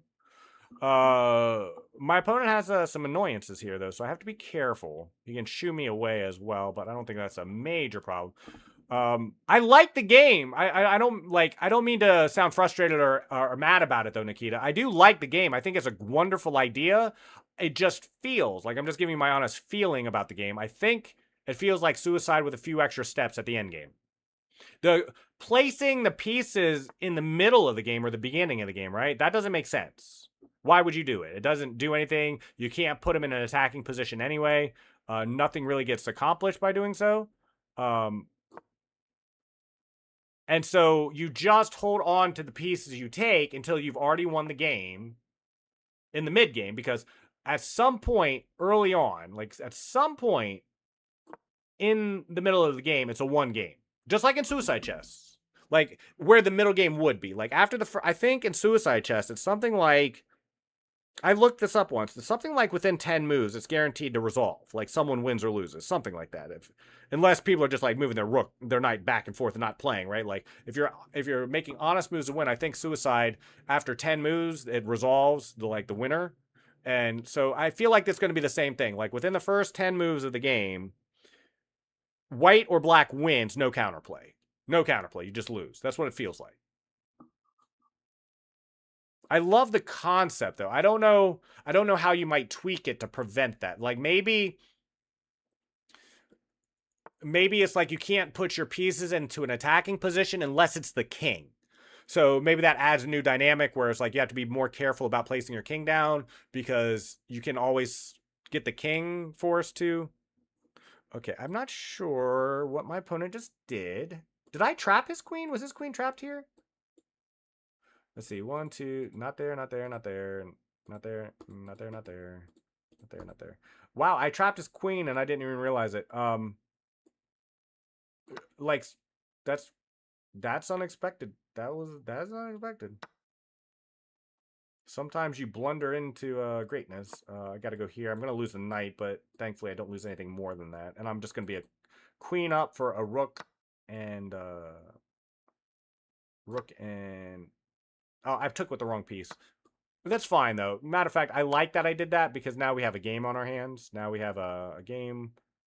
that's worth playing. I am just down a bishop now.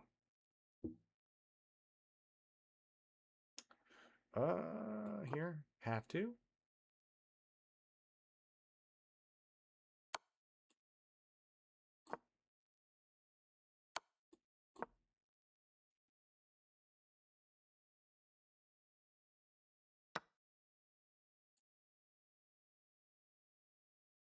Can't move there.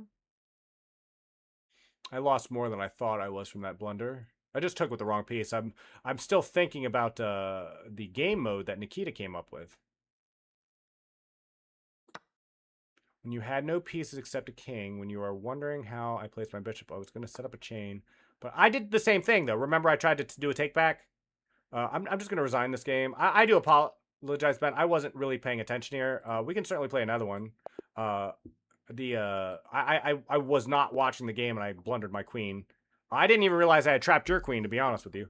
Yeah, end games and openings are almost the same, but middle games are different. Remember when you had... Yeah, exactly. I had the same thing where I realized once I understood the rules. I just didn't understand the rules at first when we first started. I'm like, what's happening? Why isn't it just obvious it's a win, right? But then when I realized it, I'm like, I could have won that beginning game.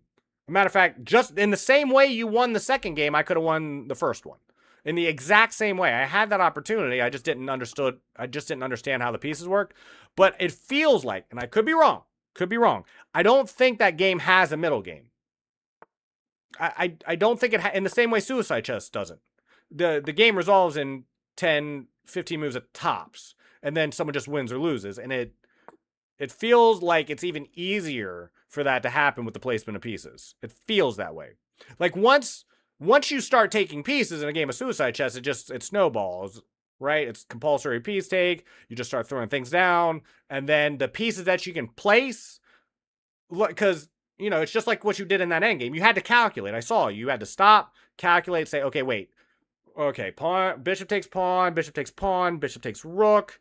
Or, no, then I'll place the rook so that I can move it into the line of bishops so it attacks my other pawn. So you have to do that calculation. But you already won the game. It was just figuring out how the best moves to make. And so it feels like it will end up devolving into a situation where you're just one person is calculating how to then, and while the other person is just sitting there waiting for his turn to move, because it's all compulsory. You have to do compulsory takes, and it's like, so you only have one or two moves you are even allowed to make.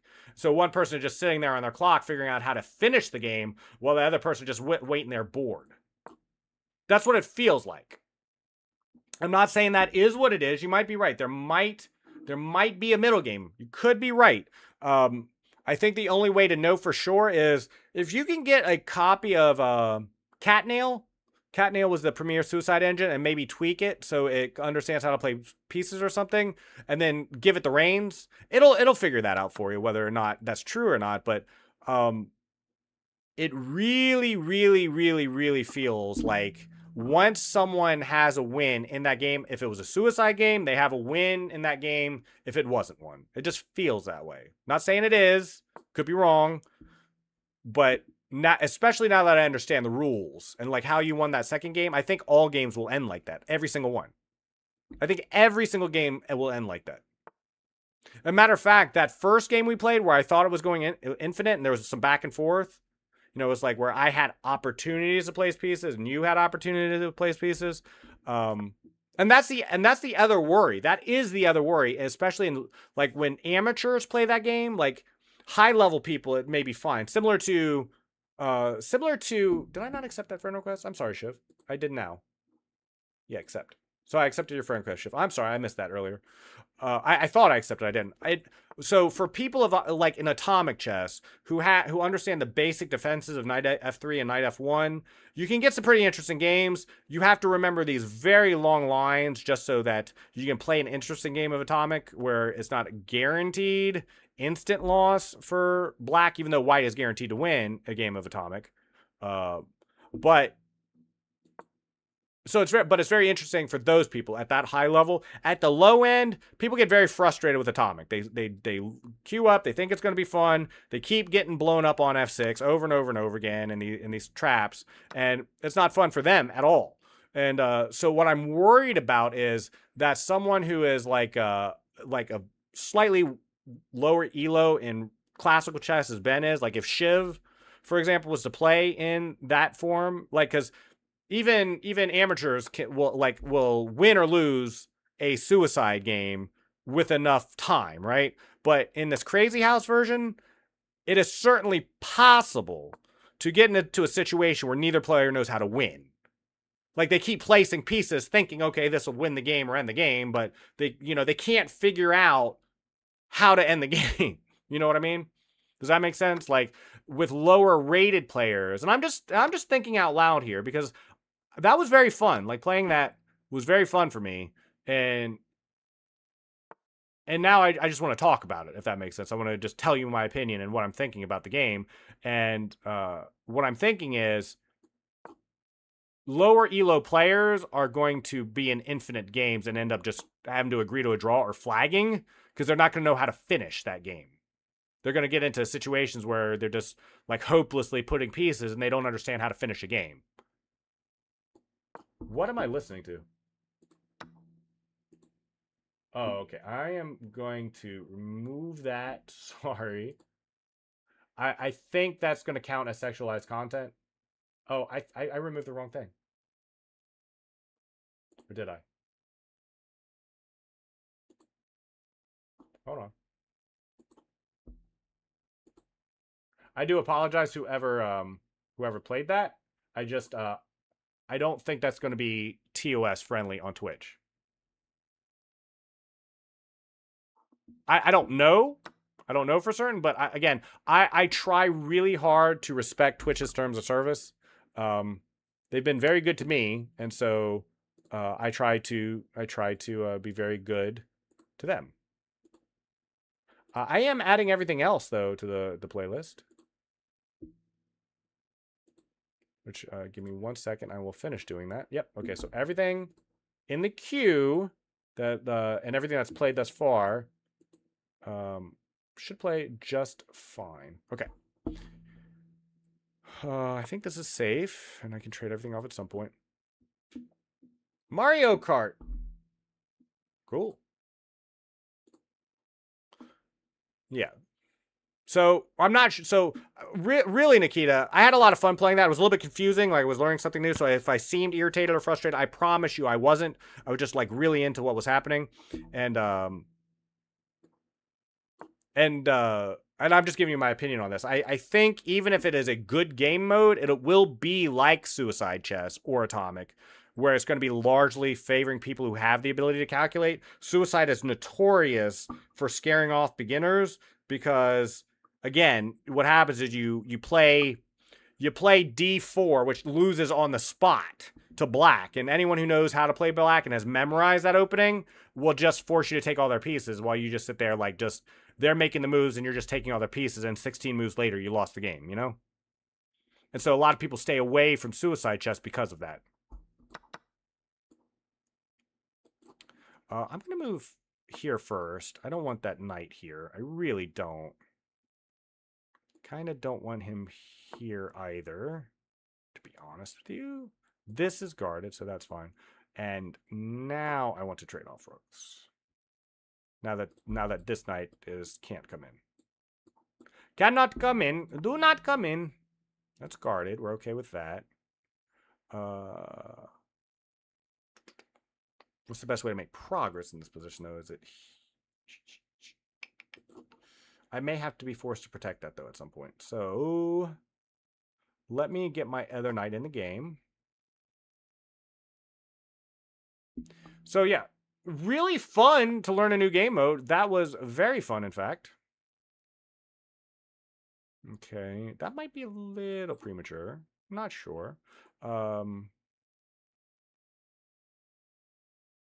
going to argue that this is okay. I'm going to argue that it's okay. Is it okay? I don't know. But we're going to argue that it is. I can't actually push that yet. So I'm just going to offer to trade everything now. And we'll just see how that goes. 1, 2, 3. Yeah. Yeah. I think this is the knight to take with because it's kind of on the B8 back rank. Racism. I don't know about that one. I'm going to listen to it, but I got to be, but that one may come off. I'm not going to add it to the playlist just yet until I know what that is all about. I feel like this is an okay move. It feels like an okay move. Oh, I just missed a tactic, didn't I? I missed a tactic. Okay. It's right here. This should be a trade up because of this revealing attack on the rook. That was their last move too. I just missed it. I saw it a little late. I'm still thinking about the variant I just played from Nikita. That was really cool. That was really cool.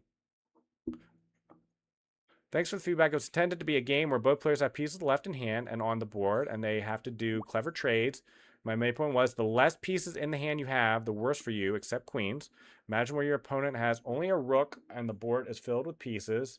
They may place a rook, and you thought you had a winning chain. It wasn't supposed to have with any. See, that's what I mean, Bo. Though it's just calculation. In other words, when you lose the game, it's because you didn't calculate that end game right. It's like he has a rook, you know you're in a one end game, and you're like, but you have to sit there, and like your opponent's just sitting on his rook, right? And you have all these pieces, and you know you've won the game, but you have to get rid of now 31 pieces.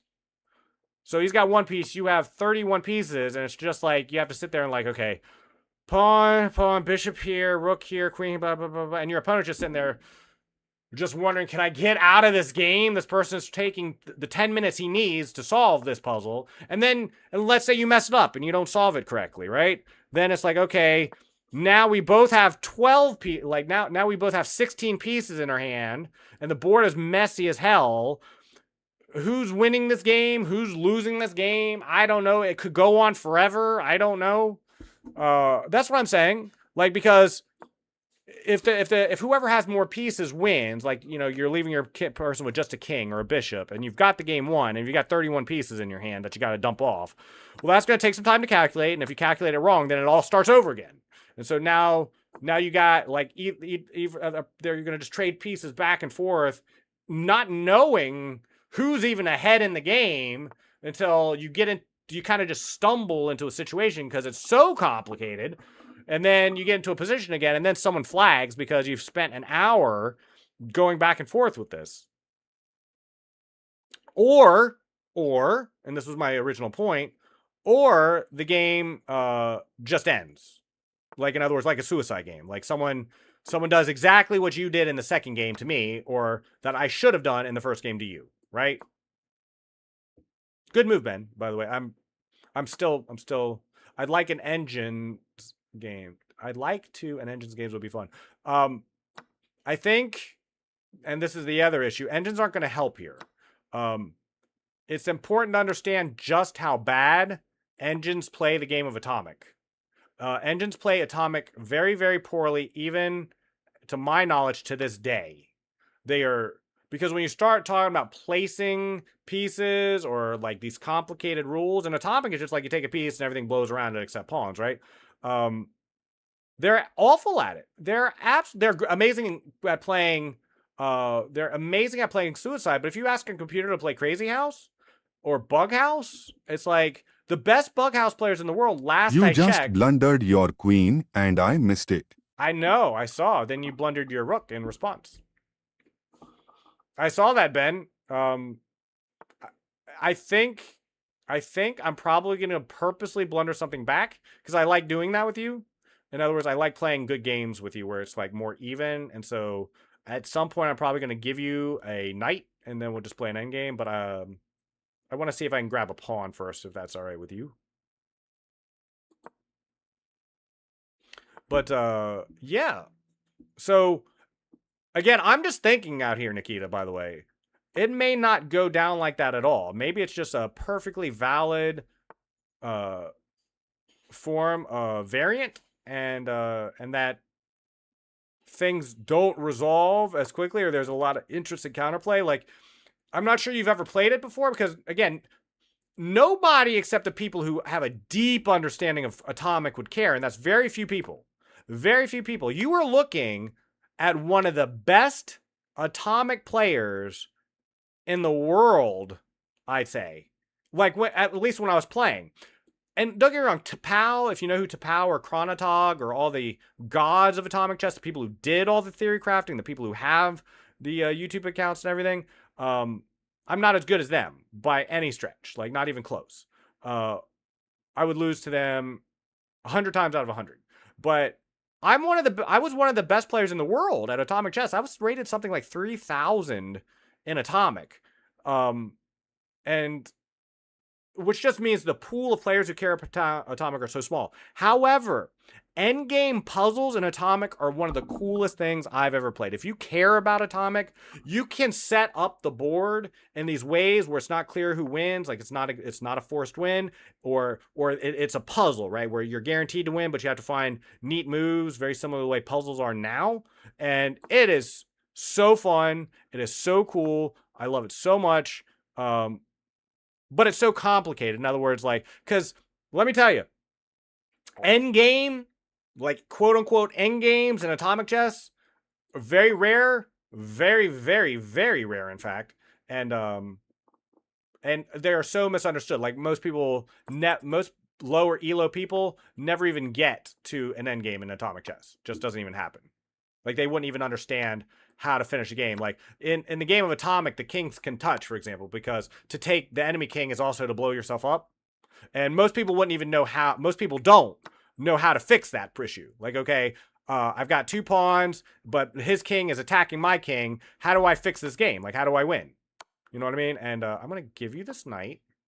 You can just, oh, I didn't, the knight, it's being attacked by the rook. I'm sorry. I was trying to give you the knight. Okay. I think you just won a minor. I think. Yes, you did. Cool. I timed out. Wasn't paying attention. It was a fun game. Openings is the issue of all not all volatile. Not all. Have you ever played Loser's Chess, for example? Like it's a slight variation on Suicide Chess. That game has a much more robust, fair middle game, end game, and it has these really complicated things where you have to, like in the end game, in order to finish the game off, you have to kite the enemy's king all around the board. It's very fun. So not all, I mean, like Horde, like that's a pretty cool variant where it has some very interesting non-volatile openings. It's all about positioning and calculation, and both the person playing with the queen and the person playing with the pawns. You know, I think it is a solved game. Don't get me wrong, I think it is a solved game, but it requires a lot of thinking. Every move you're not just reacting to, and it's not quite so volatile, in my opinion, in my humble opinion. But you're all right. A lot of them are. Loser's Chess was. Again, a very unpopular, but it had a niche community. It was less popular than Suicide Chess. I'm sorry, than Atomic Chess. Let me look up the rules quick. On Loser's Chess variant, where the goal is to lose all your pieces, the key rules are captures are compulsory, and the king has no special protection. It can be captured just like any other. No, that's not it. The video. Hold on. Objective: win by losing all your pieces. The king. The king is treated as a normal piece. Can be captured. And you cannot check promotion pawns can be opponent in piece, illegal moves. You cannot make a move that was. That's what it is. That's different. You cannot make a move that exposes your own king. So in other words, you can't put your king. You know how like in your variant, you can't put any piece, like any piece at all, into an attack position. In Loser's Chess, you can't do that with your king.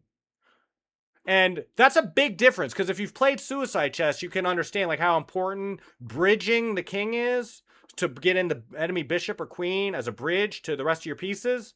And so you can't put your own king in check. And this is very important for rook and king endgames. It's a very cool thing where it's like you cut off the file, like the 7th or the 2nd or the 7th into the corner, and you actually have to protect your rook with your king and push the king into a corner. And then I can't remember exactly how it plays out, but it's a really cool endgame, and I used to love that. And I am one of maybe a few dozen people who still remembers the glory days of Losers Chess, but it was a less popular variant than Atomic, and it was a fascinating game. And the key difference between it and Suicide Chess is that you can't put your own king in check.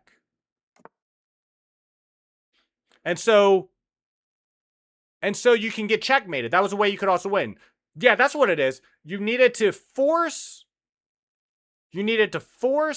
like forcing the enemy to checkmate you. Is that what it was? It was something like that. Okay, this drops the knight, I'm fair certain. You could win by forcing the oh. Well, wait, no, I have this though, don't I? You can force. Okay, I'm winning a lot of pawns here though. Is that okay? I think that's okay. He can't take with the queen, so I pick up this pawn too. Because if he takes with the queen, I win the other rook. Okay, I missed that he could recapture, but I think this is still very good for me. Maybe this was better. Maybe. So yeah, that Losers Chess has some of the most amazing endgames in the world. It's probably just like Suicide Chess, a quote unquote solve game where you know exactly who's going to win and why. But it had all these really cool endgame, and it was less volatile than Suicide Chess, like a lot less volatile. Okay, I have this now, and this, and this. Because now I'm more than enough pawns up to say that's going to be the right move.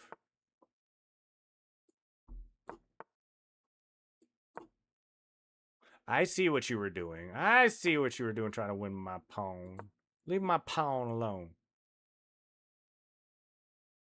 Leave my pawn. I see what you're doing. I see what you're doing. That one I can defend, though.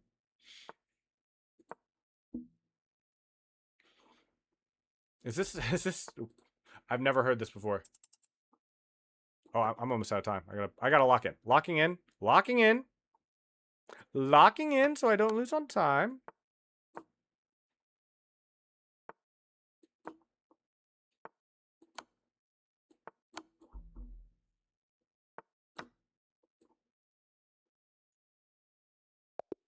Okay. Whew, you didn't have to resign that. I only had 14 seconds. That would have taken me at least 10 moves.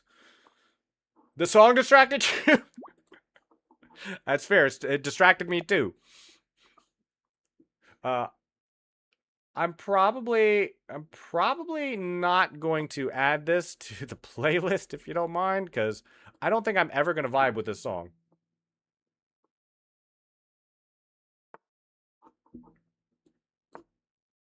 I'm more than happy to listen to it right now, but I don't think I'm going to add this one to the playlist for future. Air horn frenzy? Are you kidding me? Okay. I'm down. That sounds like a song that might not be sticking around, but could be wrong.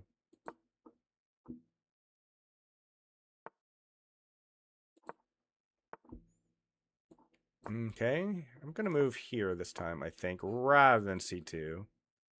I'm rarely getting this battery that does anything against Ben. I'm gonna lock in just a hair and pay a little bit closer attention to the games I'm playing. Just a little bit.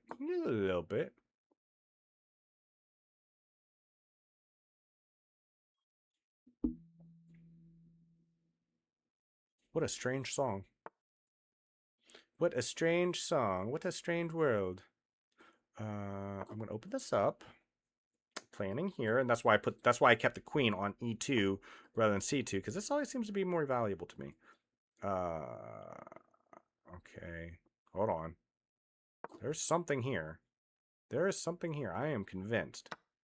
Okay, I saw that, but then what I think I can do is play here. It was my idea. This was my idea. Pawn. Attacking the knight. So if takes. Now he winds up ahead maybe a pawn, but he's got no protection in front of his king now. Like no pawns at all. So now this castle is going to be absolutely devastating when I get my other rook out. Do I have to worry about that? Maybe. Let's play here just to shut this down. I don't know if I have to worry about that, but maybe I do. Maybe I do. So let's just put the bishop on g3. Let's see if I can show some decent technique for a change. Okay, now this is free. And yeah, my opponent has no pawns at all. Zero, zilch, nada. This looks very bad. My enemy's knight isn't even developed yet. I'm starved. I mean, I have a gluttonage of good options. I mean, this is coming. I mean, there's so many things that are coming. Here first. Definitely like this. I definitely like this. Now I can play this with tempo because it's attacking the queen.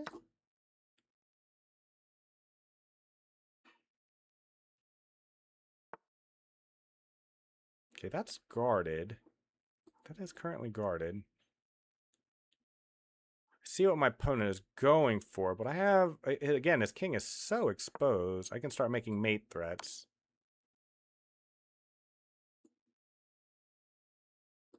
I could even go this way, just so he doesn't have any more checks. Yeah, let's go this way, so there's no more checks.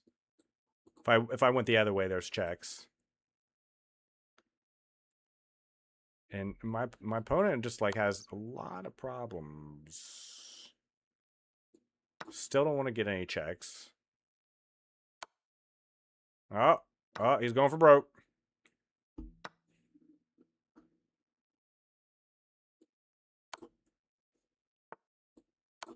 Good game, Ben. Good game. Push out, like, trade your pawns in front of your king with caution. I probably could have shown a little bit better technique there, but it was a good game. It was a very good game. Up until the point where I broke through on the queen side, that was very, very complicated. I'm just going to seize the center entirely. This is I don't know what you call this. I don't know what this is. It's called the Clemens opening. Did you know that this is called the Clemens opening, everyone? A3, H3, B4, G4 is called the Clemens, apparently. I don't know who Clemens is and why he got an opening named after him, but I'm jealous. I've never had an opening named after me, and I feel that sad. I should have my own opening. It's called the Creepy Crawly. According to chess.com, it's Clemens, but I like Creepy Crawly more. I do like Creepy Crawly more. I think it should be called Creepy Crawly. I think chess.com should call it Creepy Crawly. But they call it Clemens. The Clemens.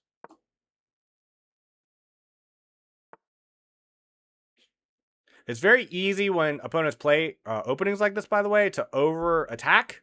And then coming to, like, now we're like kind of in a cow. We're in the Clemens cow. I'm going to call it the Creepy Crawly Clemens cow. This is the Creepy Crawly Clemens cow that Ben has chosen to play. I'm now... But you do have to play aggressive when your opponent plays a turtle opening as white, because there's no space for my opponent. And so you just have to play aggressive, don't overdo it, and then just kind of and then just try to outplay him over the board past that. There's almost always a major weakness in the opponent's pawn structure somewhere that is very easily exploitable because they play so passive. Usually. 1, 2, 3. 1, 2, 3.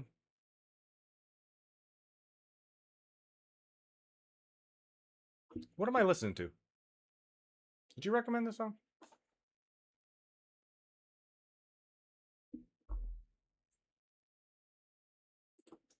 I'm going to add this to the project. It seems fun.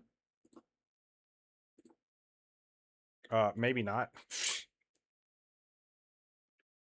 I'm trying to pay attention to the lyrics.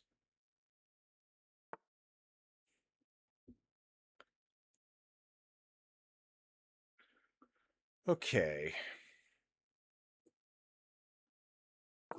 Here.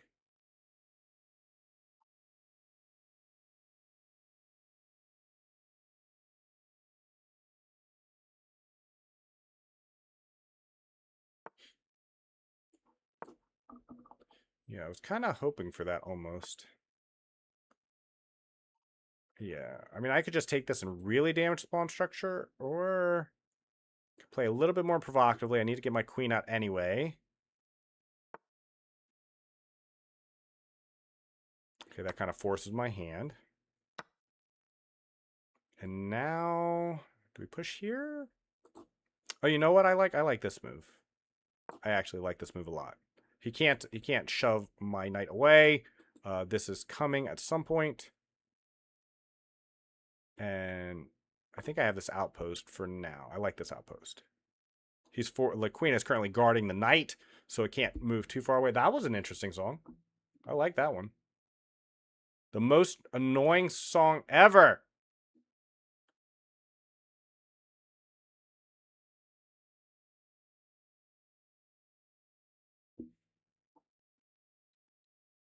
Okay.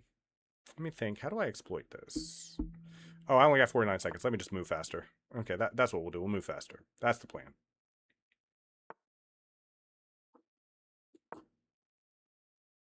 We're going to throw some caution to the wind here and just start playing faster here.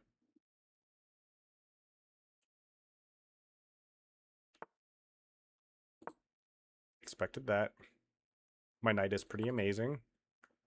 Pretty amazing. He can't take back with the pawn, I mean. Now I have two passed pawns on this side while this is just breathing down on the f-file. There's my two passed pawns.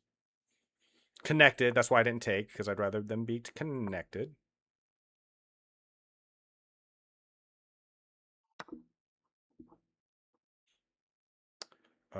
I don't think that's even a problem for me. I think that's still fine, isn't it? Or am I missing something? I might be missing something, but I think these pawns are just too killer. Too much to bear.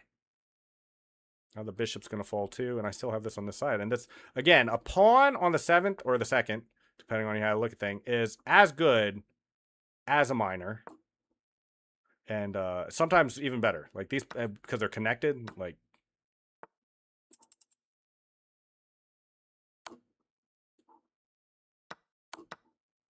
Yeah.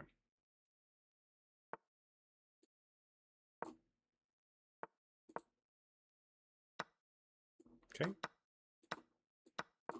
I think this is a one-end game for me, I think.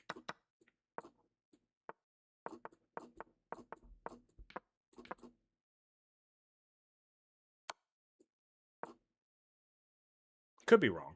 Could be a lost one. Or a draw. That's definitely a bad move.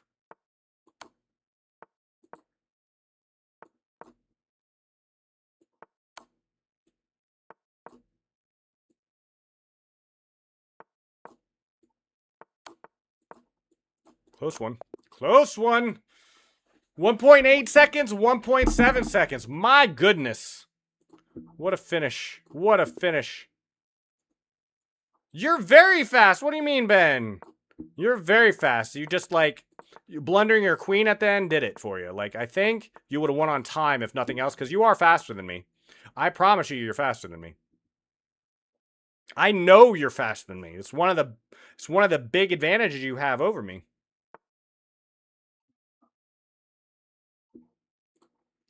Thank you very, very much for the song requests.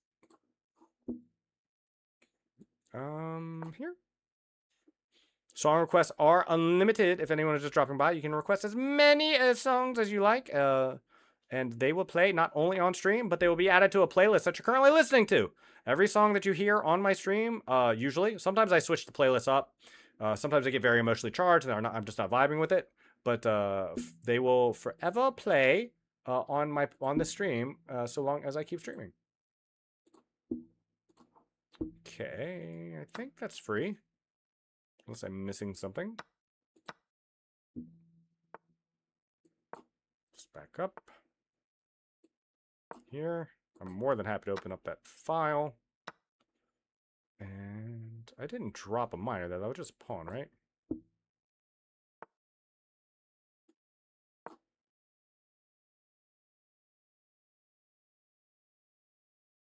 This rook, this poor man, stuck behind enemy lines, abandoned by his compatriots.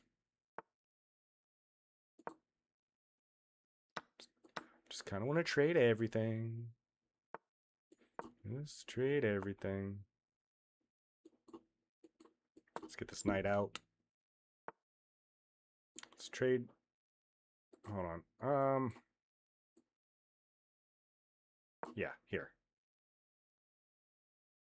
Yeah. Yeah. His idea is here and here, and supported by the bishop. But if I get rid of bishop, then no problem. Okay.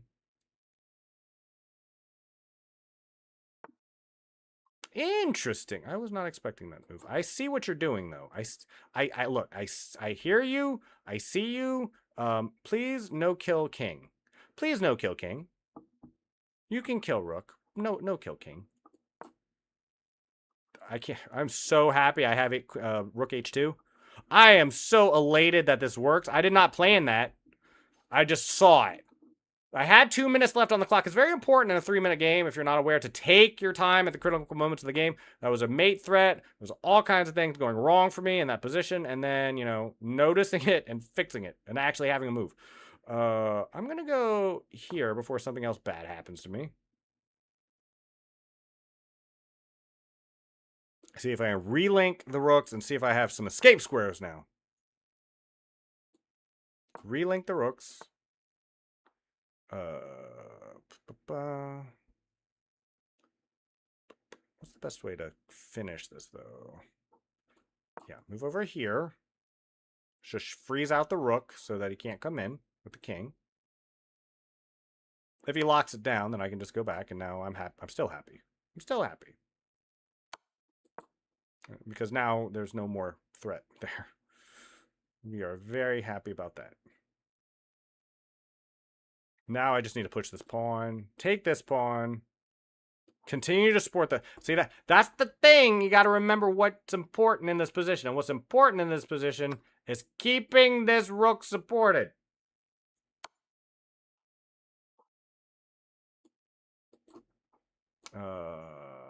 Okay. Well, now it doesn't need the support because now it's over here by itself. That works too. Now these are discoordinated. And this bishop is annoying, right? Like, it can't be dislodged, but I can just now push this pawn and force the bishop out. Because that's the only way to help stop this pawn. And to be honest, I'm not seeing a way to stop that pawn. I did not see that checkmate, though. I wasn't looking for it either, though, to be fair. To be fair, I was not even considering the possibility that there could be a checkmate there. To be fair. That's a great finish, by the way, Ben. Really good fun seeing that tactic. You know, keeping it up, keep trying. I just should have I should have just blocked with the rook before I kept on with my pawn pushing. I just knew the pawn push couldn't be stopped, and so I just kind of hyper-focused on it. How about we not? So you gotta watch your pre-moves, sir. You gotta watch your pre-moves.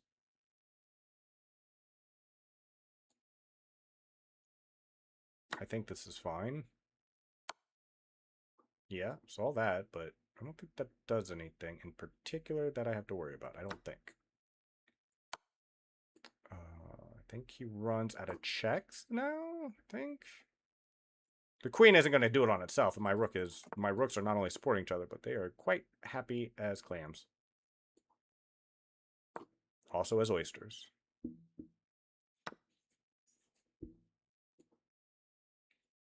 Now I get this with tempo. Okay, that's annoying. Why you gotta be annoying? Why you gotta be annoying? Why you always gotta be attacking me? Why you always gotta be attacking me when I'm just trying to sit here and kill your king? You know what? You know what? I don't even care. I don't even care. Don't even care.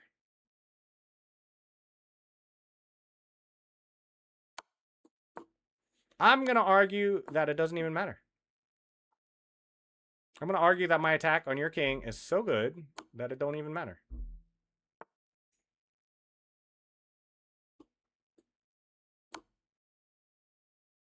It's so good that I don't even think it matters. You take all them pawns. Your queen just ravaged the hillsides and everything, and I'll be okay with it.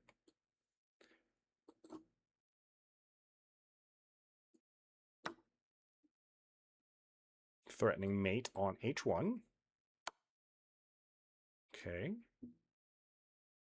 How do I play this correctly? Is it here? Is it here?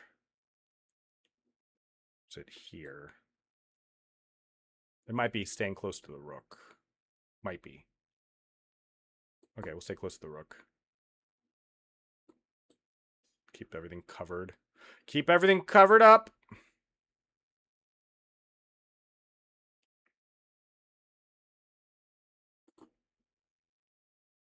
I think this is his only check. And then we have a block. I think that was his last check, at least easy check, because now I get into the corner, and I don't think there's anything you can do about that. We have 0 checks now. I'm just nice and turtled. Threatening mate in 1. I wonder if a bishop versus that many pawns would be a winning endgame. I wonder if I could win that. Did I add this song to the playlist? I don't think I did. It's very cool, though. So I'm going to do... I did. I actually did. Thank you for all the song suggestions. I really appreciate it. It's pretty cool. Pretty cool of you, Ben. I'm going to play for another 25 minutes chess, but then I'm going to stop playing chess for the rest of the morning because that will be 4 hours of chess. That's 4 more hours of chess. So, Ben, if you would like to play for another 25 minutes, I am down. But whether you do or not, I'm going to continue to play chess for 25 minutes. But just know anybody who's here just to watch me play chess, if you're aware of my chess content, if you came over from one of my shorts, that's going to stop in 25 minutes. Then I'm going to do something for me, something that I think's entertaining, something that something that's worth being on stream, but just not chess, because I've been playing a lot. I mean, a metric ton of chess, and I don't want to burn out on it. I love chess. I always have. It would be very hard for me to burn out on it, but I did play 5 hours of chess yesterday. I'm playing 4 hours of chess now. That's 9 hours in a 24-hour period. If I continue to play the rest of the day chess, I think it's going to be just a little too much. Just a little bit too much for my taste. To be honest, when I first started streaming, I didn't even expect chess to be my main content. I knew it could be. Like, in other words, I love chess, and I played chess on the very first day I streamed. I also tried to play Marvel Rivals, which didn't go well, and a few other things. Matter of fact, now that I just mentioned Marvel Rivals, I'm thinking, you know what? Maybe Marvel Rivals is the play this afternoon.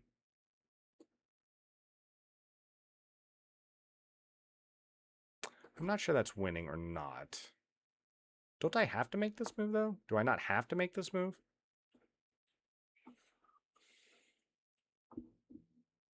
If this is the whole song, I'm going to skip it. Yeah, I'm going to skip this. Sorry. I do apologize.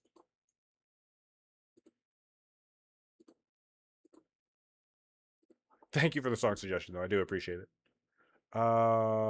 I think that's a fork, is it not? Do you have a tactic I'm missing to deal with this fork? There's pinned. What? What? Okay. I'll tell you what. We'll do this. I'm down. I'm totally down for this.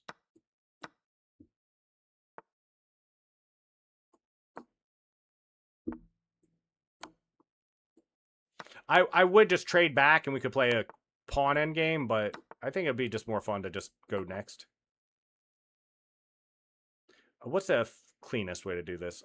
Here and just get a new queen, I guess.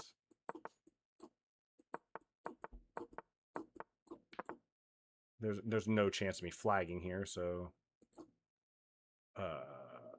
hold on. Here.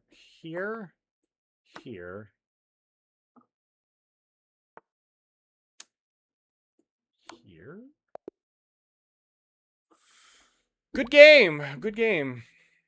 Just walked into a bit of a fork. I think it was an even game at that point. I think at best I had a 0.4 advantage.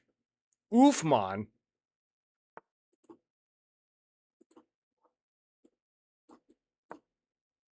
Where do you get these from? Do you just like have a list of songs like this? I mean, I'm not hating. I like it, but I think it's cool that you're just requesting songs like on cooldown. I really do. But it's like, do you have a list? Are you just going through like a pre-programmed list of songs?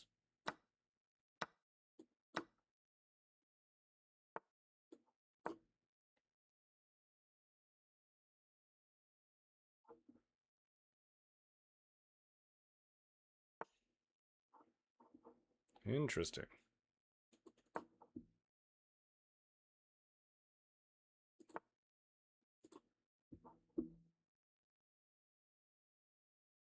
Okay. I'm here. Very dry bore so far.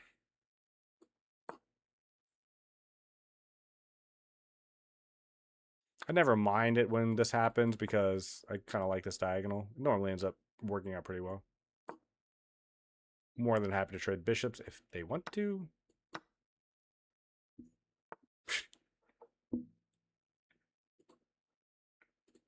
It's funny. This is a funny song too. You have very funny taste in music. My opponent looks like he wants a castle king side, so I'm going to castle queen side. If he chooses a castle queen side, my bishop's already attacking on that side of the board, so also fine with me. No, definitely not that actually. It's the Pokemon theme song. I'm just now picking that up.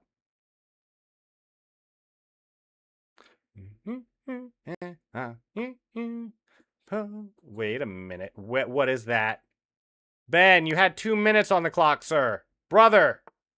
Big dog. Friend. What is pawn to b3?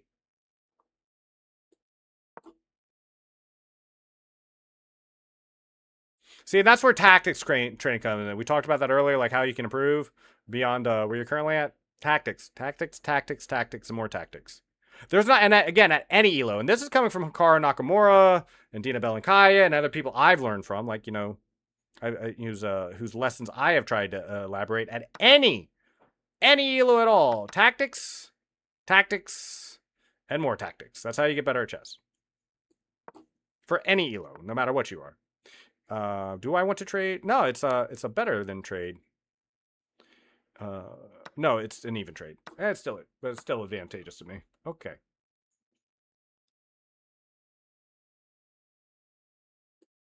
I'm just covering all the knight jumps.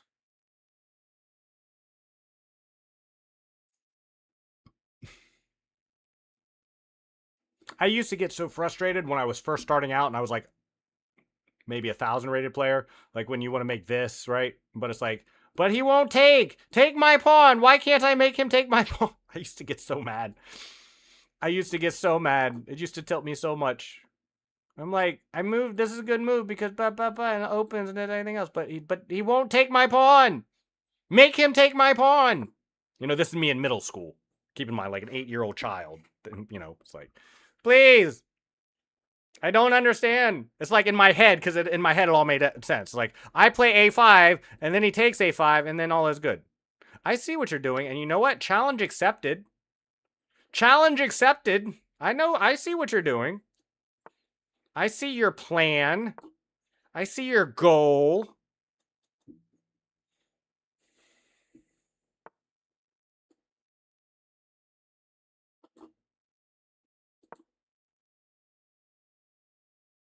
I'm just making a coffin for your rook here.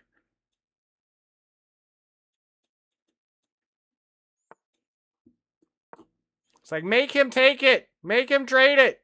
It's like, he won't do it.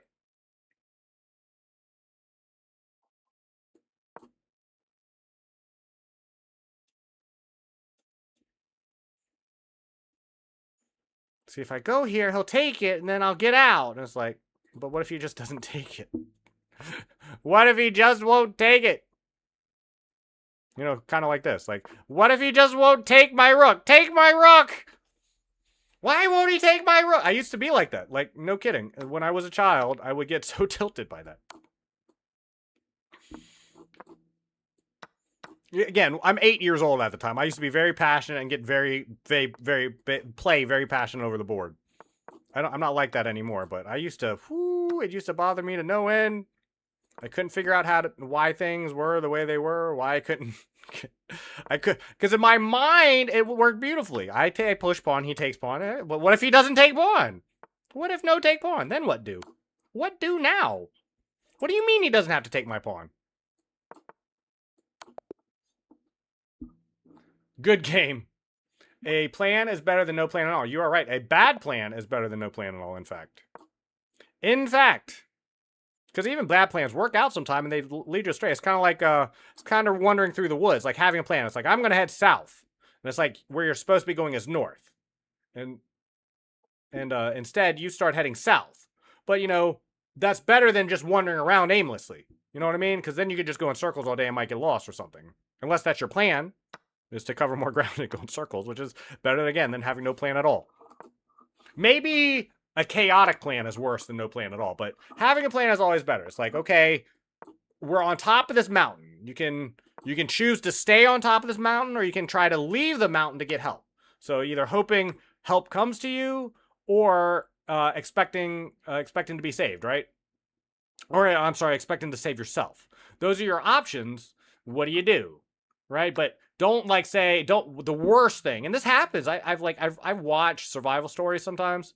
You know, people who if you've ever seen like Alive, which is a movie based on when a soccer team, I think it was, got stuck on a mountain, and they largely, well, first of all, there was some stuff that happened that I don't want to go into because kind of bad, but they weren't exactly unified on what to do, and then in the end they tried to have it both ways because they just didn't have they had a plan though. Their plan originally was to stay on the mountain and wait for rescue, and then when things became desperate, they made a new plan to leave the mountain and seek help. But the point is, the worst thing they could have done was just like, you know, it's like, do we stay? Do we go? I don't know. Well, let's sleep on it. Well, we have no plan. Meanwhile, it was really cool. They were on a snow-capped mountain, and this one guy found a way to put a part of the plane they were in that wrecked underneath the snow, and it gave just enough reflection from the sunlight to melt it, to turn it into water. Like it would melt onto the metal sheet and drain down into a bottle, so that they didn't, you know, so they had something to drink. So they would just constantly put new snow on it because there's not as much water in snow as you would expect. It's very light in water. There's water in there, but if you just eat snow, you won't be getting hydrated because of all the other nasty stuff that's in there, and the stuff that's not water will dehydrate you. But he came up with a really cool, ingenious way to get water using a metal sheet, and I thought that was pretty neat. This is what we call dominating a knight. That's literally what it's called, I believe, when a knight is on the edge and you have a bishop 2 squares in front of it, like this. Because, I mean, I'm not saying I can win the knight, right? But the knight cannot move away from this bishop. And if these were the only 2 minors on the board, then the bishop couldn't move. He'd be just froze there forever and ever. Amen. So it's called dominating the knight, when you have a bishop 2 squares in front of it, or when it's on the edge of the board. And that's exactly what I'm talking about. Bing chilling. Bing chilling. John Cena is such a character.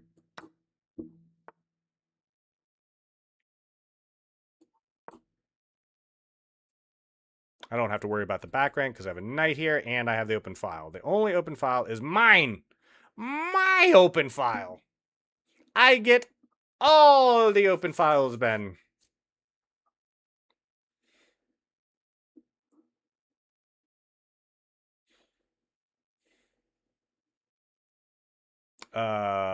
Okay. That's probably going to need to be skipped, sadly. I've got no problem with it, but I had this issue with someone who came by and was requesting Kanye West music, which I had no problem playing. And we did actually play some very provocative lyric songs by Kanye. I guess I could have just went here too, but it doesn't matter. Well, I'm listening. Yeah, hold on. Sorry. I can't. I'm sorry.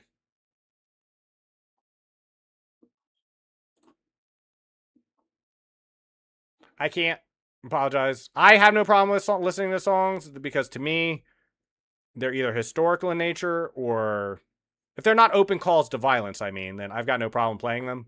But you know, I've looked. They're against Twitch's terms of service. I can't play them. I'm sorry. And I like Twitch, and I like saying, you know.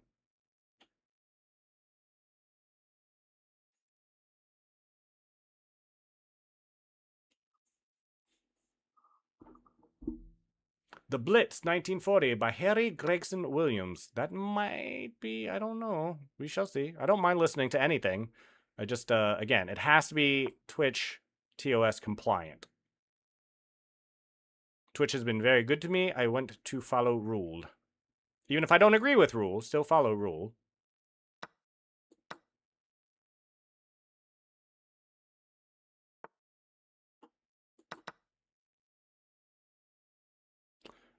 Here?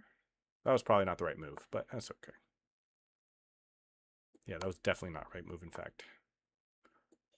Oh, I almost blundered that. That would have been embarrassing.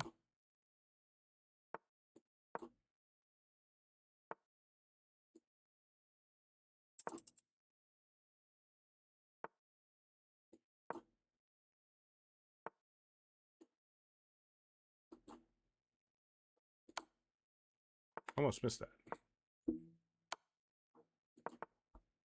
We now have a time situation. I'm not pre-moving that fast.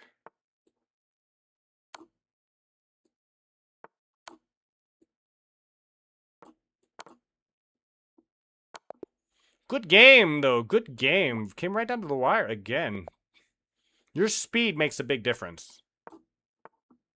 This song I like quite a bit.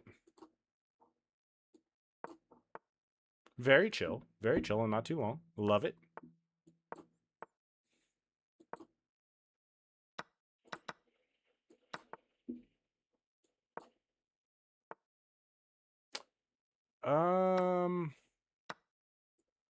Not sure about that one. Not sure. Maybe okay, maybe not okay.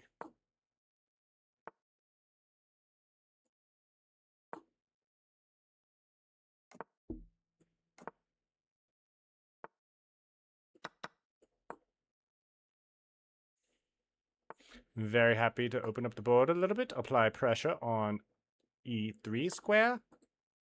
E3 square, much pressure. Yes, yes.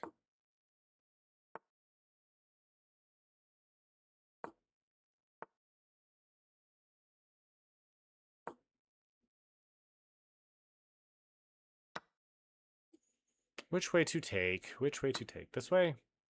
That way we can get extra defense. These pawn chains are kind of like a bishop chain, I'm noticing. Yeah, I think we can do this. Why not? Why not?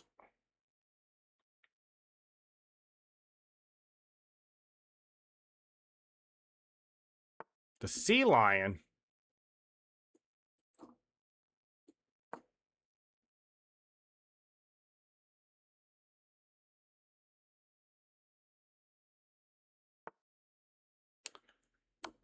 That was good game. Good game. Gotta watch your attack and your defense. You've caught me with that a few times, Ben. You did pretty much the exact same thing that I just did there to you a couple times to me. That's why, you know, you've got 3 games, because you played some really cool tactics that I walked into where I just didn't see the checkmate.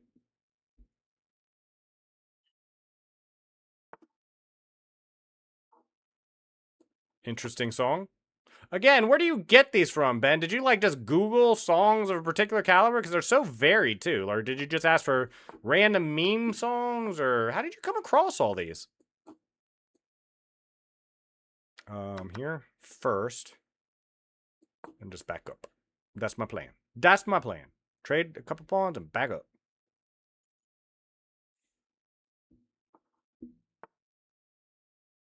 That's it. Sorry. That's just, I don't want to hear that right now. Sorry. I think that song is just going to do the same thing over and over and over again from there. It's like just the worst party rock anthem I've ever heard. The Blitz. I'm very interested what this one is. It sounds like it'd be really cool. Especially if it's like a historical one. Like national anthems, like even ones of regimes I don't like, I'll still listen to those. For example, like that's what I'm saying. I'll listen to anything as long, and especially as a historical thing, I never have problem listening to those ever. I feel like I've actually blundered into a bad position here, so let me see if I can fortify the center here. Oh yeah, I definitely like this.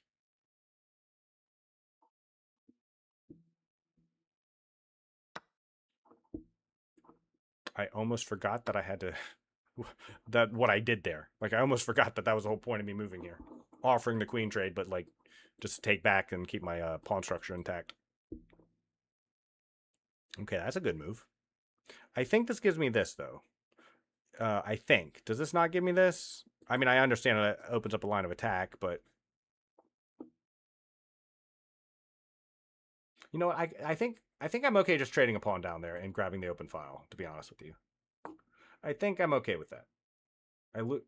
Yeah, we trade even. I lose the pawn in the process, but that's all I lose, and then I have the open file. And my opponent's bishop is so far behind in development. I think that's fine for me. I think that is so good for me, in fact. Like, I think that's actually really, really good for me. Indeed, I do. Now I can... Yeah, I have so many good options here, actually. Let's start... here. I'm threatening this, and I'm threatening this. Okay. Makes sense. In that case, though, I guess I just develop my knight. Think that's fine. Plan is to go here. I think this is a move, but I don't know if it's a good move, so just go here instead. Safe. Break away from the attack and shoo the queen away. I saw that, and then I think I can just start developing. I think my queen has too many threats happening all at once. Too much.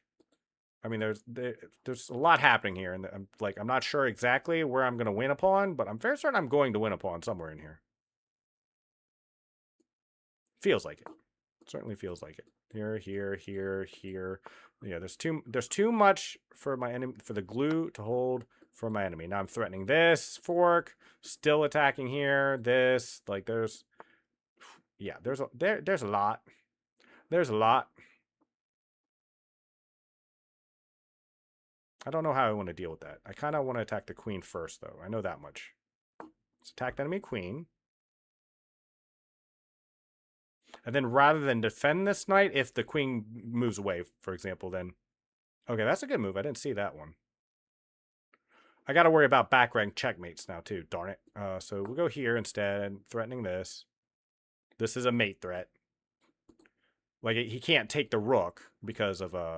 Queen takes f7. Whoopsie. Yeah. Yeah, having rooks and queens on your enemy 7th is a killer.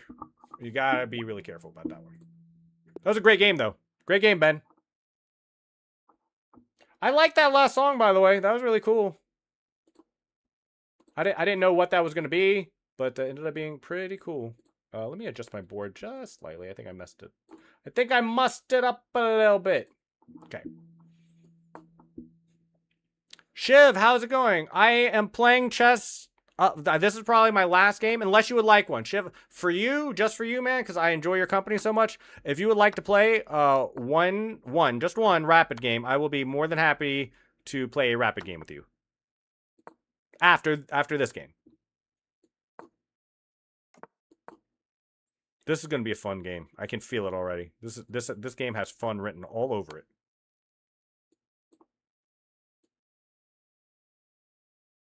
Should I? Should I? It's a bad move. I know it's a bad move, so I won't. All right. I just thought it would be fun. I wanted to make that move. I shouldn't make that move, though, so I won't. I'll be good. I'll be good. I'll get my pieces developed. Guard the d8 square. But I wanted to move king to b6 just for the fun of it. I think that would be fun. Yeah, I'm playing one like after I was just going to noon my time. I've been playing chess for 4 hours today. I got on stream at 7. I kind of started chess very early. I yapped a little bit. Can you started show me playing that chess. painting? The one back here, the Starry Night, the Halloween Starry Night one. I would be more than happy to show you that. That is one of my most prized possessions. I would love to show that off. Yes. Okay. After this game, while I'm waiting for Shiv to send me a challenge, I will be more than happy to do that. Okay. That's annoying there, Ben. That's very rude. It's very rude to try to kill my king, mind you. Mind you. Very rude. That's a very rude dude thing to do. Okay, I can't take, but I can move. I can't, Let me, space good? Space good? Space, good. Good space. King, escape space. This was better, wasn't it? Why didn't I play pawn to b5? Why did I play pawn b4? What the heck was I thinking?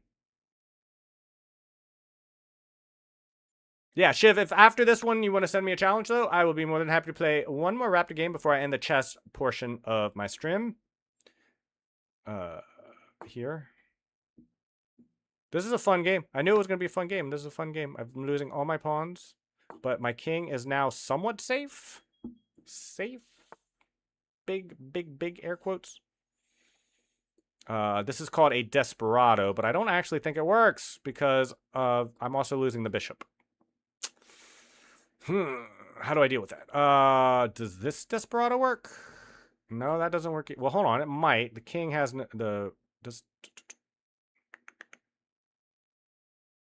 no, actually, amazingly, has knight e8 to get out of that. Does this work? This might work. Here might be a valid Desperado. Yes. Valid. Valid Desperado. So I mean, I lose a little bit, but I don't lose a full piece as a result. Okay. I'm moving over here now. Oh, I lose the rook too. Okay, Ben won this one. Ben, we played 14 games. You won 4 of them. See, every time you tell me you think this is your rating, I'm like, you're better. You're better than you think you are. If you just play more games, just play more games. You're gonna get at least 1,500, I think. I think it was fun. I'm actually glad I blundered in the. Oh shoot, I meant to resign. Blundered in the early game. Let me go show you the painting, and in the meantime, if you want to send me a challenge, Shiv, we can certainly play one more.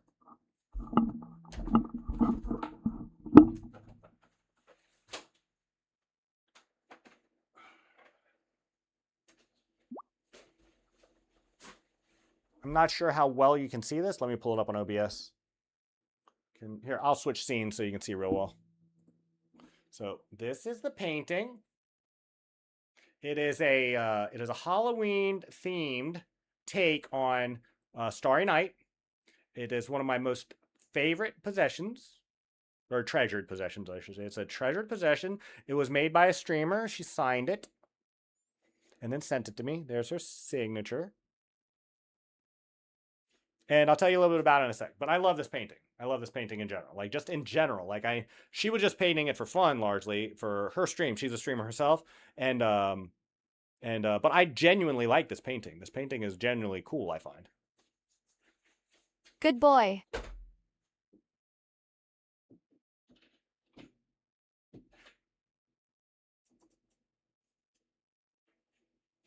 Okay, that's a little crooked. That's a little crooked. Okay, I'm taking your challenge, Shiv. You sure did make a brilliant move. You are a very brilliant player, so it makes sense. What will we play after chess? I can ask y'all if you'd like. I play a lot of games on chess. I just need something to break things up a little bit. Play something different, but here are my considerations. If you have something you prefer off of this list, then I will play one. If not, bonk.io. If I'm going to play an IO game, I want to play something off Leviathan's list because Leviathan gave me a list of games that he enjoyed. And even though Leviathan is not here right now, I feel like it would be I'm just making sure I'm on the right scene. There we go.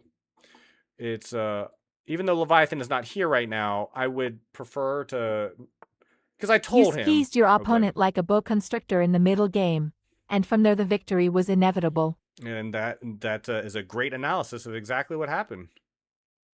That is an amazing analysis of exactly what ended up happening in that game. But Leviathan gave me things like bonk.io, diep.io, tanktrouble.com. We played Fancy Pants Adventures, but we already got that one, and that was really fun. So if I'm going to play a .io game, it will be that.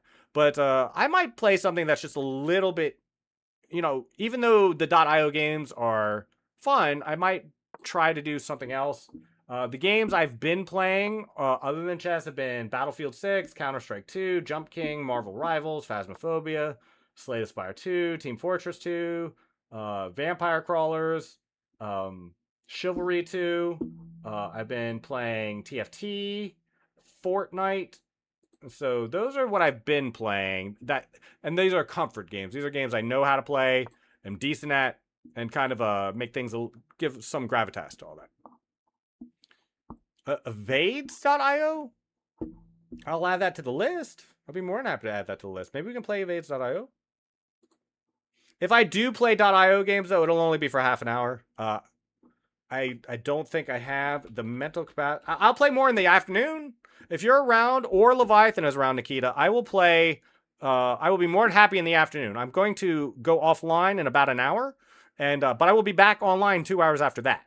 And if anyone is around who wants to watch an .io game, I'll play it for a couple hours in the afternoon.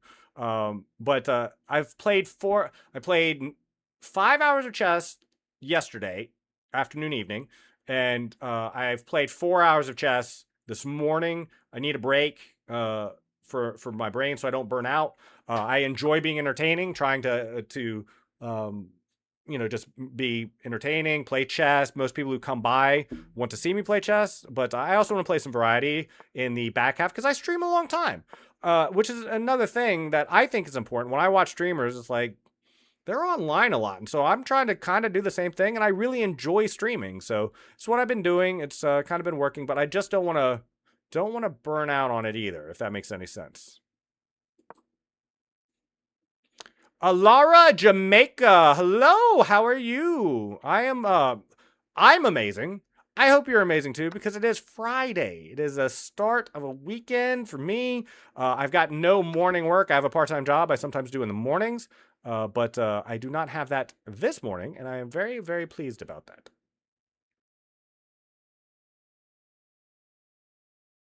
See, it might look like there's a pin here, and there is, but I'm not actually losing this bishop if he chooses to, if he chooses to play f4. It may look like I'm losing because I can't take, because after takes, he's attacking both the bishop and my bishop, like both bishops, one with the pawn, one with the queen, and I'm bound to lose one. But I have this sneaky move, bishop to c4 with check, which relieves the pressure, allowing me to retrade on f4.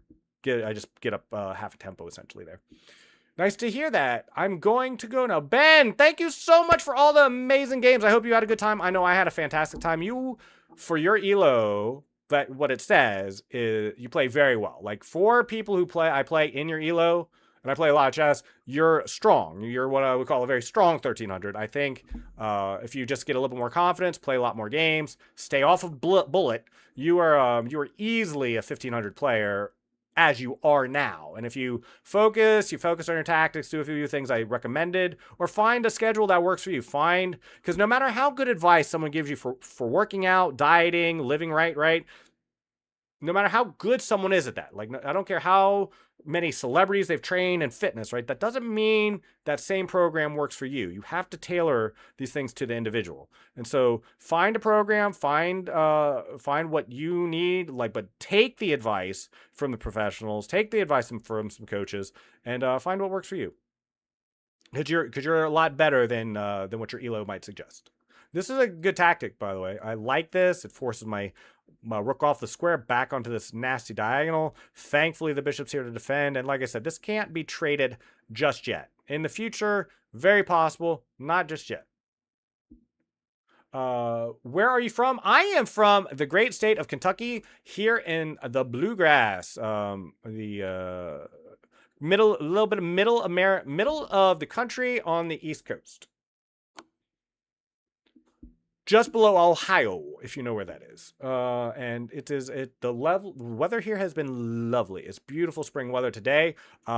Tomorrow, I'm going to be doing a little 30-minute IRL stream because, but it's only going to be on Kick.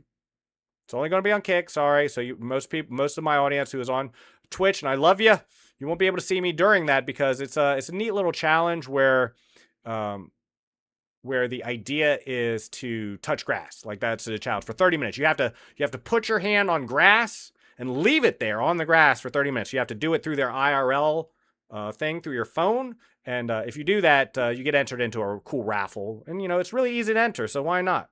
Why not? Okay, this is annoying. I think, though, I have a neat trick. I think. I'm not sure. We're going to find out. But I think I can play here first before I deal with this. Attacking the queen.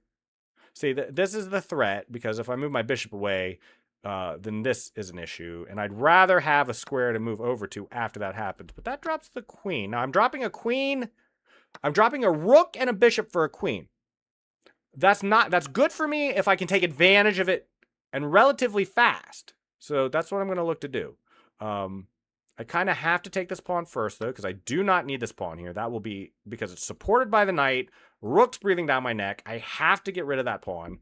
Pawns on your second, their seventh, are as good as a minor if they're supported. If you're not immediately taking them, a pawn on the seventh can be as good as a queen sometimes. It can be as strong as a queen, but no weaker than a minor. It's like you can't ignore it. Nice to meet you. I'm from the UK. Where about in the UK are you from? Are you from London? Are you in Wales? Are you in Scotland? Do you live by the White Cliffs of Dover? Do you speak with a hackneyed accent? I like it. The hackneyed accent of certain people in the UK always cheers me up. I don't know why, but I find it really, what's the word? Not cute. It's cool. You know, it's and it's funny to me because we have a certain dialect in Kentucky. It's a very hillbilly-ish, rednecky-ish. I know some of these are loaded terms, but I mean it in the best possible way. Where it's like, people talk like that, and it's like, I can't understand a word they're saying, and I speak English, and they're speaking English. There was a time I was bowling a lot, and I had many people I bowled with who spoke like that, and I could somewhat understand what they were saying. But I'm going to do this, because this is a major threat here and here. Manchester! Manchester, do you root? I know there's a really famous soccer club, football club in Manchester that everyone talks about. Huge fans of it. As a matter of fact, there's someone on Kick I follow. I watch streams. I am a big stream enjoyer. I've been watching streams since 2005. At the time, it was World of Warcraft streamers where I got into it, but it since then has moved to everything. Like any game I'm playing, even games I'm not playing, even just chatting streamers. I watch a decent amount of them, but there's a just chatting streamer who I watch on Kick who just will not stop talking about how he loves this team in Manchester football. Huge football fan. The best IO games are where you can play with your viewers. I agree, but I'm not sure how true that is for streamers of my size. It's kind of like Jackbox. I love playing Jackbox in people's streams, like in stream Jackbox stream. I happy, but at the same time, if I started a Jackbox of my own, hold on, let me just trade here. I'm a little bit low on time, and well, I'm not low on time. This is a rapid game, that's right. So, but I just need to be careful that I'm trading efficiently and making as best use of my queen as possible, because while we have the same number of pieces, I mean, my entire advantage is just queen and rook. That's my only. No, that's right. No, I'm down a minor. So I'm up an exchange and down a minor. That's what's happening. That's right. That's right. Now I remember. Now I know what to do. And my queen, I have to be careful not to get trapped either. This seems like a solid square for my knight. If it trades, I undouble my pawn and kick his knight out. So this is a very bad trade for him, I feel. And now I just need to find some way to coordinate my queen and my bishop to take advantage. I want to keep, my goal is to keep my queen active as possible. That's my plan. You can ask me whatever you like, Alara. Alara, please shoot away. I am very curious of what your question is. I am open to all questions, in fact. You could ask me any question your heart desires, and I will find an answer for it. You'd be surprised how good I am at answering questions. Okay, I'm going to go ahead and pre-support my knight on F3, I think. Or should I just protect the pawn? Should I just protect the pawn? These doubling of knights rooks is happening, but I'm not sure I care about that either. So I'm going to just protect the pawn. I was going to go here, let him take G2 with the idea of once this rook leaves a file, putting my bishop on over here. Oh, you know what? There was a free rook here. There was a I am currently rated 1640. Off stream, I play a lot better than this, and I just missed a free rook. And he missed the free rook on the next turn. So, wait, did he move? He hasn't moved yet. Never mind. Let me see. I am interested. Shoot away. Ask me the question, Alara. I want to know. Oh, I see it. Actually, I do some art stuff for Twitch streamers, so I like to do something really great for your channel at very affordable prices. That sounds great, Alara, and I'm not even opposed to it. I'm opposed... I'm not a fan of people who come by with view botting services, but I've got no problem with artists trying to make a living selling art. But, and this is a big but, and I'm sorry for this, you're late in the sense that I've already hired someone to help with that. I just wanted to focus on stream. I wanted to do it myself. I thought everything you currently see on my stream, like the limes and everything, like around the chessboard, like on the OBS scene, like all this stuff up here, all this stuff over here, you know, like all these limes. I did all this. These are actual limes from Walmart that I took pictures of. But I just wanted to focus on stream rather like and improving the quality of everything that was happening here first. And so I needed help. So I have already contracted out some help with my artwork, and so I apologize, but someone has already been retained, and I believe it's close to delivery too of some stuff for my profile. If you want to, I don't know how the business works. If you want to share whatever you do have, I'll look at it and I'll be very impressed by your artwork because I'm sure it's amazing. But I'm not looking for services currently because I've already contracted services. This is threatening mate and offering the trade, which I want. I want to trade off pieces. There's so many people, like I'm now 3 pawns up. That more than makes up for the deficit of being down 2 pieces. Thank you for asking though, Alara. It's surprising to me how many artists or their agents are actually real people too that talk to you. I am so happy my beacons links are working. That just happened. That just happened. I just got those fixed. Wait, can an exchange also mean rook versus queen? Can an exchange? Yeah. I think so. Why not? An exchange can mean anything. I can exchange my queen for nothing. Like I could just move queen here and offer exchange of I offer queen, I receive nothing. I guess that's an exchange, right? Isn't that technically an exchange?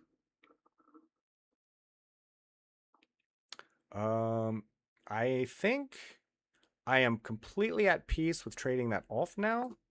This is coming. Knight can't take because of queen to h7, threatening. But like if I get my rook on the 7th, like I said, that's getting a rook or a queen on the enemy 7th is always very strong. Almost always. You got to know when, I tell this joke all the time. It's like you need to know the rules, but you also need to know when to break rules. And that is definitely a rule you need to know, but also know when to break it. I'm going to, hold on. Let me make sure there's not a desperado here. Here doesn't work. Here is not a check. So, okay, this is safe. If there's something wrong with this move, I don't see it. He can't move.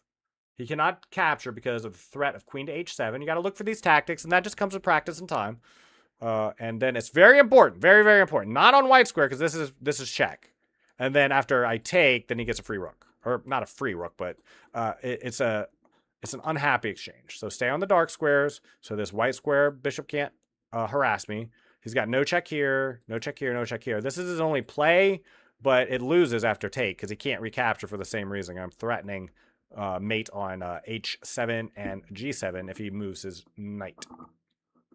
I mean, I'm currently threatening this anyway. I'm not even sure if there's a save here. This just might be over for my opponent.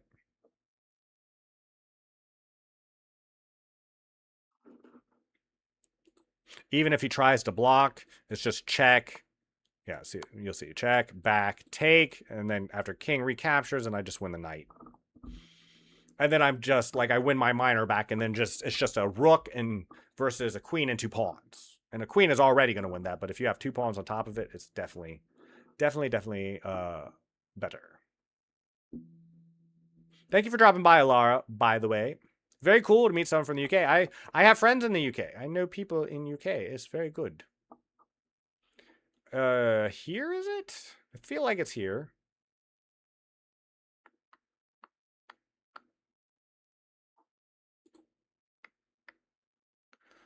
It could be here.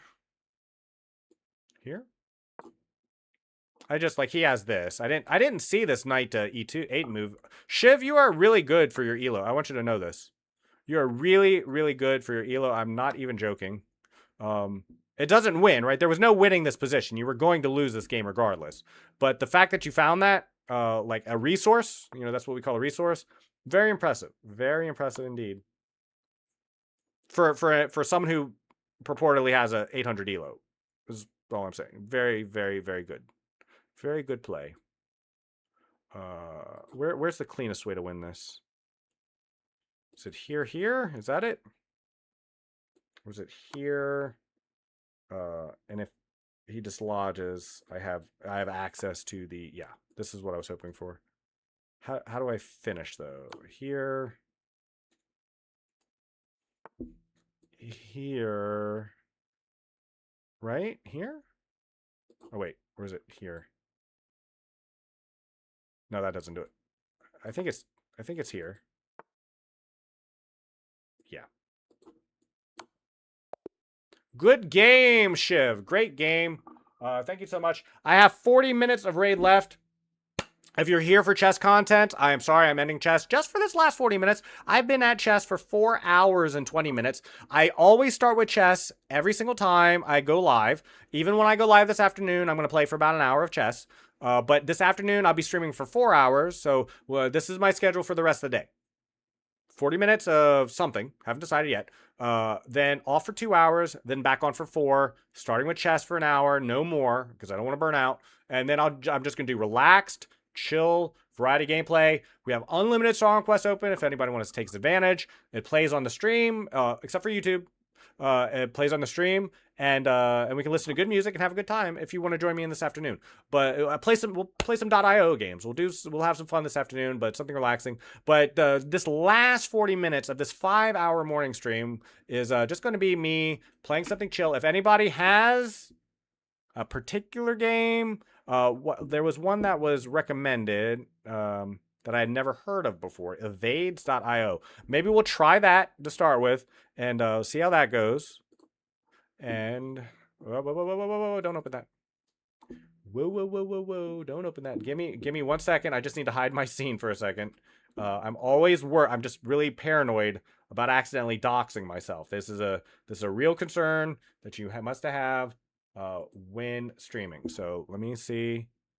I can open this, move it over here, make sure it doesn't pop up. Okay, it doesn't see to evades.io. Okay, evades.io. It is up. Let me re-enable. There it is. Play as guest. Cloudflare. You got to choose a server. Server list. Let's see. Nikita, I can't recall. Are you on Europe or are you on NA? I don't recall from where everyone is from.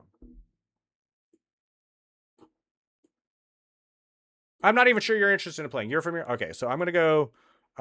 there are... Who has the most people in it? There are 5 players on server 1, so I'm going to click on that. I don't know what this is. You must register to unlock new heroes. Okay, I'm just going to go Rhyme. Oh, is this... Okay, hold on. What is this? Is this you eat balls, pick up pellets to gain experience, doing that. If you collect enough pellets, you will level up and gain a point. Okay, is there a... Okay, so you stay on the grid. All right, can I go just an up and down the grid? Yes, I can. Press enter to chat. All right, this is server 1 of evades.io. As far as I can tell, there isn't any sound in this game. Okay, then what? Hover over your cursors to see what they do. Huh? Okay, I have a teleport warp and a paralysis freeze enemies. Okay. Let's do it. Let's do it. Let's see what this is about. If you... Blue, Europe, choose server. I did. I don't think you're eat butter. You don't...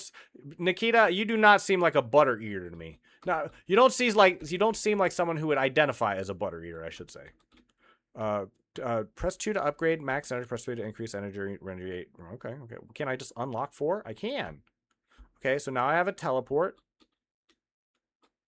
This seems like, so far, easy. Let me teleport. Oh. Well, how do I use it? Oh, it's Z or J to teleport. And it's X or K. So Z to teleport or J. No. I want to do Z. Z to teleport and X to freeze. Can I freeze friendlies? Whoop. Oh, is that energy I'm using? I thought that was an HP bar, but it's just, okay. Should I be picking up every energy pellet? You must reach level 10 to chat. Oh my goodness. I can't chat. I am guest Jasi Basega. You can move the hero with mouse. I can? I can't. Not me. Nuh-uh. Not with my mouse. Nothing happens. Okay, eat butter. He's still with me. May the butter be with you. Oh. Okay, I get it. Do I have... Okay, I don't know what that is, but I'll stay away from that. It seems bad. Red, bad. Red is fire. Don't stand in fire. That's what I've learned. In settings. That's all right. I can move with keyboard. I'm good with keyboard. Keyboard, fine. Nikita, are you eat butter? Do you eat... Are you a butter eater? I gotta know. Do you, sir, eat butter? Peculiar guest, central core, ominous cult.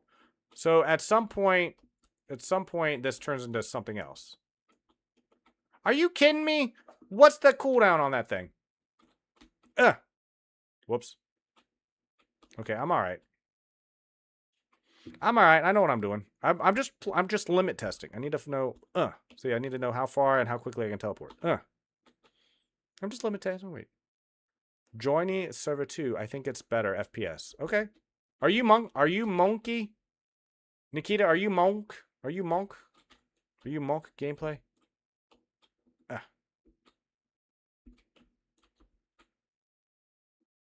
Boop.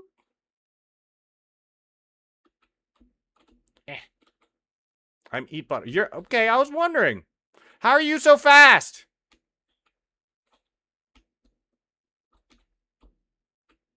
Okay, I'm gonna like ignore experience at this point. I'm not even putting points in abilities.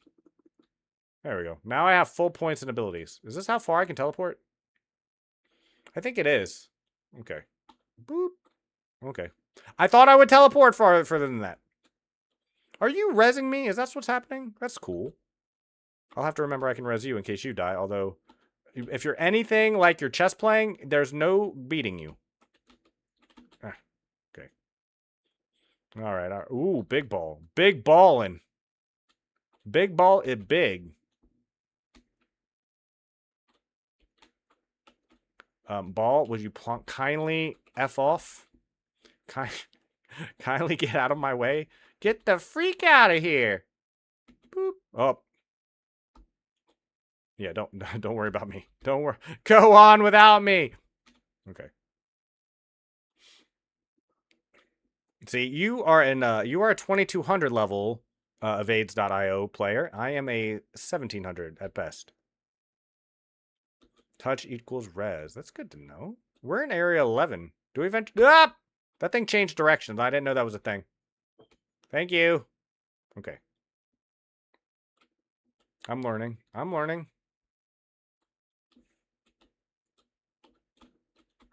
I didn't hit... No, okay, that was a misclick. That was a misclick. Seriously, though, Butter, how are you so fast? Is there something I can do to do that? Oh, I can put points in speed upgrades. Oh, okay. I'm getting this now. I'm getting this now. Oh, this makes it a lot easier. This is a lot easier. My goodness. Zoom. See, I just hadn't unlocked my final form yet. Boop. This feels a lot smoother too.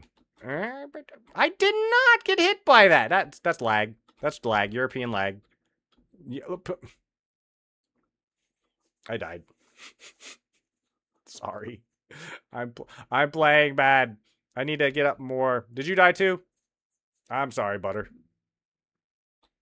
I'm sorry, Nikita. Just give me 40 seconds and I'll be back. I'll be back better than ever. You just wait. Okay. Okay, I'm back. I'm back. I'm back. Boop. All right. I need to stop playing with my life so much. Hold on. Backing up. Red? Red? Excuse me, Red, you are just like, you're too much. You're doing too much, sir.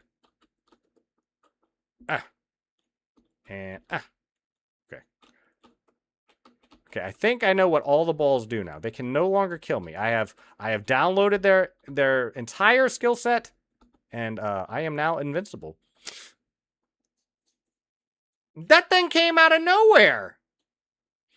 I can freeze enemies. Oh, that's right. I can't. How do I freeze enemies though? But how do I do that? Is it? Oh, it's X. It's X. Oh, okay. Hold on. Whoa, whoa, whoa, whoa. Hold on. Hold on. Give me a sec. Give me a sec. Oh, hold on. I need these keybinds. How do I change these keybinds? No.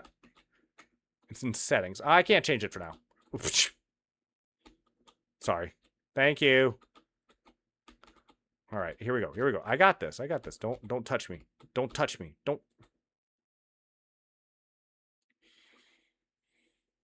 I hope we're enjoying the evades.io gameplay. It is much fun. Much fun. I know exactly what I'm doing. Who says I don't? Who says I don't know what I'm doing? I just kind of like watching Nikita trying to res me at this point, to be honest with you. It's kind of fun.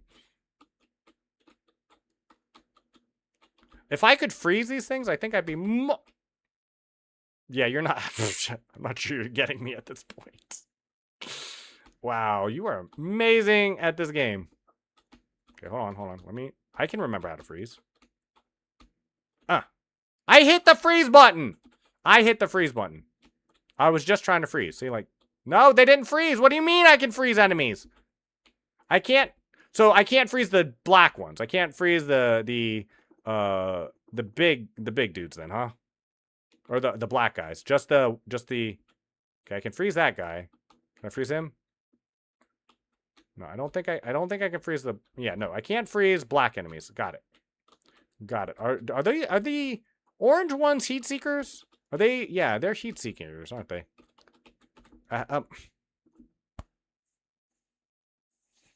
It's like chess all over again. My gosh. This is embarrassing. This is embarrassing. You can freeze enemies. I'm not pro at this game. I got carried a lot as well in the past. Is there an end game to this, though? Like, is there a do eventually we get into the peculiar pyramid or something? Or is this just all there is? Like, getting as far as you can?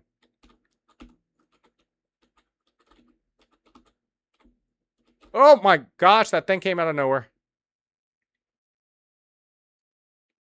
As well. 40 level in here. Okay, I'm going to get level 40 then. I'm going to take it seriously now.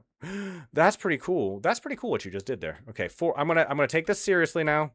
I'm actually going to try, like seriously, like actually locking in. My goal is to just play it a little safer. Like I'm actually trying now. So if you think thought I was memeing before. I kind of was, but now I am actually trying. That didn't hit me. That didn't hit me. I want a replay. That's European lag is what that is. That's European lag right there. I want to get to level 4 though. I need to, how do I, okay, you know what? You know what? I'm going to adjust my keyboard slightly so I can play with my right hand. Can I play with my right hand? I have a shield. That's not fair. How do you communicate a shield? Okay, I want to play with both hands. Is that a thing? Okay, I'm going to play with both hands, and that way I can do things like that. Okay. I teleported! I think this teleportation tech is a little buggy. Okay.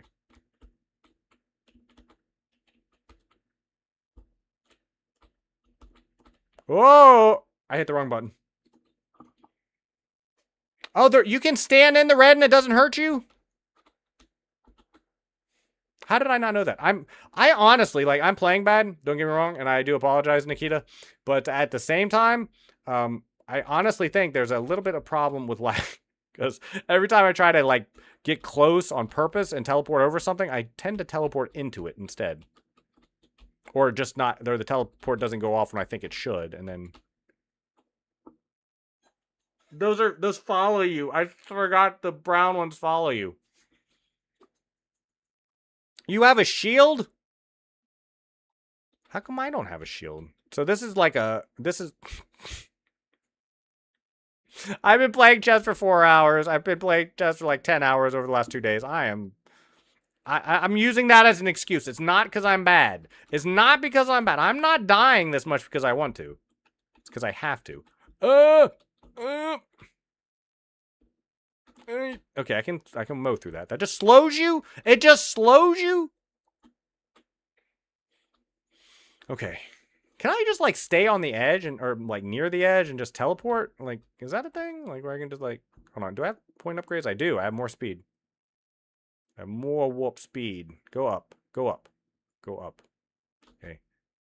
And I'm in. I'm in! I'm down. I'm down! I hit the teleport button, darn it.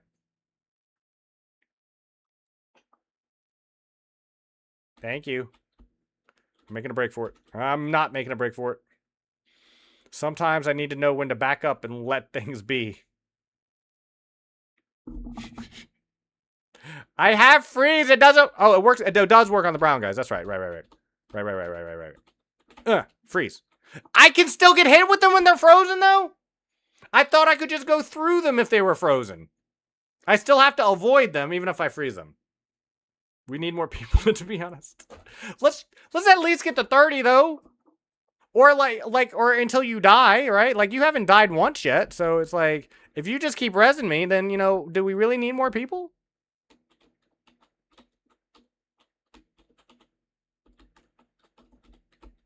Get away from me. Get away from me. Get oh, come on! He wasn't even coming after me. Okay, we're on 30. We can beat 30. You're so good at this game, it's like we may even be able to get further.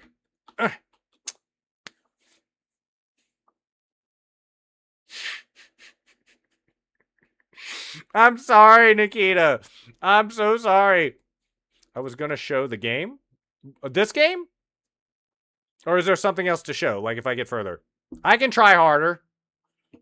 I could actually try harder. Infinite Inferno. So that's how you get to the pyramid? You just get past this part. Nikita, if you get me here, I will. Yeah, you are the greatest evades.io player ever. Stop. Around. Up. Over. Around. Down. No. No. No. No.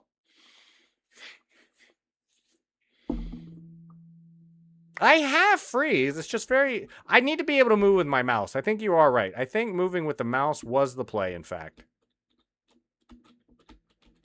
I think you were right. I think you were right all along. I did not get hit by that. I call European lag. Euro lag. I use a shield. Is that shield OP? Like, should I be using shield if I had shield? I just want to finish this area. Can we just finish this area and call it a day? This is a fun game. I'm gonna bookmark this. And you know what I love about this .io game that all the other .io games I've played haven't had? This has had no ads. It gives 1 immortality. Take your time. I can just res myself in 27 seconds. Thank you. Freeze. Okay. I'm going to go until I die, and then I'm probably going to call it quits. Oh, this is easy. Bullcrap! I teleported over it. See, I'm just telling you, I'm laggy. That's what it is. That's what it really is. I can go through these, right? Oh, I can't go through these. So, okay. I thought I could go through those. You get to go through those. I do not. Gotcha. Okay, what if I... Okay, okay. This doesn't seem so bad. This doesn't seem so bad. This doesn't seem so bad. Just move with the black. And teleport. Cool. Alright. I think this is actually easier. Oh my god. Now that was my fault. I can admit when I do something stupid. Take your time. Take your time. I don't even know why I'm still playing, to be honest with you. This just seemed like the game got easier all of a sudden. With lags, I would have died. You die if I... Oh, okay. Then yeah, you're right. We probably... oh, I see there's a mini-map now, too. That's pretty cool. I'm going to call it there, Nikita. Or did you want to keep going? If you want to keep going, I'll keep going. But I think I've died quite a bit, and I need to change my keybinds around so I can move with my mouse and then teleport and freeze with my left hand. Because doing both, like trying to move and freeze and teleport with the same hand on the server is a bit much. So if you want to keep going, I will. Let me know. Let me know if you want to keep going. Otherwise, I think I'm going to use this last 20 minutes and what would I even do with 20 minutes? Well, what do I have time to do? Do I have time to do anything? Not really. Not really. What is this? Who sent me something?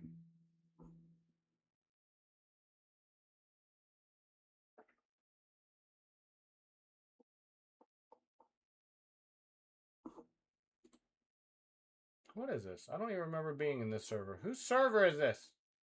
Oh. Okay. I'm gonna revive you. You freeze as much as you can. Okay, okay, okay. Let's finish this. All right, all right. I'm down. I'm down. Are you dead? I'm sorry. I looked away from my screen for a second. I will spam the freeze button. Oh, I'm not in focus. Okay. I froze. Oh, the black ones don't freeze. That's right. All right. I'm with you until for the next 18 minutes. Like, and if we stop doing this, then I'll just end, you know, I'll just talk for a little bit and then end stream. Black. Yeah, I keep forgetting though. I teleported. I swear I teleported. I am so sorry, Nikita. I feel like playing chess against you yesterday. You were playing great, and you're playing great now in this game. And I'm playing like trash. Wow, that was close.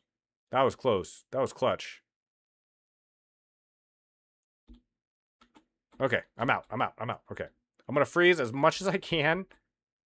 I can't freeze the black guys, though. Oh, these ones follow you. Okay, yeah. I forgot. Okay, hit me one more time. I got the freeze. I got the freeze off. I can't touch the center ball? See, I didn't know that. I thought the center ball in the red was the same thing as anything else. Oh, I'm going to freeze. Okay, they're frozen. Okay. All right. Oh, no. Okay, I got to back up. Coming around. Oh, God. The teleport, it's almost like it's too far sometimes. It's almost like it's too far. Thank you. Stop chasing me. I keep forgetting I can't hit the center part. Okay. All right. We're on 35. 5 more to go. Can I freeze these? Let me check. Yes, I can. I think this one is going to be easy, actually. Oh, did that look like on anyone else's screen like I got hit by that? Because it didn't look like I got hit on my screen. I'm spamming the freeze button. I'm spamming it. Whoa, whoa, whoa, whoa, you were so close. I didn't have mana to teleport, did I? Wow, I'm so sorry to make you go through this. Okay. Well. All right. We're struggle busing through this. What do the blue ones do again? What does blue do? What does blue do? What hit me? What hit me? Tell me. Tell me what hit me. Suck energy. Oh, is that all they do? They can take it. I don't use it right anyway.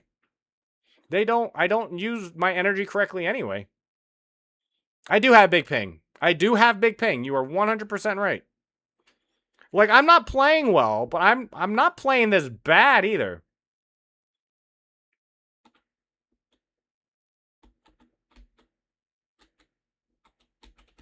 Okay, I can predict.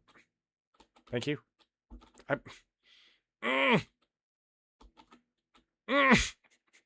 Sorry.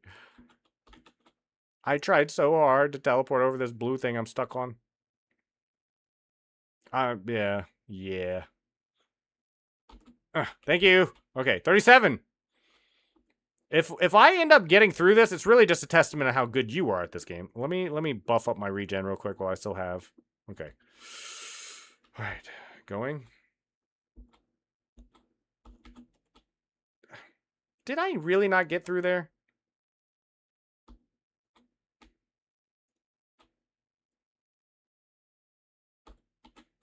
Ah, I went too fast. I went too fast. If you have your teleport thing and you just need mana for it, it's like, let me know. Okay, this is the purple is an experience ball. Okay, I see.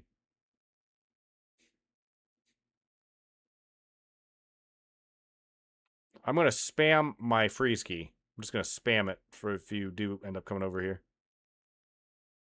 I'm just spamming the freeze button. I'm still spamming the freeze button, in fact. There's a hard... there's a hard and there's a catastrophic. Oh my gosh.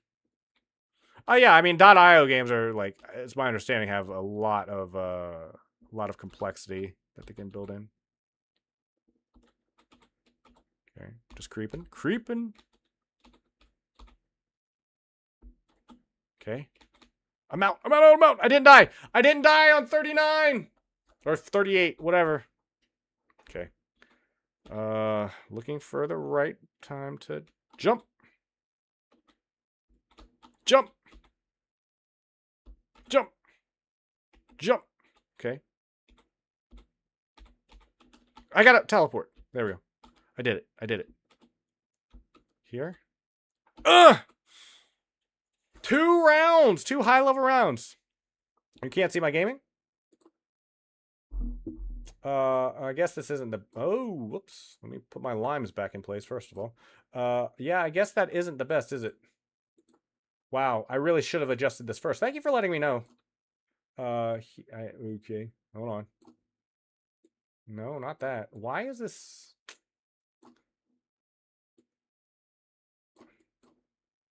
What's happening here? Okay, that's the best I can do, actually. Best I can do. Thank you for letting me know, though. Thank you very much indeed for letting me know. Did you fall? Oh, no, you're still alive. Oh, you're in 40. All right, is this the last area in this round? Okay. I feel like them moving faster might actually be a help to me.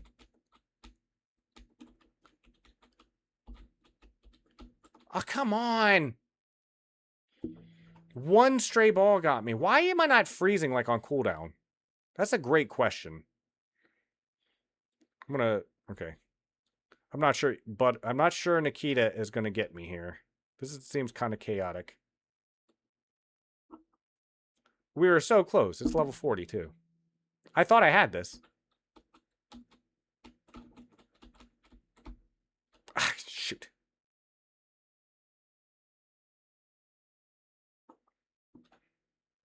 I need a little bit less lag, and I need to be able to press freeze and teleport with this hand. This hand. Like, I need one for movement, one for teleporting. I am 43. Up! Up! Eat butter died. Hold on. I gotta get him. It can't end like this. Hold on.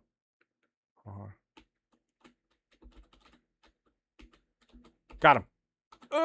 We did it! We did it! Central Core victory! We did it! We did it! I gotta get a... We did it! We did... Oh my gosh. Register an account to permanently unlock stuff. Maybe. Maybe in the future. Maybe in the future. Look at all this glorious XP. This is the introduction that we beat the tutorial. I struggle bust through the tutorial thanks to Nikita. That was fun. That was a lot of fun. So we played, what, 4.5 hours of chess. Did about 20 minutes of .io gaming, or maybe a little bit more. Hold on, let me switch scene. No, I can stay here for now. Nikita, you've been amazing the last couple days. I'll tell you what.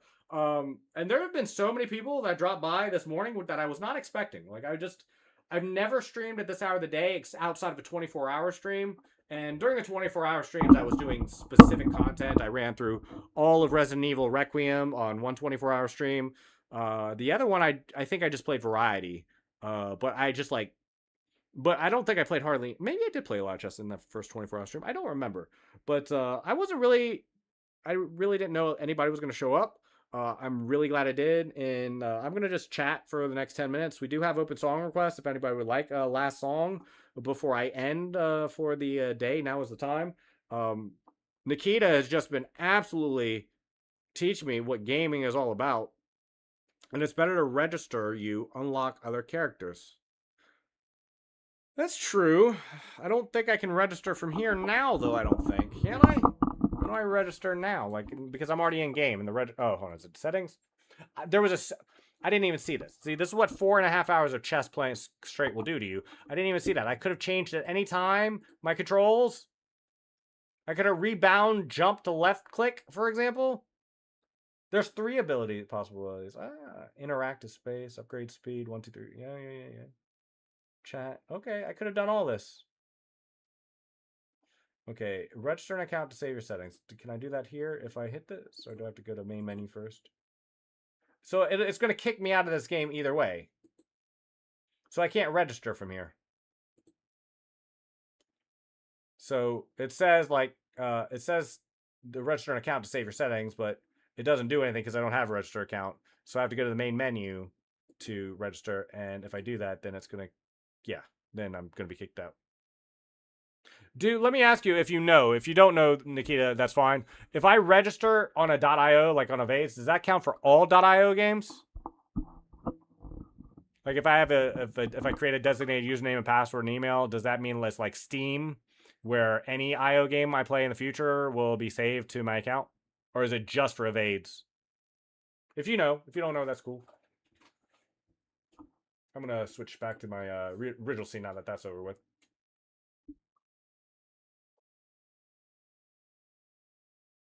How many songs do we have total in the queue? 557 songs. We had about 20 played today, mostly by Ben. Thank you so much, Ben. I know you're not here anymore, but thank you so much for playing games with me today. Nikita, thank you so...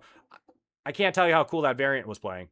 Like, again, I was not mad. I was not upset at all. I was just, like, learning something new, and, you know, that's the game. It might have even been Warcraft 2. It's why Dota Underlords and Auto Chess Battlers and TFT came out of Dota.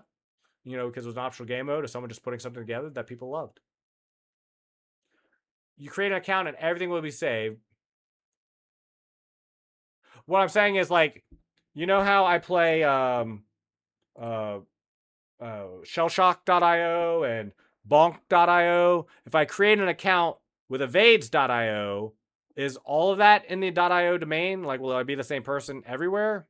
Or will this only be for Evades.io? See, like, when I play a game on Steam, it doesn't matter what game I'm playing. I'm always the same account. Does that make sense? Like, it's always me. I don't have to create a new account with every new game I play. I just like, it just immediately says, okay, we know who you are.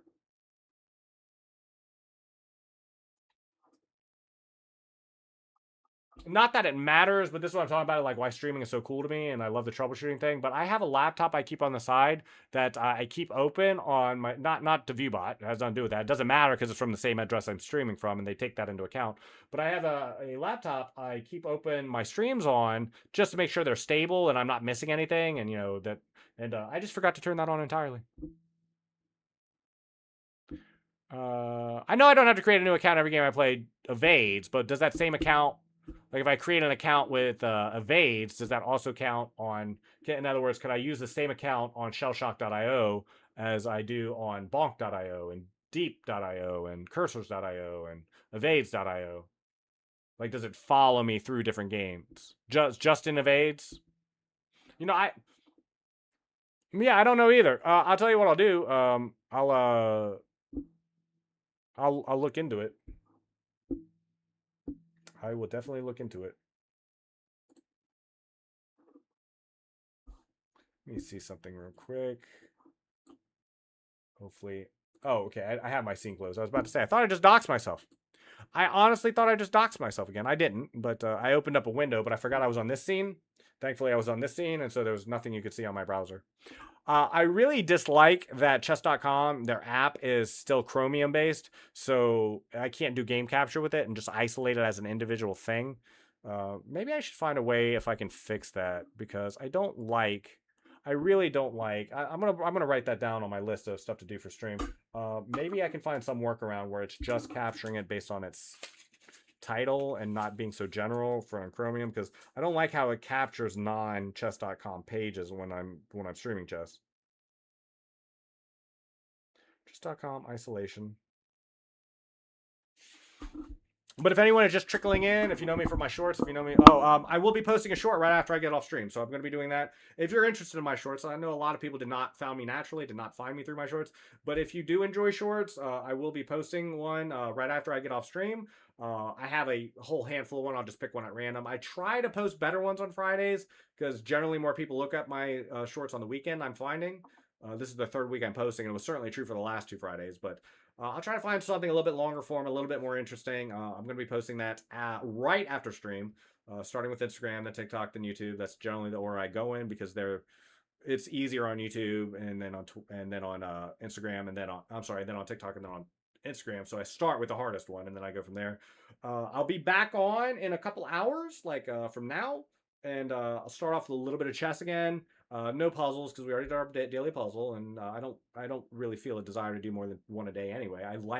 It's kind of like a daily thing. I do a daily Wordle, for example, and so and I wouldn't want to do more than one. So I'll get back online, play maybe some Bullet in the afternoon, or if anybody would like to play a game, I am down to play viewer games when I come back.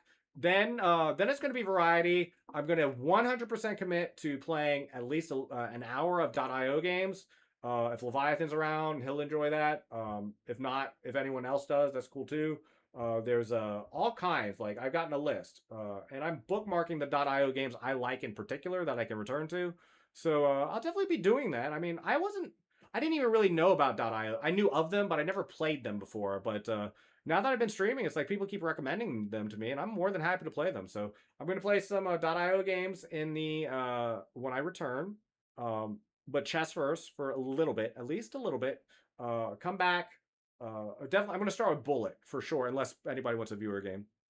Okay, you don't have to. Okay, good. That's exactly what I was asking. Thank you, Nikita. So I don't have to create a new account every game.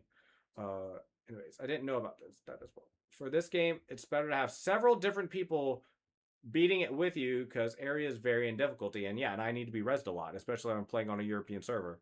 I think that's a big deal too, playing on the European server, because I was being a little bit goofy and a little bit reckless, and I played a lot of chess, but there was also some lag. Like, there was sometimes I was like locked in, just like trying to jump over one ball. And I don't care how unk I am, I can jump over one ball. But it's like I would press the button and it was like it just wouldn't happen instantly, and then I get tagged, and so I'd end up dead. And so there was definitely at least 150, 200 millisecond ping that I need to account for.